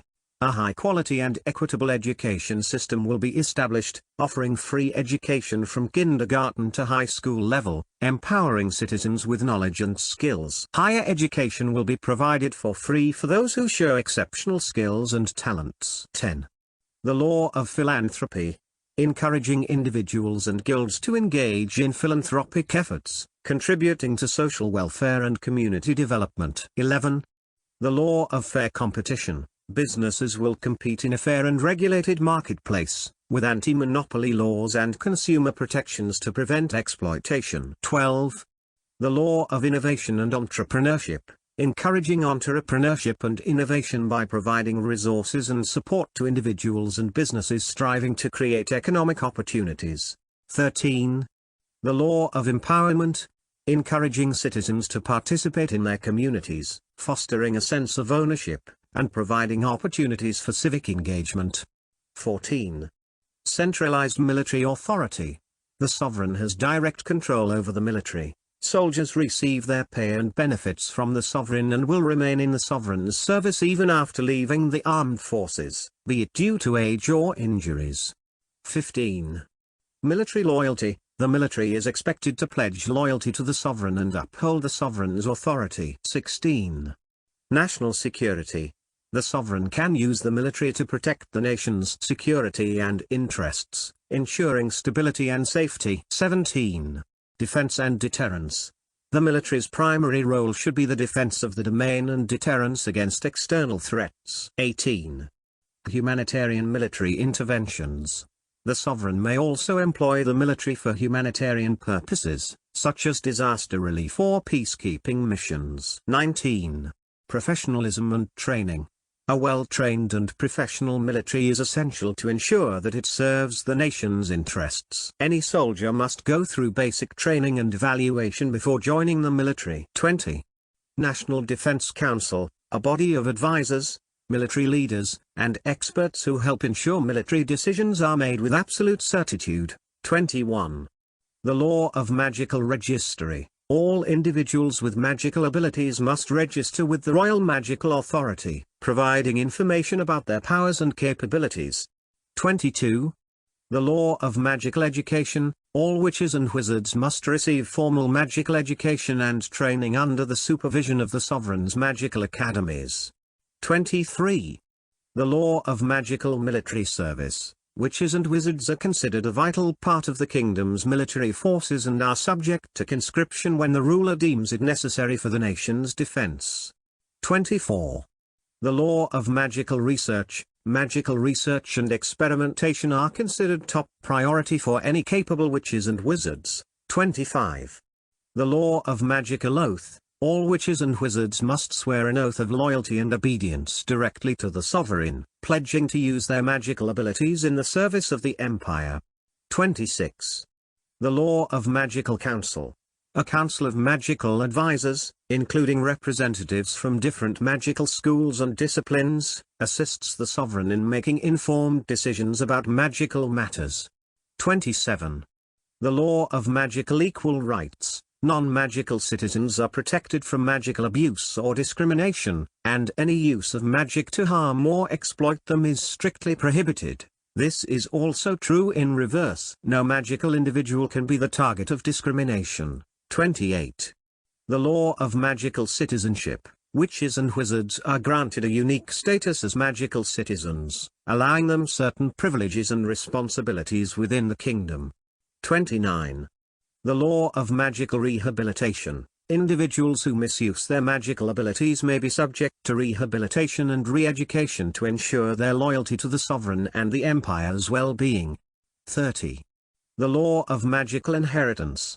Inheritance laws may govern the transfer of knowledge and artifacts, ensuring that they remain under the control of responsible individuals. Is this all? She looked at me, blinking her eyes rapidly. Nah. This is just the first 30. I am still writing the other parts and expanding on them. This is just the rough sketch, I answered with a huge yawn, rubbing my eyes and trying to wipe away the giant bags under them. You do know that there are words in here that I do not recognize. You should start writing your own encyclopedia for your made-up stuff. She laughed, hitting my head with the papers playfully. Your brain outshone your mother's this time. Ha. Good, good. It is best if you are more like me. I will chew through this again and get back to you with some modifications. Things you mentioned here will only be possible if you build a striving empire. Son, I'll be honest with you here, I don't see you succeeding with half of this. Not to mention the crazier parts with educating the masses and paying them for their work. From where? We can barely keep our soldiers fit and ready. It will happen. I smiled confidently. It won't work from the start. Of course not. But give it time. It will work, and when people get a taste of it, they will be the most loyal servants, never wanting to leave my little corner of the world, the only place where they will have these benefits. 65. Chapter 27, Elliot. While my mother was still doing some rounds with the nobles, making deals behind my uncle's back, I was left there to entertain him. Which meant I was sitting there, listening to him endlessly about his ideas and how he could change warfare forever. But they just don't get his genius ideas. Like dressing someone up in complete plate armor, leaving only his eyes visible, making him impervious to all damages. I was not even attempting to try and reason that the poor bastard would be unable to move at all. I was groaning heavily, feeling my head would burst at any given moment, escaping my uncle's clutches at the last minute. Damn it. Yuri should hurry the fuck up because I am on the verge of lobotomizing my uncle or myself. Would my mother be angry about it? Probably not. But I would surely get into trouble. I told Oleg and the rest to keep a close eye on the district and not let anyone leave it without questioning them. I also briefed them that I allowed every method they knew to use while interrogating and deciding on what to do. Either they would bow to me, or I would send them in and eradicate this gang of crazy bitches. While I was hurrying back to my room, I turned a corner in the castle, just so to run into someone, knocking our heads together and falling onto the ground. Uck. Sorry. I groaned and said the exact words that my unfortunate partner parroted at the same time. Looking at him, I saw he had a girly face, very similar to my mother's. The only difference was that he had short, dark brown hair with his green eyes. Simply by guessing, I would say he had to be between 16 and 17. And if not for the male clothes, he could have fooled me. No, it was my fault, he repeated, standing up as we looked at each other. Let's say we were both at fault. I smiled, patting myself down. My name is Leon. You are? Elliot. He bowed a little. So you are my sister's son? Ah. That is why you look like my mum, huh? Thank you. He smiled serenely, taking it as a compliment. Shit, he needs longer hair, and that smile would be like a charming young lady's. I am a man, he exclaimed, speaking out of nowhere, making me flinch and shudder. Was my gaze that oblivious? Yes, I just couldn't find anything else to say. I am a man. I am used to the looks you just gave me. Ha. And no, I am not into boys, and no, I am not young, I am already 26. That is still not old, I mumbled, now feeling awkward. But he was more approachable than my uncle. That is for sure. Thank you again, Leon Tilda. It is good to meet you. He stretched out his hand, and I grabbed it quickly. That was when we both heard my other uncle waddling towards us from the corridor I had just come from. Shit, the warthog is out of the pigsty? Come. Without a question, he pulled me along, and after a few hurried steps, I ended up in the castle's library. Here we should be good. He rarely comes here anyway, thanks. I think I heard enough of the abysmal battle scenarios that he plays out in his head. He only wins them because he thinks for the enemy, too. I moaned, still tasting the greasy, sweaty aura that he was surrounded with. I think I hurled a little then and there. Ah. True. Elliot laughed with me, patting my back, and led me to one of the tables. I was about to go back to my room to nap a little, but oh well, that can wait. Wine? Thanks. I nodded, seeing that there were still snacks and wine lying around with multiple open books. Studying? You could say that, he nodded, giving me a cup. You see, even though my elder brother is the one who has the last say in things, he is only interested in those that fill up his personal coffers. I am left with dealing with the mundane part. How mundane? I questioned, honestly curious about his part in the family. All the rest, the boring, economic part. I heard you visited the gang of those crazy ones. What? I stopped him, looked into my cup, and then glanced back at him. This guy was dangerous. Was he not just like my mum in appearance? But in mine too? It's fine. Elliot grinned, taking it from me, sipping up a little bit of wine before giving it back as he licked his lips, making me shiver. Ah. Sorry Tilda. Just so you know, I am also not into men. I already have a girl. Good. You should. He nodded agreeingly. I, too, have 3 maids I sleep with. PFFT? What? Not to your liking? He asked with a half grin lingering on his face, and now I knew he was playing with me. Damn you, you baby-faced bastard. Shit. I think I like this guy. It's much better uncle material than the pig. Okay. You got me. Was our meeting a coincidence at all? I grunted, wiping my nose from wine. That it was. Although I was going to look for you sooner or later. It is about your plans. Plans? I stiffened. Did my mother leak it? No. No way. It is my deduction so far, but I guess you will use them to be your hidden weapons against a rival noble. Yes, you could say that, I murmured, looking at him without blinking, slowly sipping my wine. What if I help you out? Mother did mention she had a younger brother she would like more to sit where her older brother does right now. Was her hand in this? Or was this some kind of dirty play between nobles I read about so much? He didn't press on after his question, letting me think. Whenever I looked into his eyes, he never looked away and just smiled amicably at me. Was this a trap? My instincts told me it wasn't. And I trusted my gut. Then, this uncle of mine was someone with ambition and someone who was ready to jump into the fray to grab power for himself. But how far would he be willing to go? Why? I asked a simple yet complex question, and now it was my time to wait. I watched him refill his cup, tasting the wine before leaning back in his chair and answering me. Because I tolerated them here for the same reason. I was using them to slowly gain more and more power over the city guards. You see, I am planning a let's say, a hostile takeover over my eldest brother. He is unreliable, unfit, literally mind you, and worst of all, going completely senile. If he remains leading my home, he will drive it into ruins. I was totally floored by what I was hearing. For one, he was speaking so candidly and openly that I was at a loss for words. Then, there were the phrases he was using. What the hell? Surprised? He asked with a slight chuckle. Yeah, a bit. So, I spat into your soup, kinda, but I can adapt. I already did and came up with a new idea. Care to listen? Please, I'm all ears. It was better to have an ally who is competent than one who is a pig. So let's see what he has to offer. Here is the deal.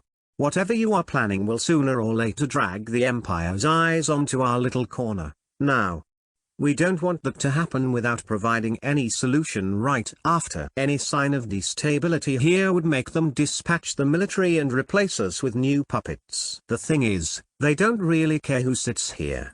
As long as their back is protected and we pay our tithe every year, they have time for that. Or the manpower? I asked, genuinely curious about their resources. Of course. Anyway, what I am saying is that we will work together. I already had much evidence planted within those animals to lead back to my good old brother. What makes you think he would take the fall? He would have no say in it. Elliot continued.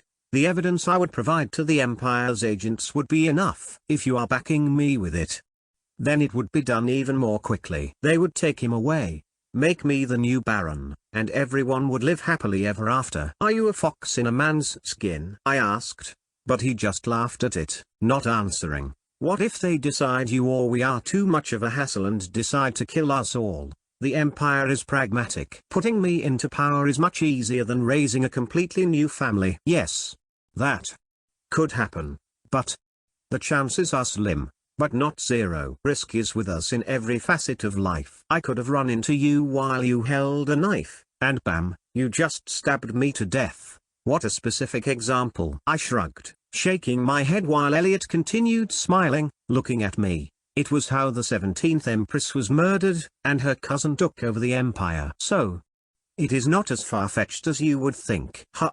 I see. You are ambitious, huh? Not overly so. With a yawn, he stretched, looking so relaxed that I couldn't help but yawn myself. I know my boundaries. I just want this region, and it will benefit you too. We work well together, and I really love my sister. We could trade more openly and profitably, and I have some friends in other regions. I could open up more trade routes than my brother. Case in point, the pig is looked at warily and hated by many because he is too shrewd of a businessman, always squeezing out as much profit as possible. I am much more mellow, much more easy to work with. Well, you are selling yourself expertly.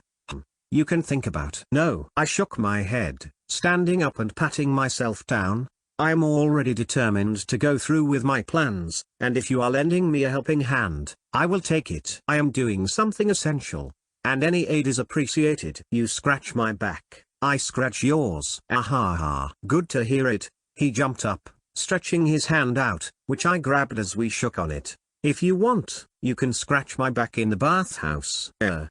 Thanks, but no thanks. Joke. It was a joke, he added with a wide grin. But I somehow was not sure of it. Or, shit. This guy is insanely good at confusing someone. I will go and speak with Louise and tell her everything. Then, we can sit down and work out the details. Sounds good. I am still waiting on the bandit's answer anyway. It is better than listening to the pig one more time. How we should tie 4 crossbows together to make a repeater. Yeah. And you didn't even hear about his idea of giving wings to knights who would jump down from the walls, gliding above the battlefield and throwing javelins. 54, Chapter 28. Hellfire. Leaving the room of Elliot was weird. I mean, I felt weird. The guy was weird. Shit. My family is weird, as I think about it. Ugh. Whatever. If my mother says he would be a better ruler, I will trust her on it. His ideas did sound nice. If he really has connections to people and I could import critical resources through him, that would be perfect. Plus, if I invent, let's be honest, if I steal and implement some ideas from my previous life, I could sell them through him. Make him the inventor of it publicly. I was beginning to like the idea more and more. Lord. It was Oleg who waited for me in my room, saluting at once, presenting me a letter. He was wise to say nothing as there could be spies here. I read a lot about ancient castles having secret passages and hiding holes between walls. Although that pig couldn't fit into them, that is for sure. Good job. I nodded as the letter was a clear report that the crazies had agreed to my terms and listed everything they wanted, including a base from where they can operate and ambush their targets. And have it as soon as possible. Here. What I gave him was a prepared order that he opened and read through twice before eating it. I looked at him strangely, and then I couldn't help but nod towards the fireplace, making him smile sheepishly. My instructions were clear. He was to remain here with the rest as a connection and oversee their preparations. Only return by escorting them over and keeping an eye on the group at all times. I will return home and repurpose the old logging site where Sasha lived previously. I am going to lay down some magic formations hidden from them, and if they ever rebel, a firestorm will welcome them one night, burning them to a crisp. It was a relief when we began heading home with my mother. I finally didn't have to listen to my uncle and could relax my mind. I heard everything went smoothly. You could say that. We will see later. I met with. I don't need to know about it. But, Mom, it is best if you do it your way. Don't make me worry with the gory details. Oh, okay. I nodded with a small smile, rubbing the ridge of my nose. Don't worry, it will go without a hitch. On the way back, she didn't ask about it anymore, and I took it as her confidence in my abilities. On the other hand, the one who asked a ton of questions was none other than Sasha, jumping on me the moment I appeared. I am also happy to see you again. I grinned after a kiss and held her by her bottom, and I could tell she was excited as she didn't reprimand me even when others were watching. I will tell you about it slowly at dinner. Instead, it's your turn. Tell me how things are. Did I miss something big? Yes. Please say it isn't some accident. It isn't. She giggled, holding my arm happily. We finished the school building, and you won't guess who is teaching the people how to read and write. Merlin. How did you know? She yelled, surprised as she wanted to surprise me with the strange news. Sixth sense. The kid is weird, and he was also teaching people back at the mines. I am not surprised he got a knack for it. My surprise is more because the people listen to him. Well, he is funny as he can only reach there. What its name? Blackboard. Yes, that. So he can only reach it while standing on boxes. But you know, I get why no adult is complaining about it or mocking him. I'm all ears because it is still a mystery to me. How would you feel if a small kid who is yet to get hairy can read and write better than you? Okay. Point taken. I answered by twitching my mouth, but then again, I was in an excellent mood, seeing how well my city was coming along. Magic speeded up things way more than modern technology. With my new inventions, blocks that should weigh as much as a modern-day car were lifted up like they were nothing and put in place effortlessly. It was like building a city from Lego sets. It meant I didn't need to focus on it any longer, and people could take care of it by themselves. Good. What is it? Sasha asked, noticing my smile and snuggling up to me. I am just happy. Seeing how all is coming together, I can focus on different things. You will come with me tomorrow as I am going to try to set up my very first smithy. You mentioned it before, so I was taking some liberties, she said proudly, her eyes sparkling. We finished the building. You did. Now, I was really shocked. She did it all by herself. Perfect. I couldn't help but hold her close and kiss her deeply. You are full of surprises. I am loving you more and more. Poor Leon, she moaned, turning bashful but wiggling her butt happily. You spoke about it multiple times, and you had some drawings, so I talked with Merlin, and he had some ideas, too. After that, I made sure everything was compatible with your sketches, and we built it. So, I didn't do anything out of order, yes? No, you didn't. I was hoping for this, my people making their own decisions. Perfect. More than perfect. Let's go. Show me. Not far from the palace, in a street where multiple, for now empty houses stood, I arrived at a completed blacksmith's workshop. Of course, it wasn't furnished. Only the building was ready, along with the kilns and the forge. Everything else needed to be put in place. There were still many things I had to get and install before I could call it prepared to start operating, but that didn't matter. Good job, Sasha. This is perfect. It is still bare bones, she murmured, yet beaming with happiness. It's enough. Most of the completed houses, along with our palace, are pretty empty, but not for long. I got ourselves some dogs to send out and hunt.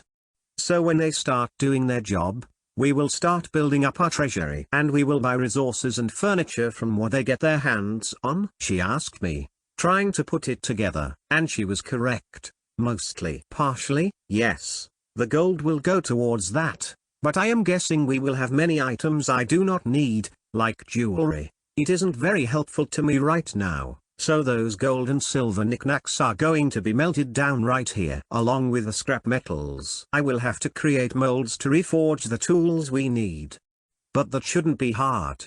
The furniture part will be easy. You see, the fountain competition also helped show me who are those who have a good hand. I will recruit them to start making wood furniture pieces and help them set up their first businesses. But now, let's focus on this forge. I will have to make it ready for a formation. I already put a formation of fire in the main forge. I hope it works, she added after hearing that, and I immediately looked over. More than that, I climbed into it. Hi, Leon, what if it turns on? She held onto my leg that was sticking out and pulled at it with all her might. I would worry about that if Merlin was here.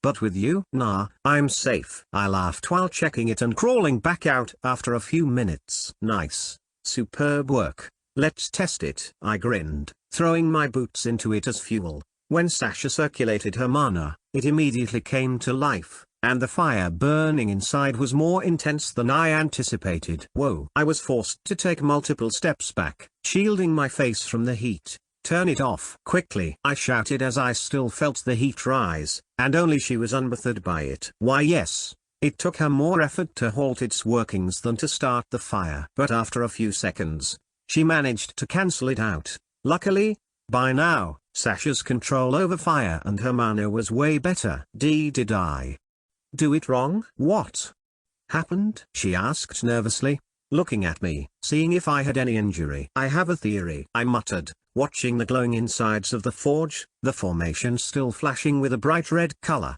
You remember what I taught you? Yes. About how the mages use a conduit for their spells? Yes. Would it be able to control the heat? Here are my current thoughts. Mind you, I could be wrong. The formations I put down are relatively weak when activated because I am magicless. I copy the laws of nature but do not have any genuine effect on them. They work at their minimum capability. A fire formation put down by you.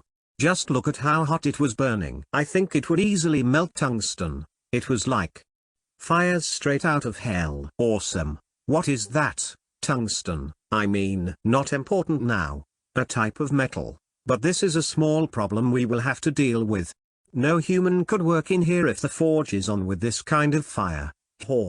So I did mess up. No, you didn't. This just shows that we are missing a crucial ingredient. This showed me that if I was the one to place down the formation, it would not be strong enough for what I needed it for. Yours is way better, but it is untamed. We need something that helps you focus your powers. I bet if we have those focusing crystals or whatever they are called, you could lay down formations that you could easily manipulate. So, in short, I will have to get my hands on some. Where could we find any? We can't just walk up to the Empire or the church to ask for it. No, we can't. But I know a group of crazies who can steal some for us. Ahaha. Come, I will need you to lay down some similar formations, all hidden from untrained eyes. But if they will make this kind of fire, it is exactly the kind of fire I want. I do not trust them, so they will become mush if they rebel. Sasha, my dear. This uncontrollable hellfire is what I need against the dangers of this world. I grinned, hugging her close and sharing a kiss that she returned with much more passion than I anticipated. 59. Chapter 29, Hounds. The old campsite where Sasha and the rest lived got cleaned up, but not overly so, as I didn't want to waste too much time with them. With a few hastily built cabins, I deemed it good enough, especially because their floorboards were all decorated by Sasha, drawing up a fire formation on their underside. If they ever rebel or reinforce their little camp, it would mean nothing. You are inviting. No, you are hugging danger. You know that? She asked me, sounding worried. I am completely aware of it, but do you know why I'm not worried? Because you are stupid? She countered quickly, pouting. Maybe, but mostly because even if they go rogue, I am not really afraid of them. My father and the army that defends the opening within the mountains are way more potent than their little bandit group. If all comes to worse, we will wipe them out and ask the Empire for resources to rebuild our forces so it won't affect our job in defending the region. I don't know how the Empire works. I just hope you are right. Me neither. I shrugged with a grin, but I know how powers like this operate. Throughout history, many empires like this had different people delegated to lead the regions while their main forces concentrated on expanding their territories or pleasing their emperor's immediate needs. They didn't bother with anything else as long as a region remained stable and worked efficiently. Of course, later on, this led to the rise of strong warlords and sovereigns who no longer obeyed their emperor as they became stronger than them. I trailed off with a smile, not really explaining further. I don't know if this place had anything happen that was similar, but if not, then, soon, they will have a precedent of it. I hope you are right. Let's focus on our immediate plans, okay? I chuckled, looking at the future camp for the bandits. Their move was more peaceful than I anticipated. When Oleg's message arrived a week later, I went for a visit, bringing Sasha along. I was surprised that their camp was filled with about 50 bandit warriors, all women, while they brought around another 50 males. Were those enslaved people?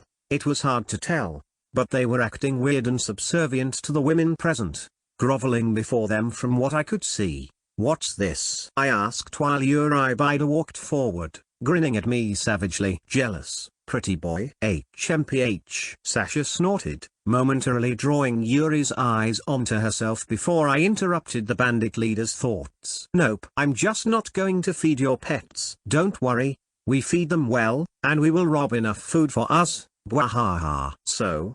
When do we start?" "Tomorrow," I answered firmly and gave her a letter. "Read it, memorize it, then burn it." "What if I don't?" She smirked, and without me having to say anything, Sasha flared up in a way that I never saw before.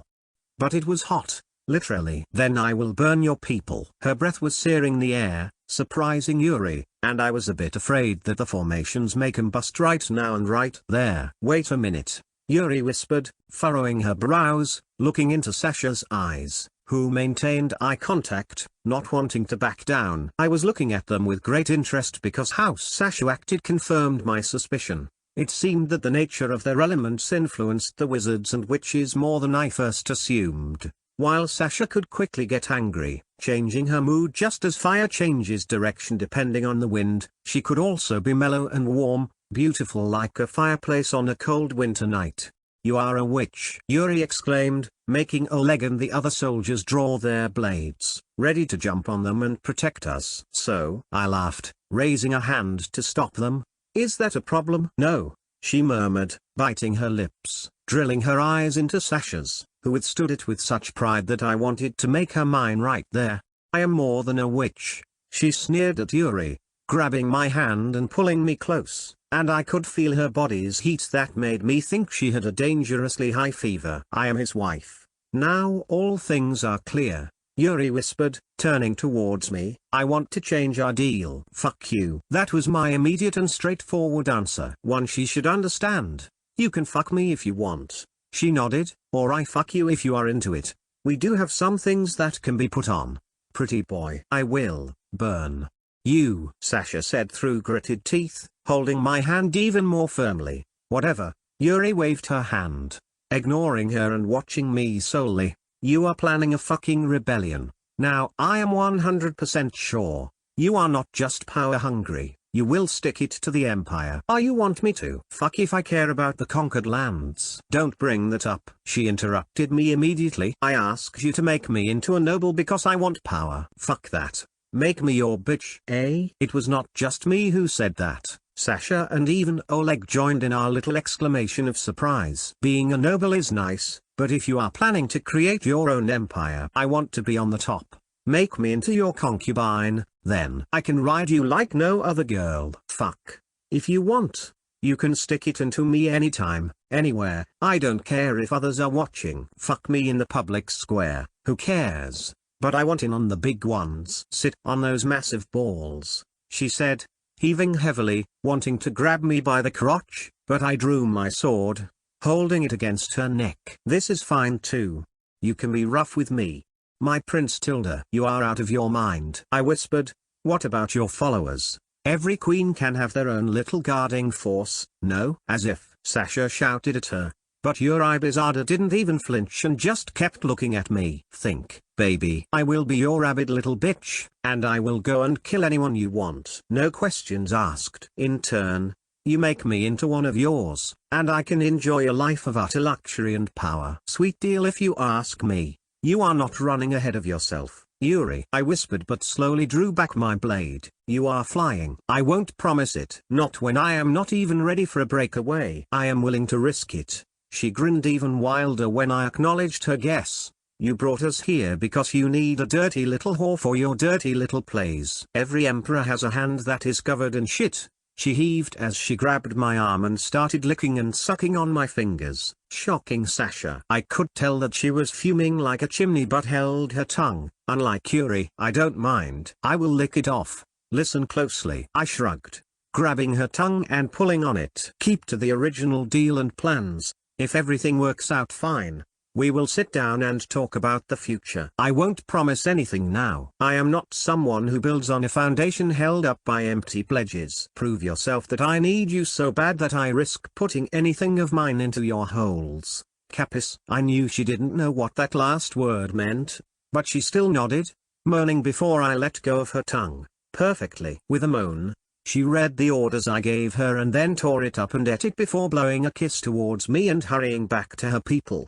She's like you, I mumbled, seeing her eating it, but Oleg was not getting my reference. No way I would tolerate her in our home. Sasha cried out after we were leaving, pulling on my clothes. That is a complete maniac.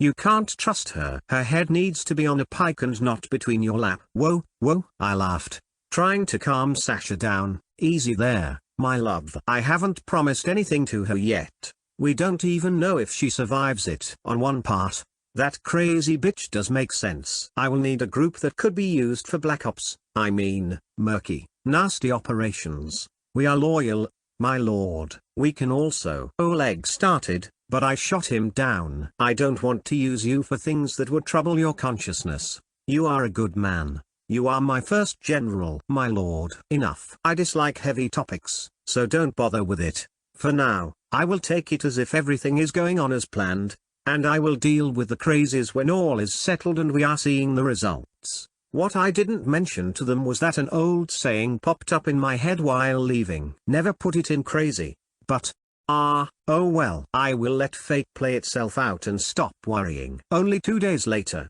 it was Oleg who came up to me with hurried steps while I was directing my people to install the first fountain with the winner's work. It was something genuinely artistic. A collection of statues that made me question whether he was indeed an amateur. Where the primary pipes were, stone trees were being erected, 3 in total. The water would push through at their tops, while different figures would enjoy the water under their shade. There were sculptures of beautiful women, a group of half-naked warriors, and a handful of children at the last one. It reminded me of something out of a Roman era fountain, straight out of a history book. I was already thinking about appointing the man as my chief architect. My lord. Oleg interrupted me, and seeing his eyes, I knew it was important. What is it? I asked, walking away with him, and when nobody was near to earshot, he laid it out plainly. The crazy bitches completed the first raid. They left no survivors.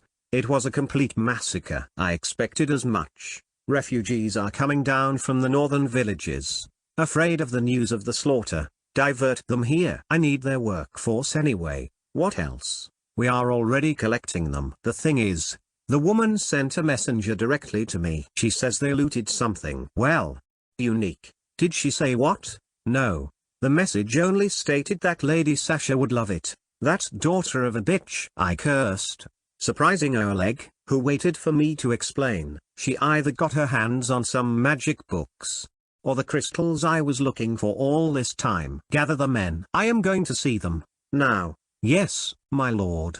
53, Chapter 30, CC. Before going, I grabbed Sasha, telling her to be ready because it could be that she would have to activate the formations under their base way sooner than I anticipated. But I really hoped that wouldn't be the case. It would be such a waste of time and resources. After we arrived, some female bandits waited for us, escorting the group into their home, which was now littered with hundreds of boxes as they went over their fresh loot. Surprisingly, they were well organized, and I could see a pile of parcels, untouched, separated from the rest. Yo, laughed Yuri, coming to greet us. She was still covered with patches of dried, blackish blood. We already separated some for you to take away. You will love them, my dear hubby. I am not your hubby. And don't call me dear, it makes me retch. Sure, baby, sure. She grinned, ignoring me, glancing at Sasha, but she was now playing her game differently, disregarding Yuri as if she wasn't even there. Come, let me show it to you. I was sure she did not say come. I could swear, but I was not here to argue about it. When we walked over with my guards and saw what was inside the crates, I wanted to swear. I was sure of it as Sasha's brows were constantly furrowing, relaxing, and then contracting again, giving her a pretty funny appearance. Where did you get these? I asked in a firm voice, leaning forward and picking out one small block from the box. They were all like an oversized plum seed. The smallest was comparable to a mobile phone in my old world, while the biggest was comparable to a coffee table. To the touch, they felt like rough, unpolished stone and were milky white in color. The noble we killed and ransacked had it. They were sitting in the basement of his little courtyard without any marks, so they are not the church's property. Well, they could have been once, but who cares? Have you ever robbed them? I asked, weighing the strange stones that, even though their sizes varied, none felt heavier than a kilogram. The church? Yuri asked, tilting her head. A few times, yes. They are nothing special and are just another arm of the state. They are responsible for searching for mages and collecting resources for them. Preaching is just secondary. Why are you afraid of them? She grinned widely, thinking she had something on me now. No, I just want to deal with them later. I already have plans to kill them silently and replace them with my own people so they can send back reports that all is well here. Snicky tilde. I am getting wet. Want to fuck? No, I answered before Sasha could, because the moment she opened her mouth, I felt the stone in my hand turning hot and becoming slightly more orange colored. And we will take these. Now. Hey, I knew you would love this gift. I do. And delegate a few of your bitches to keep an eye on the looted region. I want to know where these came from. You do know how to talk to a woman, eh? Yuri moaned, licking her mouth, then performed an exaggerated noble's bow. We will do so. With Sasha, we coordinated the others to carry the boxes out, and soon, a carriage arrived to pick them up. I brought them to the scene of the old mine where we could test them out without worrying about destroying something, especially after it was flooded. Oleg, send some trustworthy soldiers to the city. I want them to observe the church and their people at every passing minute. I said as we were traveling, and I was immersed in my thoughts for a little while. Yes, my lord. He nodded, riding further up, speaking with two of his men who sped away, heading towards my budding city. Leon. I smiled, looking at Sasha, who was still squirming a little. These stones are weird. I feel a slight vibration in my body whenever I look at them. Is it uncomfortable? No. It's nice. That is the problem. Whore. It tingles. Me. You know. Oh. I blinked my eyes and barely held back my laughter, making her pout. Not funny. It is. Uncomfortable. They are just rocks. Why are they like this? Well, they are not just stones, but I get you. I am sure they have a ton of official names, but I will start calling them CC. CC? Why? Control crystals. In short, CC. A good and short designation that is easy to remember, and I will appoint them as a resource that nobody but I can deal with. You say it makes you tingle? We don't know what other effects they may have, and what if they are problematic for a mage? Could they be addictive? I wouldn't be addicted to them. HMPH. Of course not. Tilda. I hugged her closer, giving her a deep kiss. I would make sure that toys like this wouldn't satisfy you, but this can be dangerous. So I will monopolize them just as I monopolized you. Tilda. Whore. Bad. You are bad. I know. Tilda. While sending most of the loot to my city, I took one box with us to the flooded mine. After choosing one that was easy to hold, I gave it to Sasha, telling her to try and focus on it and see what happens. I had no idea how to operate something like this, but live practice is the easiest way to go about it. It tingles. Makes my fingers numb, she explained as she looked at it, trying to concentrate her mana on it. From here, it seems to turn more orange the more you focus. I shouted back, standing a few meters away at the behest of Oleg, who held my shoulders with one hand. It is warming up nicely. It is good to hold. But it seemingly plateaued, I murmured. And then an idea came to mind. Think of Yuri flirting with me. It had an immediate effect, and the crystal turned bright red in just a few seconds. I saw a glowing, crimson magic formation appear behind Sasha, who then shifted towards me, oblivious to what was happening to her. Like I would let it happen. That woman is a beast in human clothing. She snorted. But that seemed like enough of an activation for the new formation. I felt a firm grip pulling at me as Oleg flung me away before dodging himself, and a fireball whizzed past us, hitting a tree, making it explode as if a cannonball shot through it. I watched from the ground as flames erupted, consuming the tree and leaving only ash behind before starting to spread. Oh shit, not good. Sasha, try thinking about recalling it. How? She yelled, panicking at what she did as it quickly turned into a spreading forest fire. Just think about slurping it up like some soup. I don't know, you are the witch. Well, I didn't expect it to work, but it did. Like trained dogs listening to their owner's whistle, the flames returned to her, now swirling around Sasha's body like a whirlpool. It was interesting to see fire act like this, but I couldn't get close as the heat was still continuing to rise higher and higher. How is it now? I shouted, raising my arm, feeling it hard to breathe because of the heat waves. Fine, she yelled back. It is like taking a hot bath on a cold night. It feels so satisfying. I bet. The formation in the air behind her was glowing intensely, and I could see the multiple intricate signs inside slowly turn, realigning themselves as her thoughts changed. I was so glad for my brain to still have its functions from my previous life, as now I could record them and look back later on while resting. I felt like I was taking a glimpse at how this world's laws were working in real time. Think of calming down. Try turning it off. It was hard to shout, feeling as if I was breathing right next to a blacksmith's oven, burning my lungs. I was glad that it was Sasha who I was working with, as even though she was a bit panicky, she was surprisingly adept when it came to learning and handling magic. She was a natural.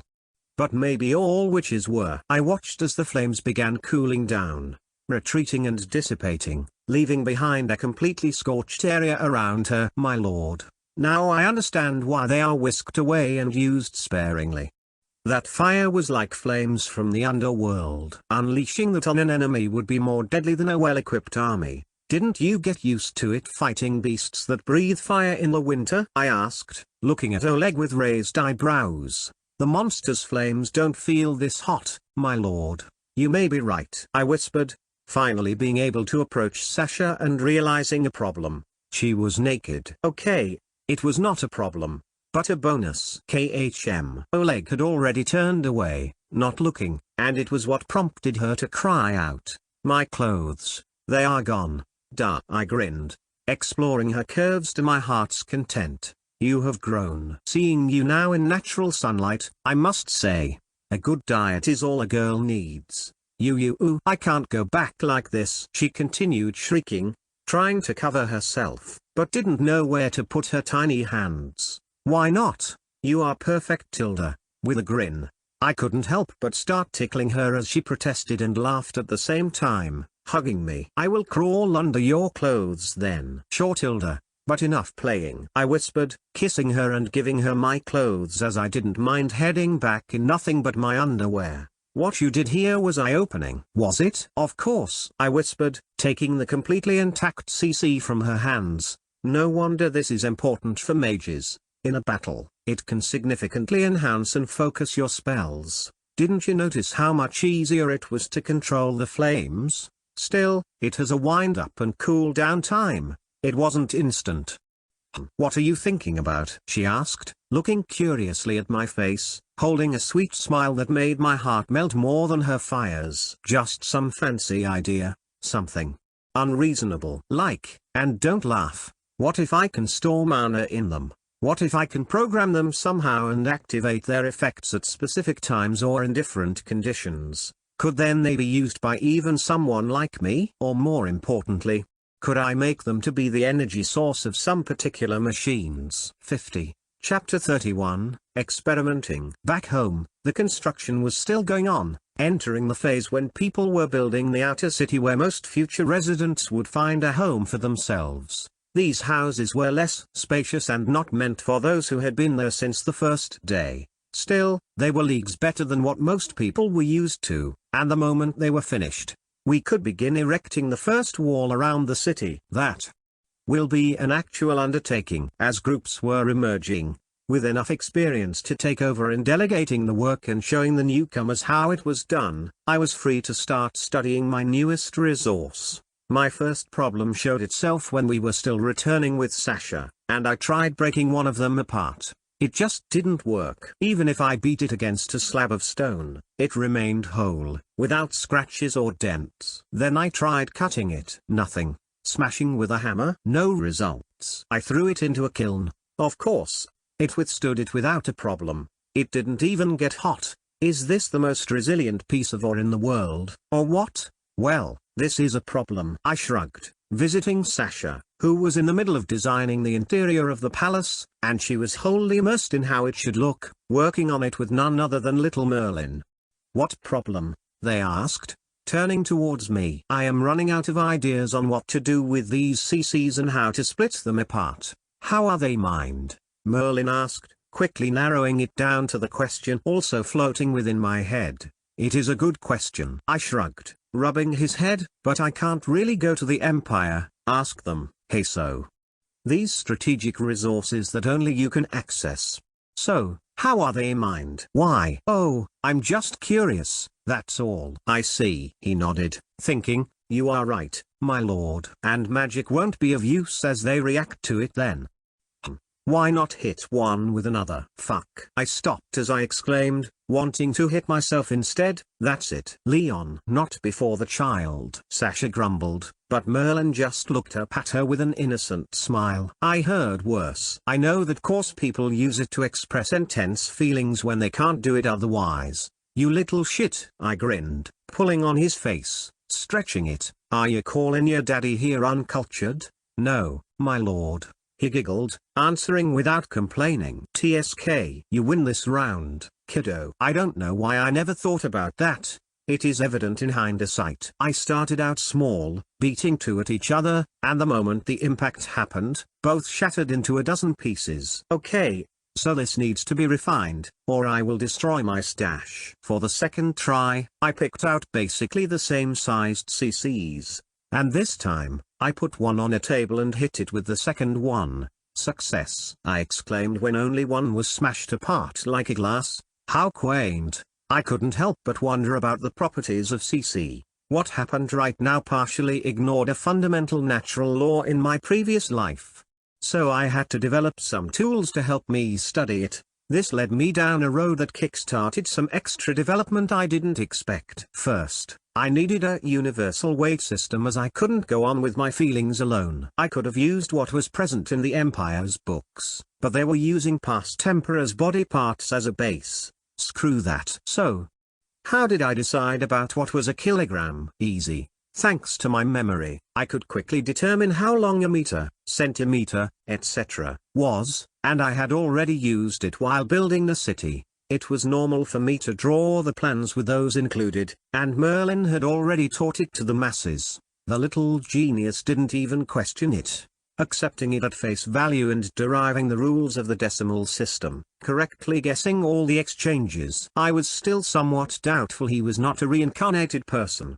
Oh well. Less work for me. Going by the same method, I grabbed a bucket and drew the scales on it after recalling a simple image within my brain box. When it was done, I filled it up with water. And there. 1 liter of water equals 1 kilogram. Of course, I knew it would be off because of the weight of the bucket.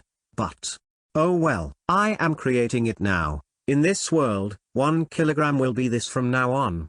And if one of my old teachers pops up here, he can suck it. Now, it was time to make my weights, and as they were nothing but lumps of iron, it was easy to make. The best thing to train my future blacksmiths on. I quickly gathered individuals who either showed interest or even had some background in making horseshoes, fixing tools, and the like. After reworking Sasha's formation inside the blacksmith's workshop, it was burning with less intensity, making it bearable for us, mere mortals, to exist. for what I needed now. This was enough. I began introducing them to my new invention as I was explaining it. It was less challenging than I expected, and I saw Merlin lingering close by, watching intently, nodding his little head occasionally. After a few tries, the first, ideally 1 kilogram plates, were made. I left a set for them to replicate and gave them my first scale to measure the completed pieces. I was glad to see that Merlin jumped at the occasion, that there was something new to learn and teach, and by the time I left, he was explaining to the others again why it was crucial to develop a new, unified system. Now, where was I murmured, snapping my fingers as I remembered. Yes, I wanted to weigh the CC fragments. After a week's worth of detour, I was back at my initial experiment, putting them on my new scale with the correct weights. And there it was. No matter what I did, they all had the same weight, 1.5 kilograms. The one that was as big as a ring? 1.5. The one that was the size of a head? 1.5. Magic, I murmured, as it was inconceivable yet real. Even if I broke one apart, the two new sides were identical. 1.5. The other weird thing was that when breaking them up, the stationary was the one that always broke apart when hitting them against each other. Even if I smashed a smaller CC against a much bigger one, was this a perfectly elastic collision? Where did the kinetic energy go? What the hell was happening? I didn't know. What I did know was that they acted like nothing I had knowledge about. I was never a scientist, only an engineer, so it baffled me, but it was not enough to make me stuck. So what if their weight remained the same? What if they don't indeed follow the laws of energy transfer? These were fucking magic crystals. Hee hee. After developing a more sophisticated version of breaking them apart, I could start determining their efficiency. Are the big ones better, or could the smaller ones do the same? That experiment happened once again at the abandoned mine. Oleg made sure to surround the area with his men, keeping everyone from coming close to sabotage us while doing the tests. I brought Merlin along this time, and he was so excited I barely recognized him. I had never seen him chatting and babbling so rapidly, asking 100 questions about CC and magic, to which I had no real answers. Merlin, we are here to explore what they can do. So, if you want answers, you must also start experimenting with them. Okay, yes, my lord. He nodded while jumping up and down in place, saluting towards me. Calm down for now, this can be dangerous. Last time, Sasha shot a fireball at me. It was an accident, she shouted back, hearing me despite being almost 100 meters away. Understood. He grinned, hiding behind me. You little. Hey. Okay. I shrugged, waving at Sasha. Do it. She was standing with a lump of CC in hand, almost as big as Merlin's little head. After focusing her thoughts and mana, a formation appeared right behind her once again before a fireball flew out, hitting the water in the flooded quarry this time. Whoa! Both of us exclaimed as Merlin's eyes were shining brightly. Of course, Sasha was not finished, as she was switching to a smaller piece about the size of an almond. The fireball came out once again, but as I had expected, it was weaker. Noticeably weaker. It broke, shouted Sasha, and after turning off her magic, she rushed to us, showing the tiny CC continuing to crumble until it turned to dust. So there is a size that makes them into a one-use item. I nodded. Maybe the big ones are also eroding? Would using them multiple times end in them breaking apart? This will have to be tested. I will do it, Merlin yelled, and I couldn't help but laugh. You just want to play with them, no? Yes. Honest boy. I grinned, ruffling his hair and nodding. Leon.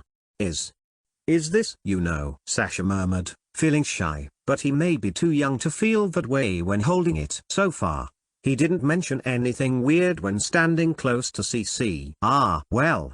Right until Sasha gave him the big one. The moment it landed in his hands, he dropped it, falling to his knees, his face turning bright red, and it was the first time I saw him close to crying. I peed. He sniffled, looking up at us, panic-stricken. He's yours. I shrugged, and to my surprise, Sasha, like a good mother, quickly ensured Merlin was cleaned up and changed without any awkwardness. On the second try, he was now much more collected, expecting something strange, and with a serious face. He resisted, nodding his little head. I withstood it. You are both meanies. You didn't tell me about it makes you pee. Holding my laugh, I chortled, unable to fully keep it under wraps. We thought it would not affect you as you are still too young. Now I should do magic stuff, yes? He asked, quickly forgiving us as he was keen on learning something new and exciting. Yes, but it was too late. A massive blue formation appeared right under our feet, spinning way faster than Sasha's. Look at that, I murmured, memorizing the symbols as fast as I could. Leon, cried Sasha, and I watched her panic as a red formation materialized behind her, responding not to her mana but resonating directly with Merlin's. A new fireball was forming in the hand of Sasha as she began sweating and breathing heavily. I could not feel any heat coming from it, which just made it more dangerous. Lord! I heard Oleg's shout, already rushing in, but that would be useless anyway. Aim towards the sky, I said, holding Sasha, helping her aim. When Merlin managed to snap back to reality, he quickly began reining in his powers, trying to turn them off. The moment his formation disappeared, Sasha's spell blasted off, throwing all of us to the ground. Looking up towards the sky, I watched a bright sphere soar higher and higher, just like a rocket launch. It had to be a few kilometers high when it finally exploded. The sound reached us a second later, and it was like a dragon's roar, echoing through the whole region. Holy shit, I gasped, sitting up. That was fucking awesome. The ball of fire was still flickering and glowing in the sky, dying off very slowly. Lord! I arrived at Oleg with another shout, inspecting me first like I just survived an assassination attempt. We are fine, fine. I waved my hand, checking on the two mages, and Merlin was at the edge of tears again, feeling he had done something terrible. Chin up, kiddo. I grinned, patting his face. This is what experiments are about. This is progress. If this is progress, Sasha moaned, unable to move. I want to rest before we make another advancement. I feel numb. Like when we... Shut up. She groaned, turning red as a tomato. Not before Merlin. What is it? He asked sheepishly, returning to a good mood after my encouragement, and I couldn't help but tease them a little more. Nothing, Merlin tilde. Sasha here just peed herself the same. I did not, but you usually do when... No, don't listen to him. This time, I didn't hold back any laughs as I was not just happy but excited. Magic. Damn. I need to harvest its forms. If I can manage it, I will have rockets that can escape the pull of gravity before I invent any type of combustion engine. 45. Chapter 32, Unexpected Trouble. For the next few days, I was holed up in my library, using my newest, shiniest giant tables filled with drawings of the magical circle that appeared under us. My goal was to gain some understanding of Merlin's ability, as it was clearly some strengthening type. He was a natural support character. Previously, he made the formations of the mine work better now, with his mana being focused, which forced Sasha to release her own spell without any chance of saying no. Looking at the hundreds of new runes inside of it, I finally got an even clearer picture while replaying in my mind what really happened. You should rest a little. It was Sasha who arrived, gently rubbing my back. But I was too excited even to register her words. This is awesome. I began blabbering like a little child. Looking back at it, Merlin's magic is acting like an amplifier. The moment it activated, it sensed your presence. And look at this. After a bit of rummaging through the dozens of big papers filled with my drawings, I found the one where I circled a dozen or so runes. Look, this is precisely your formation. Mine?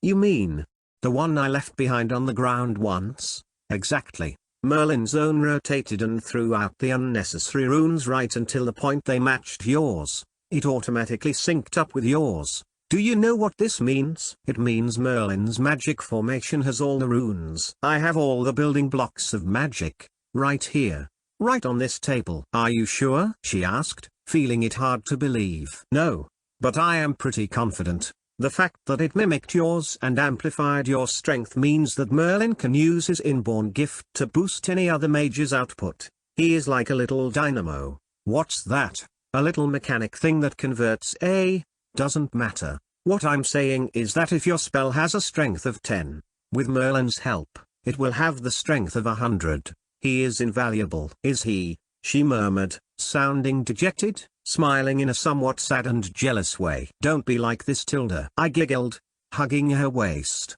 "You are just as invaluable to me," I whispered, kissing her cheek. "I will still need to study these runes a lot as I can't really reference them, and putting them together willy-nilly could cause problems. I don't want to blow us up." "Yeah? Me neither. Anyway, it explains why he is good at learning and teaching. His natural disposition is to help others get better. I think the moment he becomes a teenager, I am going to make him my prime minister. It is best to delegate tasks so everyone can focus on the things they are the best at. He is already teaching a lot of the others. He will help me select the perfect person for the posts I need. And what will I do? You will be my empress, of course. So you will help with my personal projects, Tilda." This immediately drew a happy and satisfied smile onto her face, and I was about to kiss her when a knock disturbed my thoughts, and Oleg entered, saluting at us. "I have a report to make, my lord." "Yes? It's from the Hunners?" Sasha looked at me questioningly, and I just chuckled, telling her I gave that nickname to the gang of Yuri. I felt it to be reasonable. What happened now? They had their second raid? And they found— "Don't tell me it is another stash of CC," I shouted, my heartbeat increasing. "I can't have this land to be a secret source of their crystals, or I would be fucked. If I disturb the flow of their rare resource, they will come in force to establish order, and that is the end of my dreams." "No," Oleg answered, surprised by my fearful voice. "Phew. Hallelujah. That would have been catastrophic." "Why?" Sasha asked. But before I could continue, Oleg interrupted me hastily. "My lord, they found evidence of collusion between the church and minor nobles. They are mining CC and selling them to other regions under the table." "What? There? Fuck. What a nice place I will live in." "Cool. You won't be living here," Sasha said coldly, watching Eurybasida looking around my half-completed throne room. "I think the white and gold is coming along nicely. A bit of red would make it pop." I only slightly looked up from my chair in the middle of the raised platform, watching her spin over and over again, taking in the room's appearance. I was somewhat satisfied, as this place would be where the future of my own little empire would be decided. Right now, only my throne was prepared, and the space before it was still empty. Still, soon enough, there will be a long table where my future ministers can sit down, have their debates, and present their conclusions to me afterward. "It's not real gold," I spoke up, interrupting them, my eyes returning to the stacks of papers in my hand. "It's just paint." "Really now?" Yuri hummed, walking closer to one of the golden pillars, touching and knocking it and feeling that it was made out of wood and painted to look like solid gold. "Is this made with magic? It is so real. You can think of it like that." I shrugged, not wanting to explain it to her. That was when Sasha chortled, looking down at her. "It is made out of beasts. It's pretty easy if you have a little basic knowledge, but that would be too much for you." "Enlighten me then, my queen Tilda." Yuri grinned, turning towards her, and before Sasha could react, she slapped her butt. "We will be having threesomes a lot, so don't be shy. Educate me, and I will educate you on how to please a woman." Why you?" "Enough." I snorted, but deep inside, my mind was already picturing some really wild images. "Damn it, brain, get a hold of yourself. I found out when young that the beasts from the mountain's other side are strange. Some of their livers produce paint-like fluid in this gold color when they are being disemboweled. It is odorless, which is weird. Anyway, I painted my throne room with animal guts. Happy now? That's badass, my dear. You are making me wet again." Yuri grinned, letting Sasha go, walking before my throne, and looking up towards me with a grin. Once again, she was barely wearing anything, letting her scarred and somewhat mutilated body be on display. "Brain, stop. Don't be horny." "Enough, whore." Sasha spat, walking past her and sitting on the armrest of my chair, gently caressing my hair, providing a very seductive image, clearly provoking Yuri, my dear wife. This does not help my horny brain right now, and I need to focus on the new pieces of information. This thing was troublesome, extremely troublesome. It seemed that the previous village's governor, who was offed by Yuri's gang, had been secretly working with the church for the past 2 years without notifying anyone else. They found a vein in the mountains, and they have been slowly chipping at it, gathering CC up and slowly selling them away. Their stash was as full as we found it because it took a lot of work to find a buyer, and they had to be careful. Very careful. If I didn't deal with this carefully, this could be bad. So, any rewards? Some extra? You can knock me up. I will give you an heir. I will pass. I answered before Sasha could. You brought me trouble, not joy. With this discovery, I groaned heavily. I'm up for a spanking too. I am hungry for some quality fun time besides gutting some poor fucker. She grinned, and I could swear her eyes were glittering with delight. I will reward you if you go and work with Oleg and begin openly arresting the remaining nobles, I said in a firm voice, putting the papers down and looking directly at her. Only kill those who resist. Their heads need to be intact because I will need them for later. Roger. That is why you called us here? Yeah? Oleg is waiting for you. Follow his orders. Can you do that or not? Woof. I was watching her wiggle her butt towards me while leaving, and I couldn't help but shake my head, trying to throw out the evil and perverted thoughts. I can do it better, Sasha murmured, which finally made me chuckle. For sure, Tilda. Ha. This news really took a dump on my dinner table. What will we do now? She asked, feeling nervous as she didn't want to be discovered by the Empire. I already had a talk with my parents. Father has mobilized our army and is closing down the border crossings. We will conduct a raid on all the nobles and arrest them one by one. That will. It's not the end. I continued, raising a hand to halt her thoughts. I determined to be proactive. I planned to sacrifice Yuri and her gang, but now I am thinking otherwise. They are proving to be useful. So I will retrain them to be my knife in the dark. I don't know if they can be trained. I will just need to keep Yuri in check, and she will deal with her goons. Working with Oleg is the first test. If they fail, I instructed him to kill them all. But I need a group for my dirty work. One that I can deny any connection to if they are caught. Anyway, back to the problem at hand. We will capture the priests, too, and bring everyone to the capital. Of course, those who are in the know of why, their head figures. Well, only their heads will come with us. So that the Empire doesn't come and do it themselves. Are you going to use this against your uncle, too? You do learn quick. I grinned, giving her a kiss, making her smile happily. Yep, they wouldn't believe it could have been done without a proper noble's help. Mother is already on her way to visit Elliot in secret. They will plant evidence in my pig of an uncle's treasury and also into those nobles' ledgers who are firm supporters of him. Then we will let the Empire clean house and reward us for being good puppies. If they believe our story, I will be persuasive. I laughed. But yes, that was an unknown factor, waiting to be seen. And you will need to hide the fact that there is a mine here. Yes. That is why the top figures will be made sure to be dead, and only their heads will come with us. I nodded heavily. We will make it so that my uncle is the mastermind, sourcing CC and making a big profit for himself. This also means when we go to the capital city, we are bringing along all the CC we have. We need to show our loyalty to the Empire. This is a risky move, but I think pulling it off will ensure that they don't bother us in the foreseeable future. Why not just work with the church? Sasha, my dear, I never expected you to ask something like this. I grinned, knowing she hated them. I am not unreasonable. She pouted cutely, making me tickle her and pull her into my lap. I won't work with them because that would make me an accomplice, and if things go down, I would be easily blackmailed. No.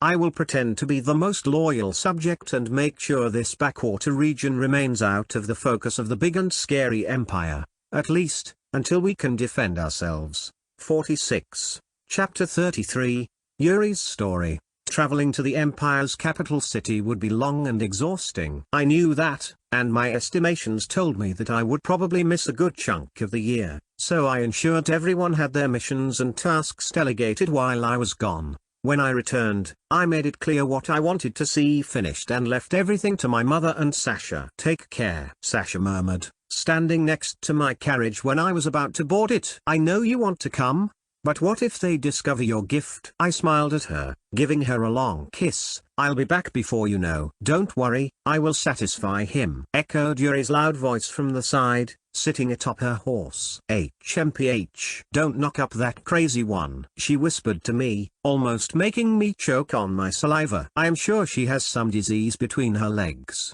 Well, my dear Sasha, your jealousy is something else. I didn't wait any longer as it would be a tiresome trek anyway, so it was time to move out instead of further delaying it. First, we would visit my uncle's place, and Elliot would join us. At least on paper, we will conduct an official visit to the capital. All because of some new trading rights, that is what my Uncle Piggy would be told. It was a half-truth, as our cargo would be the heads and his life. Not that he would want to come, as leaving his castle is already a strain on his great figure. Your bandits were surprisingly obedient. Father chuckled, sitting at the opposite side of me, taking up the two-seater, looking out the window, watching Yuri ride her horse along with Oleg, following all the orders of the soldiers. Hey, I didn't think it would be possible. I was also surprised, but it shows they are trainable. Vicious and bloodthirsty but controllable. As long as I know what Yuri wants. MMHM. She is a sick woman, but that makes it interesting. Those scars on her show remarkable will to survive and continue living despite her appeal being destroyed. Geez, you are ruthless, Dad. Anyway, make her dress up properly when getting to the capital. There are laws in place that dictate how much skin she can show. Really now? I asked, as it was my first time hearing about it. Nothing serious, but a long dress or skirt is preferable. Bare shoulders are allowed, but the way she flaunts her almost naked torso would be thrown into a pillory, naked, and offered for public use. What? I choked, taking a sip from my flask, filled with fruit wine. You mean, there is a dress code which, if breached, the offender is punished by public indecency? What is this? Nero's laws? No, Emperor Nero ruled further back.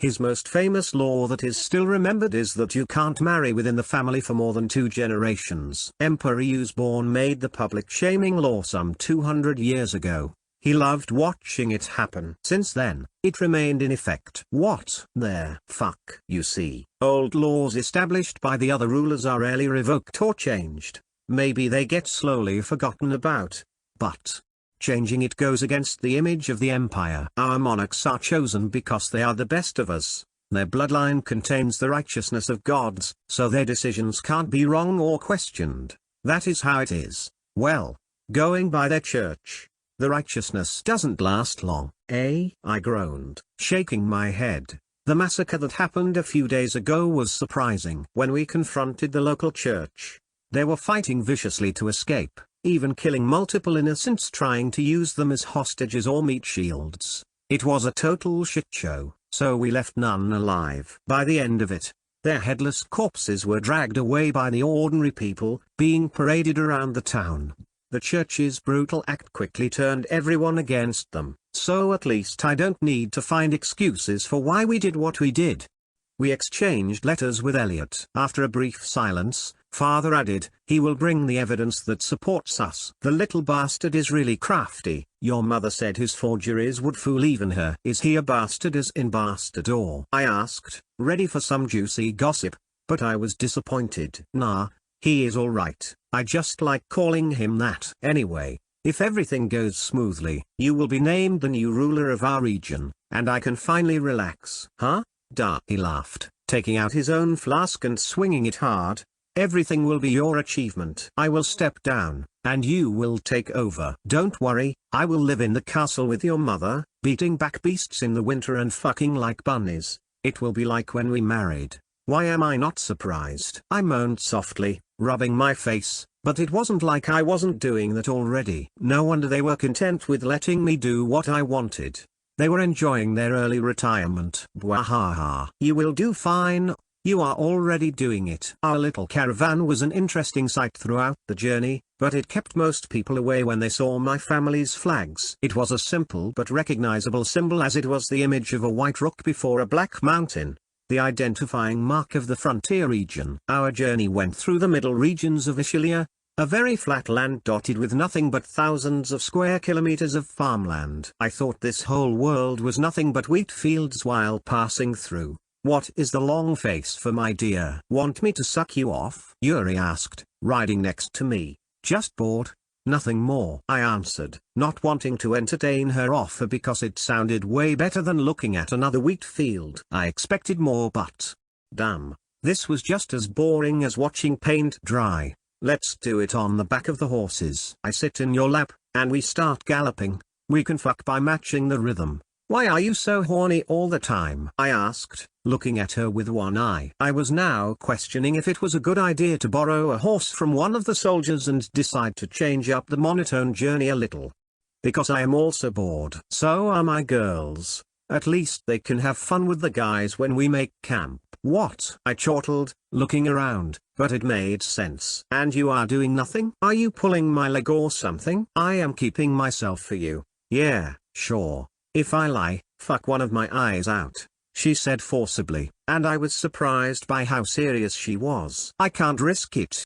My young baby daddy. Stop calling me weird names. It's the truth. If some other dick-wielding blabberfuck makes me pregnant, how am I supposed to bag my princess status? To hell with me if I risk that. I am not fucking around here, literally. You take this extra seriously, aren't you? I shrugged, sighing again. Of course. I learned quick enough that power is everything. My sweet prince, you are my ticket to the seat of ultimate power. Are you seeing me as a vibrator? I don't know what that is. What does it vibrate? Sounds fun. Whatever. I waved a hand, not wanting to get into it. Were you always like this? Pretty much. Only I was more put together. I still had both of my breasts until I turned 13. Then one was mangled so much in a fight it had to go. What type of fight? I asked, curious about her past. Life or death. Most of my battles were that. She explained it without issues, telling me everything without wincing or looking hurt. I was sold away early.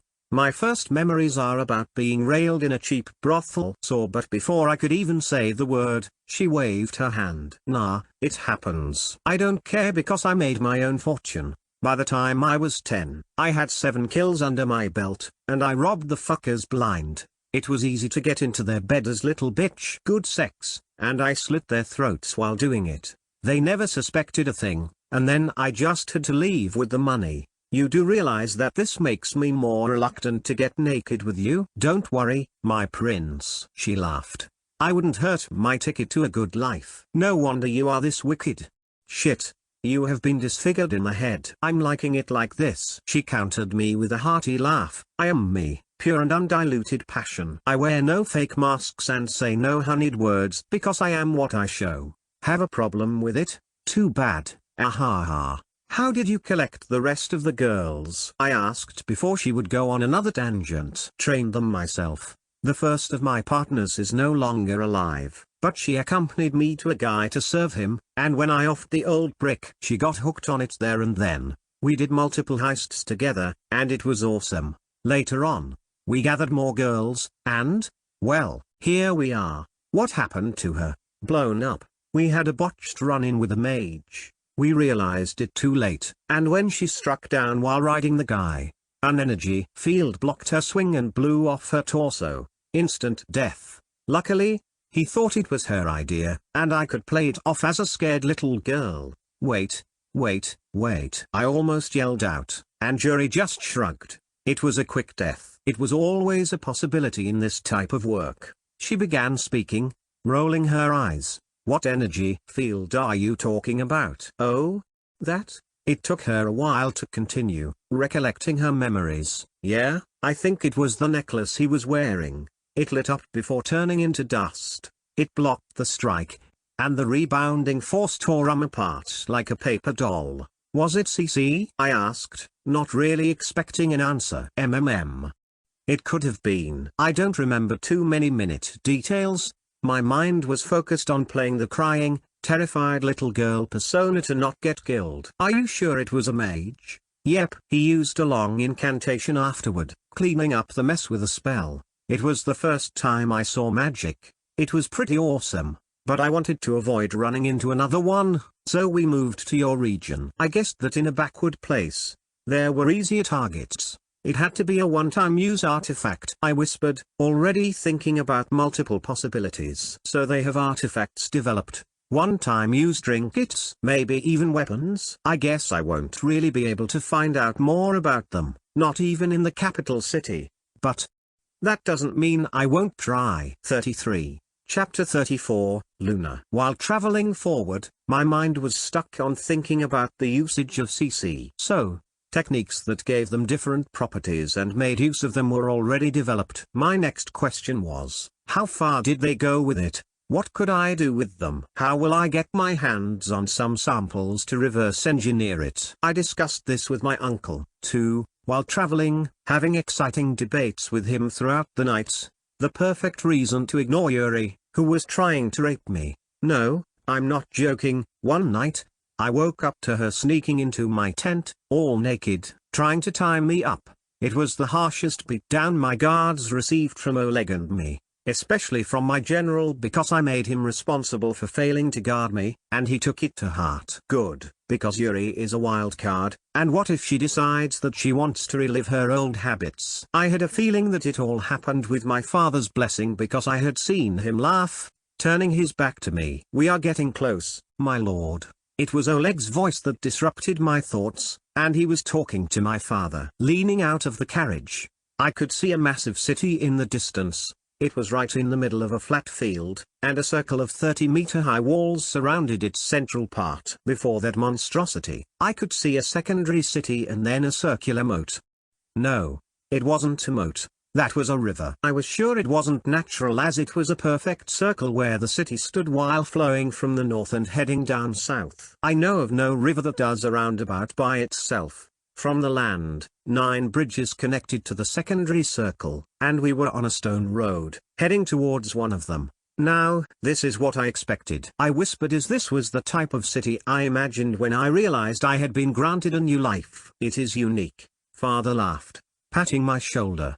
This city has never been conquered and has been standing here for thousands of years. At least, that is the legend. Yeah, sure. Yuri scoffed, her eyes more interested in the passing by caravans, and I knew she wanted to rob them. Although her scarred body was now hiding behind standard leather armor, I could see her fingers twitching on her horse's rein. The outer city is where 60% of the population is concentrated. Father continued explaining, the 9 bridges are all numbered and lead to different regions of the Empire of Ishilia. Our first stop will be at the foot of the 9th bridge. They will be examining our identities, and until they are confirmed, be mindful. I am a Viscount, but that means nothing here. I know. I don't, Yuri added, and Father looked at me, telling me with his eyes that she would be my responsibility. Come here. No, I will go there. I grunted and climbed out of the carriage window, quickly hopping onto her horse and hugging her from behind. Oh? Are we finally fucking? No, I answered, holding her waist down as she was already leaning forward, ready to press her bottom against my crotch. I am here to tell you what you need to know, and you will listen to me. I am saying it directly into your ear, so you can't say you didn't hear it. TSK, go on, she grunted, sitting back properly. First, you and Oleg are my personal guards. Only speak when I permit it. Hey, are you playing the role of the owner of my leash? I am your owner, I replied coldly, and I could see her shiver a little. Should I choke you out again? Yeah? That made me come so hard. When I heard what she said, somehow, I didn't doubt Yuri. Listen to me. I raised my voice before she went into a degenerate ranting once again. We are a Viscount. Above us here are still counts, who rule the neighboring land, and earls, who oversee certain parts of the city. They are more or less equivalent here, but they are above us. Even if an earl here has as much land under him as a village in our region, he is still above me in rank. Okay, okay. Don't piss off my boss's boss. Got it? Not just that. There are still the ranks of Marquis and Duke above them. Piss off the wrong people, and I will toss you to the wolves. Want to be powerful? Yeah? She nodded, grinding her crotch against the saddle. Powerful enough to piss on the current emperor's head? Oh fuck yeah. She moaned even louder, shuddering.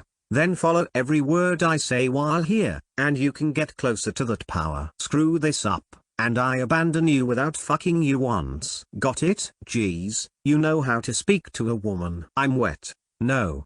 You are fucking crazy. I shrugged, turning her head away as she wanted to kiss or bite my face. I couldn't really tell. Focus on the road. Got it? Yeah, my master. Ah.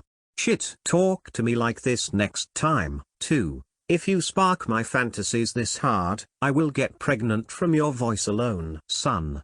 I turned towards the carriage, seeing my father flash a thumbs up at me. Keep her in line, just like that. Don't worry. A few concubines are normal for an emperor. Thanks, Daddy. Yuri cheerfully shouted back at him while I couldn't help but shrug. This was building up to be a disaster. The stop at the bridge went smoother than I first expected. The structure itself was around 20 or 30 meters wide and had 2 lanes, separated in the middle by a waist-height wall.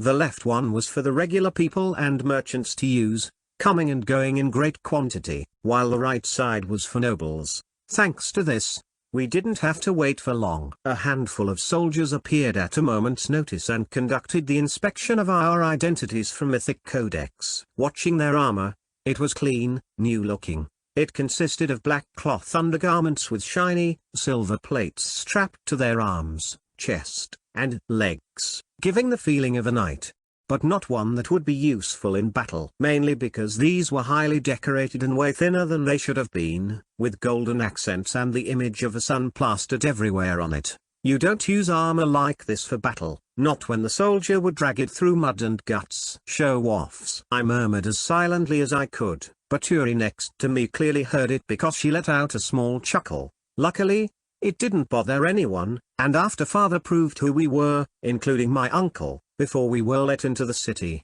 my follow-up surprise came from being assigned a whole courtyard to stay in, with a fully supplied stable and maids waiting for us. It wasn't as big as my newly built palace, but it was still impressive. At least being a noble had its advantages. While we entered, I tried scanning the outer city, and I could tell that most buildings here were made out of stone, and people were well dressed. Most important of all, nothing smelled like piss and shit, which meant the frontier region was just that, a shithole. Well, not anymore. Ha! I will trump this city with mine. What are you grinning for? Yuri asked. But before she could poke my sides, Oleg grabbed her wrist with full force, making her moan. You are gonna break my wrist, big guy. How will I jack off my prince then? Don't touch him. I wasn't in the mood to interact with the two, so I left them there and began exploring our temporary home. Since my scolding, Oleg has become hypersensitive. The best course of action was to let him cool down. As for Yuri, probably euthanasia would be the only solution. As nobles, my father, my uncle, and I had a different wing to ourselves in the mansion that reminded me of a Renaissance-era chateau. My room was on the first floor, and opening its heavy, thick wooden door greeted me with a lovely view. It was pretty spacious, having my own huge bed, a separate garden that was only accessible through my room, and a fireplace with a wide couch before it, and right on it slept a young girl. A teenager. She was totally out and defenseless, and she was wearing maid clothing on top of it. Walking closer, I got a better view as she was lying on her back, a half grin on her face, drooling a little. A gift for the nobles? I asked myself, examining her heart-shaped face that was ripe for placing it between my palms and mushing it a little. Damn, she was cute. Like a little kitten, she was compact. That was the best way to describe her, as she wasn't tall. Nor was she thick, but she wasn't as thin as Sasha when I first met her. Although, I couldn't really tell her 3 sizes, not with this many clothes on. Damn it, Yuri's effect has been poisoning my mind. While I was leaning over her, it seemed my presence disturbed her sleep because it made her wake up and open her mismatched eyes. Oh, we both said, but hers was frightened while mine was amused. Her left eye was green as a polished emerald, while her right eye was the deepest amethyst I have ever seen. A unique beauty. Good morning, sleepyhead. Hiya. With a scream, she scrambled to her feet, climbed over the couch, and fell onto her head, giving me a perfect look at her blue striped panties. This city has better clothing stores and a proper fashion sense. Unlike mine, huh? I already guessed so because of how the people were dressing here. Now I felt like a hillbilly coming to town. My home was centuries behind the capital city. Is this a joke? Are you okay? With a chuckle, I walked over, helping her up, fixing her clothes and messy, long black hair while using the occasion to get a quick, subtle feel. She was soft. Why yes, I was cleaning the room and...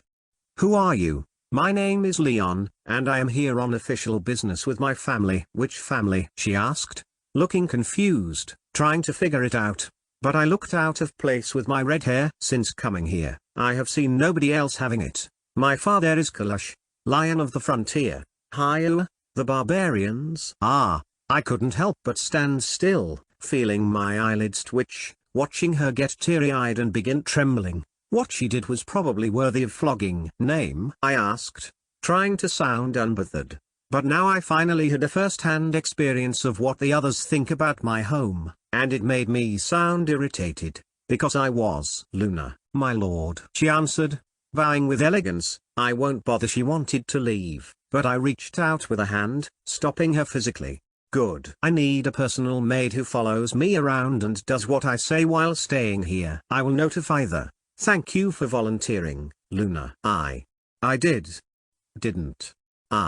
She sounded like she was on the verge of a mental breakdown, but I wasn't budging. You did, just right now. So, Luna. I smiled and probably looked like some kind of cliché evil noble from a soap opera. Please show me around the place. 33. Chapter 35, Mugs Filled. Next. Who's the little foo? Did I permit you to speak? I asked before Yuri had a chance to finish the sentence. Thought so. She is Luna, a maid who volunteered to show us around. Greetings. She curtsied, looking shy and reserved, but I knew that she was probably crying in her head.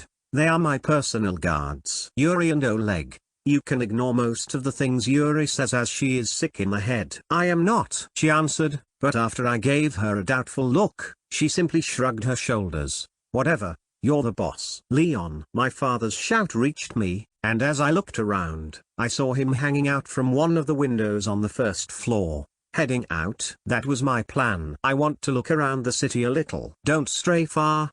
We may be insignificant, but that doesn't mean some other nobles wouldn't want to use us in some idiotic ploy. We are only staying for a few days. Don't stir shit up for your old man. The meeting will happen tomorrow, the first thing in the morning. Getting an appointment with the Empress herself was hard, so I want no problems. No worries, Dad. I got it. I am not worried about you. Whatever. We will go over most things with your uncle, and we will have a meeting after dinner. Be back by then. Sure. You will have a meeting with the Empress? Luna asked, stuttering, feeling her legs wobble like jelly. Yeah? Why? I asked, not getting her sudden dizziness and why her face had abruptly turned whiter than chalk. Meeting the Empress of Envy. I wouldn't dare do that, not even if I am a noble. Huh? We looked at each other before now surrounding Luna. What do you mean? You are really clueless, aren't you? Ha.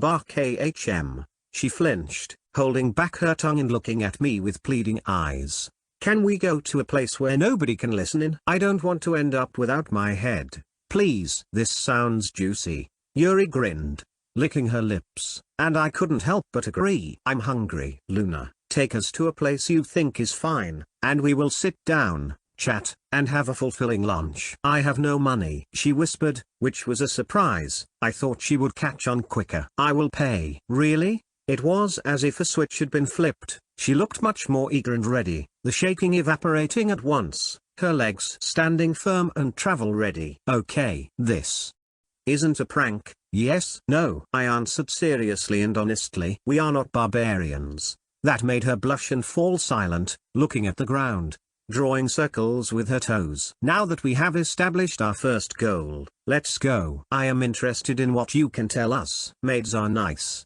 Yuri grinned, watching her from behind as we began walking. They can get into nobles' beds and gain some juicy information. I am not that kind of maid, Luna protested, looking over her shoulder, her face turning red like an apple. Those types of maids always say the same, Yuri countered, but then I interrupted them. I still needed Luna to spill the beans. The best course for this was being on her good side. Just look at her walking, her speech pattern, and how she carries herself. She is a proper maid. And you are a street kid, Yuri. Surprisingly, she didn't shoot back, and watching her eyes, I saw she quickly caught on to what I was doing, playing along. I should remind myself that although she acts crazy, she has sharp senses and a quick mind. Or she wouldn't have lived this long. My compliments quickly did their job as Luna walked much more happily next to us, feeling proud, leading us only a street away from our mansion, right to a 2-story restaurant.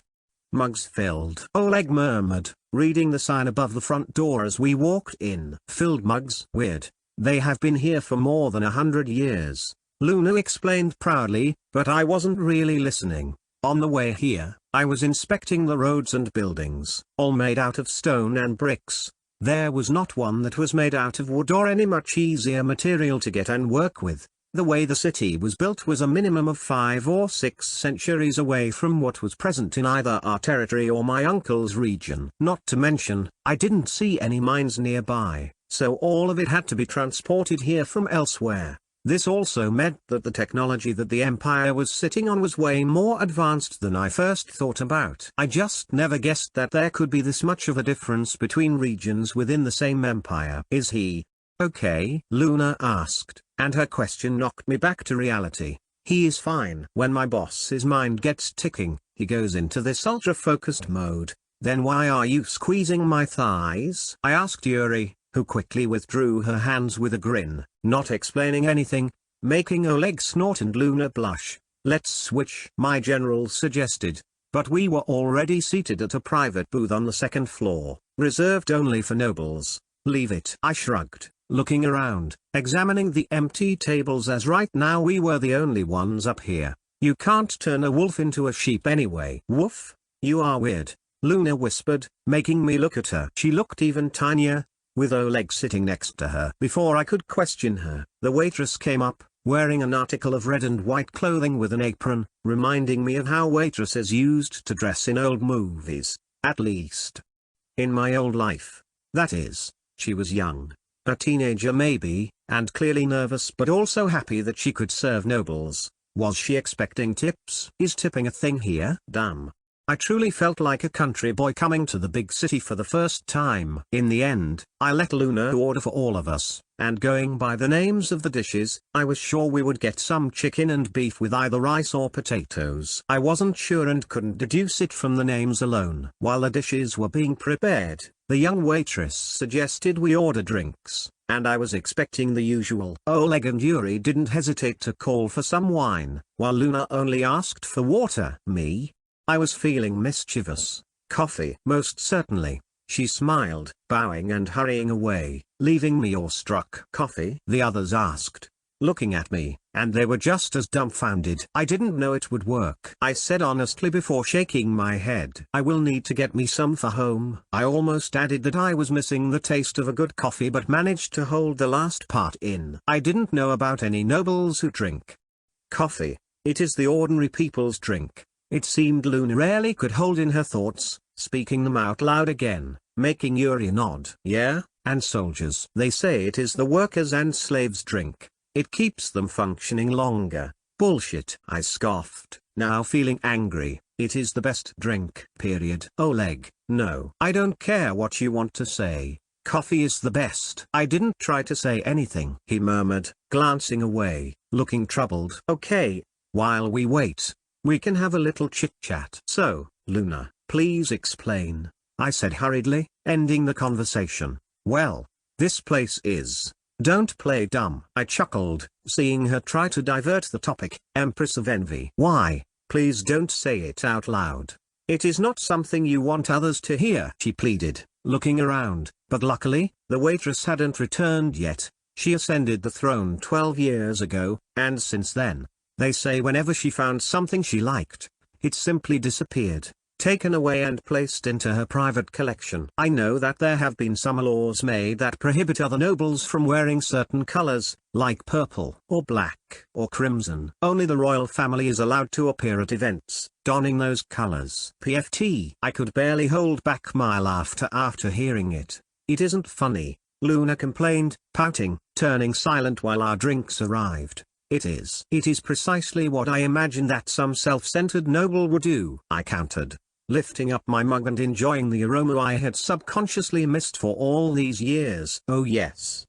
This needs to be imported, like, immediately. They say people who meet with her try to look mundane, so she doesn't find something interesting about them and takes it away. There were rumors that. She stopped momentarily, looking around twice before whispering, even people have gone missing. Spooky. But I wouldn't worry. We are here to report, and our family is tasked with guarding the frontier. I don't think our barbarian lineage has anything worthy of an empress. That's true. She nodded, agreeing without hesitation before her mind realized what she had done, turning white and teary-eyed. Barbarian, Oleg scoffed, his fingers squeezing the metal mug in his hand, leaving imprints on it. What a brave observation. Have you ever visited the frontier? No, Luna answered, looking up at Oleg, gulping multiple times, shaking like a lonely leaf in the wind. I bet she never even left the city, Yuri added, leaning back in her chair, enjoying her wine. Why yes, that makes me curious. I interrupted them. What is your background? I am just a maid. Nobody important. Explain. I pressed on, resting my chin on my crossed fingers. I can learn it in multiple ways. I just want it from the source first. Well, I am Luna Gottfried. My family were the servants of Earl Sigismund, but that line died out 40 years ago, so since then, we have been dwindling in reputation and numbers. Families that lose their noble backing usually fall further and further down if they don't find a new family to serve. I just finished my training and this was my first job, taking care of an empty mansion. I didn't know guests were coming. Why don't you strike out to do something else? A new profession? I asked, honestly curious about her situation. Do what? She moaned, lowering her head in dejection. You don't know what it is like here. Huh? It is all about background, prestige, rank. Families like mine have no chance to rise or change. We have been servants since we wrote memoirs within my family hundreds of years ago, and we will die out as one. Earl Sigismund's enemies are still present, and anybody taking us in would also say they are the late Earl's supporters. I thought they died out? Yuri asked, baffled, but Luna just sighed again. That doesn't matter. Not for nobles. Lucky me and my birth. I laughed, looking towards the stairs, seeing our food arrive. I wouldn't want to live here. Luna didn't really get that. But that's fine. I didn't try to explain it either. Instead, I focused on the nice roasted chicken and mashed potatoes. I need to bring back some recipes. They know how to cook. I was just about to finish my meal, enjoying the last bites of food, when loud noises interrupted it. Looking at the stairs, I saw a group of young men coming up, wearing flashy blue, gold, orange, and green-colored silk clothes. They were like a clown troupe, stinking from cheap cologne. Are those silk pants? I moaned, holding my head, rubbing my temple, not believing my darned luck. My lord? Oleg asked, not getting me, and neither did the two girls at our table. Of course they are. Of course, there are silk pants here. Why wouldn't there be? I continued ignoring them, praying for fate not to do it, but of course, it wasn't listening. Or it was and was laughing behind my back. Who's the weird guy? One of them laughed like a hyena as they approached our table. Of course, they are approaching me. Why the fuck wouldn't they? 6.